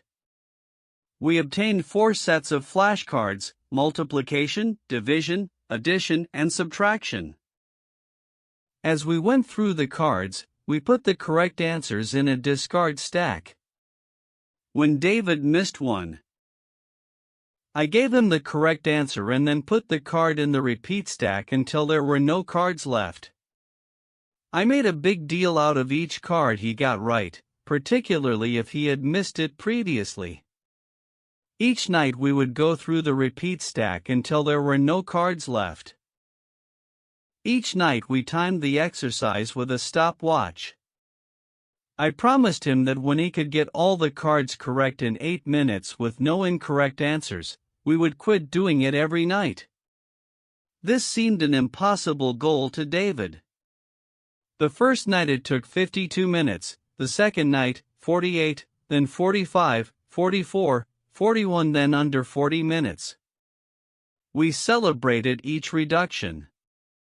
I'd call in my wife, and we would both hug him and we'd all dance a jig. At the end of the month he was doing all the cards perfectly in less than 8 minutes. When he made a small improvement he would ask to do it again. He had made the fantastic discovery that learning was easy and fun. Naturally his grades in algebra took a jump. It is amazing how much easier algebra is when you can multiply. He astonished himself by bringing home a B in math. That had never happened before. Other changes came with almost unbelievable rapidity. His reading improved rapidly, and he began to use his natural talents in drawing. Later in the school year his science teacher assigned him to develop an exhibit. He chose to develop a highly complex series of models to demonstrate the effect of levers. It required skill not only in drawing and model making but in applied mathematics. The exhibit took first prize in his school's science fair and was entered in the city competition and won third prize for the entire city of Cincinnati. That did it. Here was a kid who had flunked 2 grades, who had been told he was brain damaged, who had been called Frankenstein by his classmates and told his brains must have leaked out of the cut on his head. Suddenly he discovered he could really learn and accomplish things. The result? From the last quarter of the 8th grade all the way through high school, he never failed to make the honor roll. In high school he was elected to the National Honor Society. Once he found learning was easy, his whole life changed. If you want to help others to improve, remember: Principle 8. Use encouragement. Make the fault seem easy to correct. 9. Making people glad to do what you want. Back in 1915, America was aghast. For more than a year, the nations of Europe had been slaughtering one another on a scale never before dreamed of in all the bloody annals of mankind. Could peace be brought about? No one knew. But Woodrow Wilson was determined to try. He would send a personal representative, a peace emissary, to counsel with the warlords of Europe. William Jennings Bryan, Secretary of State, Bryan, the peace advocate, longed to go. He saw a chance to perform a great service and make his name immortal. But Wilson appointed another man, his intimate friend and advisor Colonel Edward M. House, and it was House's thorny task to break the unwelcome news to Bryan without giving him offense. Bryan was distinctly disappointed when he heard I was to go to Europe as the peace emissary, Colonel. House records in his diary. He said he had planned to do this himself.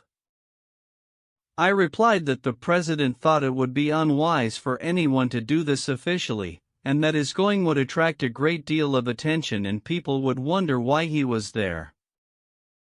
You see the intimation? House practically told Bryan that he was too important for the job, and Bryan was satisfied. Colonel House, adroit, experienced in the ways of the world, was following one of the important rules of human relations: always make the other person happy about doing the thing you suggest. Woodrow Wilson followed that policy even when inviting William Gibbs McAdoo to become a member of his cabinet. That was the highest honor he could confer upon anyone, and yet Wilson extended the invitation in such a way as to make McAdoo feel doubly important. Here is the story in McAdoo's own words. He, Wilson, said that he was making up his cabinet and that he would be very glad if I would accept a place in it as Secretary of the Treasury. He had a delightful way of putting things. He created the impression that by accepting this great honor I would be doing him a favor. Unfortunately, Wilson didn't always employ such taught. If he had, history might have been different. For example, Wilson didn't make the Senate and the Republican Party happy by entering the United States in the League of Nations. Wilson refused to take such prominent Republican leaders as Elihu Root or Charles Evans Hughes or Henry Cabot Lodge to the peace conference with him. Instead, he took along unknown men from his own party. He snubbed the Republicans, refused to let them feel that the League was their idea as well as his, refused to let them have a finger in the pie, and, as a result of this crude handling of human relations, wrecked his own career, ruined his health, shortened his life, caused America to stay out of the League, and altered the history of the world. Statesmen and diplomats aren't the only ones who use this make a person happy you do things you want them to do approach. Dale O. Farrier of Fort Wayne, Indiana, told how he encouraged one of his young children to willingly do the chore he was assigned. One of Jeff's chores was to pick up pears from under the pear tree so the person who was mowing underneath wouldn't have to stop to pick them up. He didn't like this chore, and frequently it was either not done at all or it was done so poorly that the mower had to stop and pick up several pears that he had missed. Rather than have an eyeball-to-eyeball confrontation about it, one day I said to him, "Jeff, I'll make a deal with you. For every bushel basket full of pears you pick up, I'll pay you $1. But after you are finished, for every pear I find left in the yard, I'll take away $1. How does that sound?" As you would expect, he not only picked up all of the pears, but I had to keep an eye on him to see that he didn't pull a few off the trees to fill up some of the baskets. I knew a man who had to refuse many invitations to speak, invitations extended by friends, invitations coming from people to whom he was obligated, and yet he did it so adroitly that the other person was at least contented with his refusal. How did he do it? Not by merely talking about the fact that he was too busy and too this and too that. No, after expressing his appreciation of the invitation and regretting his inability to accept it, he suggested a substitute speaker. In other words, he didn't give the other person any time to feel unhappy about the refusal. He immediately changed the other person's thoughts to some other speaker who could accept the invitation. Gunter Schmidt, who took our course in West Germany, told of an employee in the food store he managed who was negligent about putting the proper price tags on the shelves where the items were displayed. This caused confusion and customer complaints. Reminders, admonitions, confrontations with her about this did not do much good. Finally, Mr. Schmidt called her into his office and told her he was appointing her supervisor of price tag posting for the entire store and she would be responsible for keeping all of the shelves properly tagged. This new responsibility and title changed her attitude completely, and she fulfilled her duties satisfactorily from then on. Childish? Perhaps. But that is what they said to Napoleon when he created the Legion of Honor and distributed 15,000 crosses to his soldiers and made 18 of his generals marshals of France and called his troops the Grand Army. Napoleon was criticized for giving toys to war-hardened veterans, and Napoleon replied, "Men are ruled by toys." This technique of giving titles and authority worked for Napoleon and it will work for you. For example, a friend of mine, Mrs. Ernest Gent of Scarsdale, New York, was troubled by boys running across and destroying her lawn. She tried criticism. She tried coaxing. Neither worked. Then she tried giving the worst sinner in the gang a title and a feeling of authority. She made him her detective and put him in charge of keeping all trespassers off her lawn. That solved her problem. Her detective built a bonfire in the backyard, heated an iron red hot, and threatened to brand any boy who stepped on the lawn.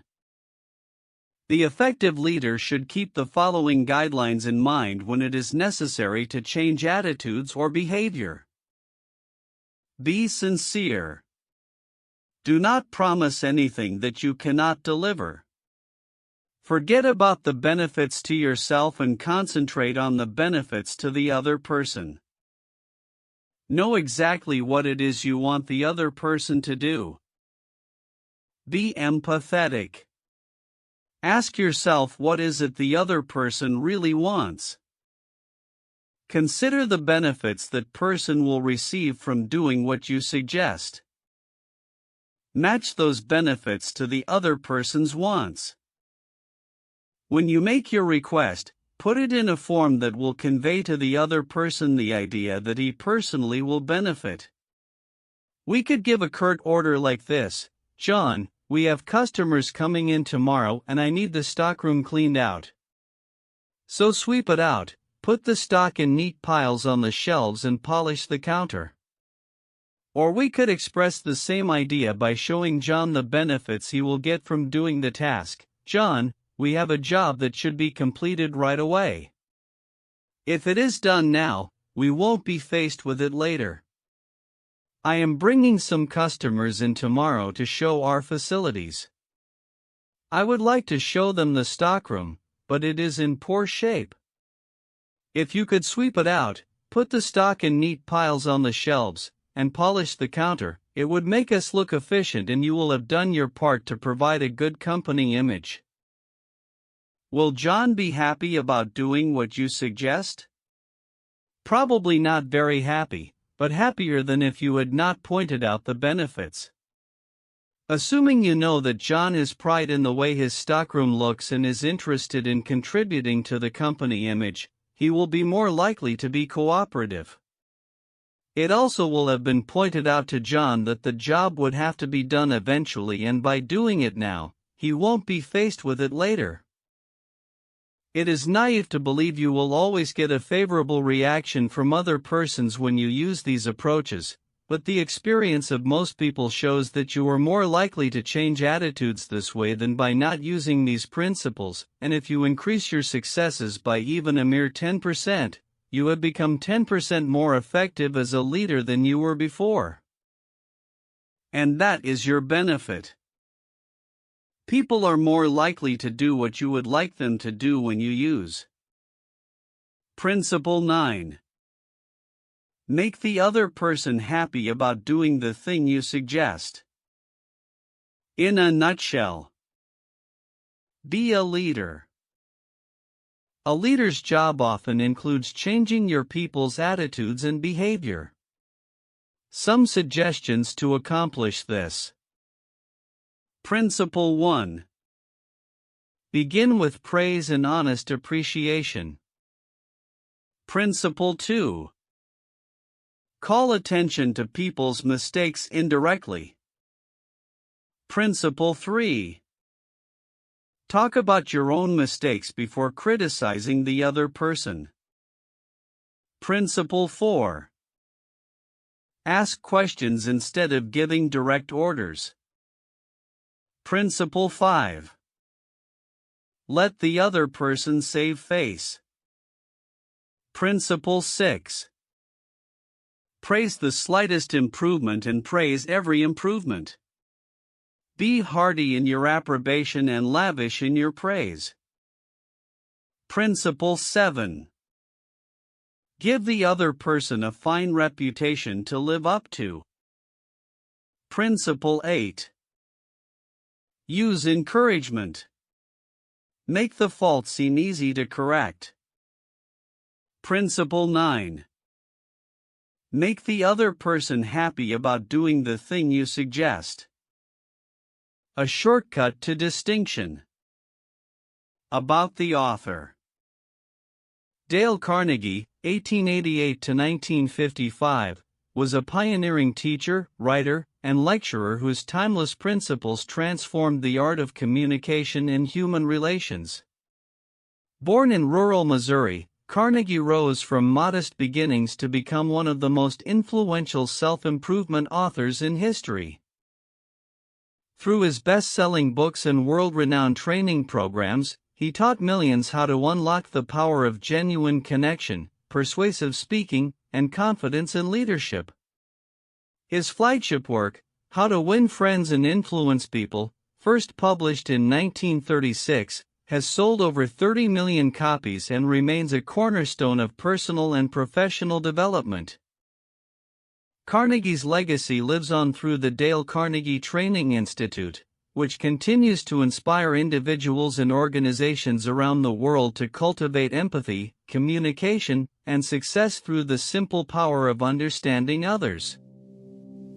Pigeon, Publishing House, presented How to Win Friends and Influence People. Author, Dale Carnegie. Thank you for listening to this audiobook. We hope you've enjoyed it.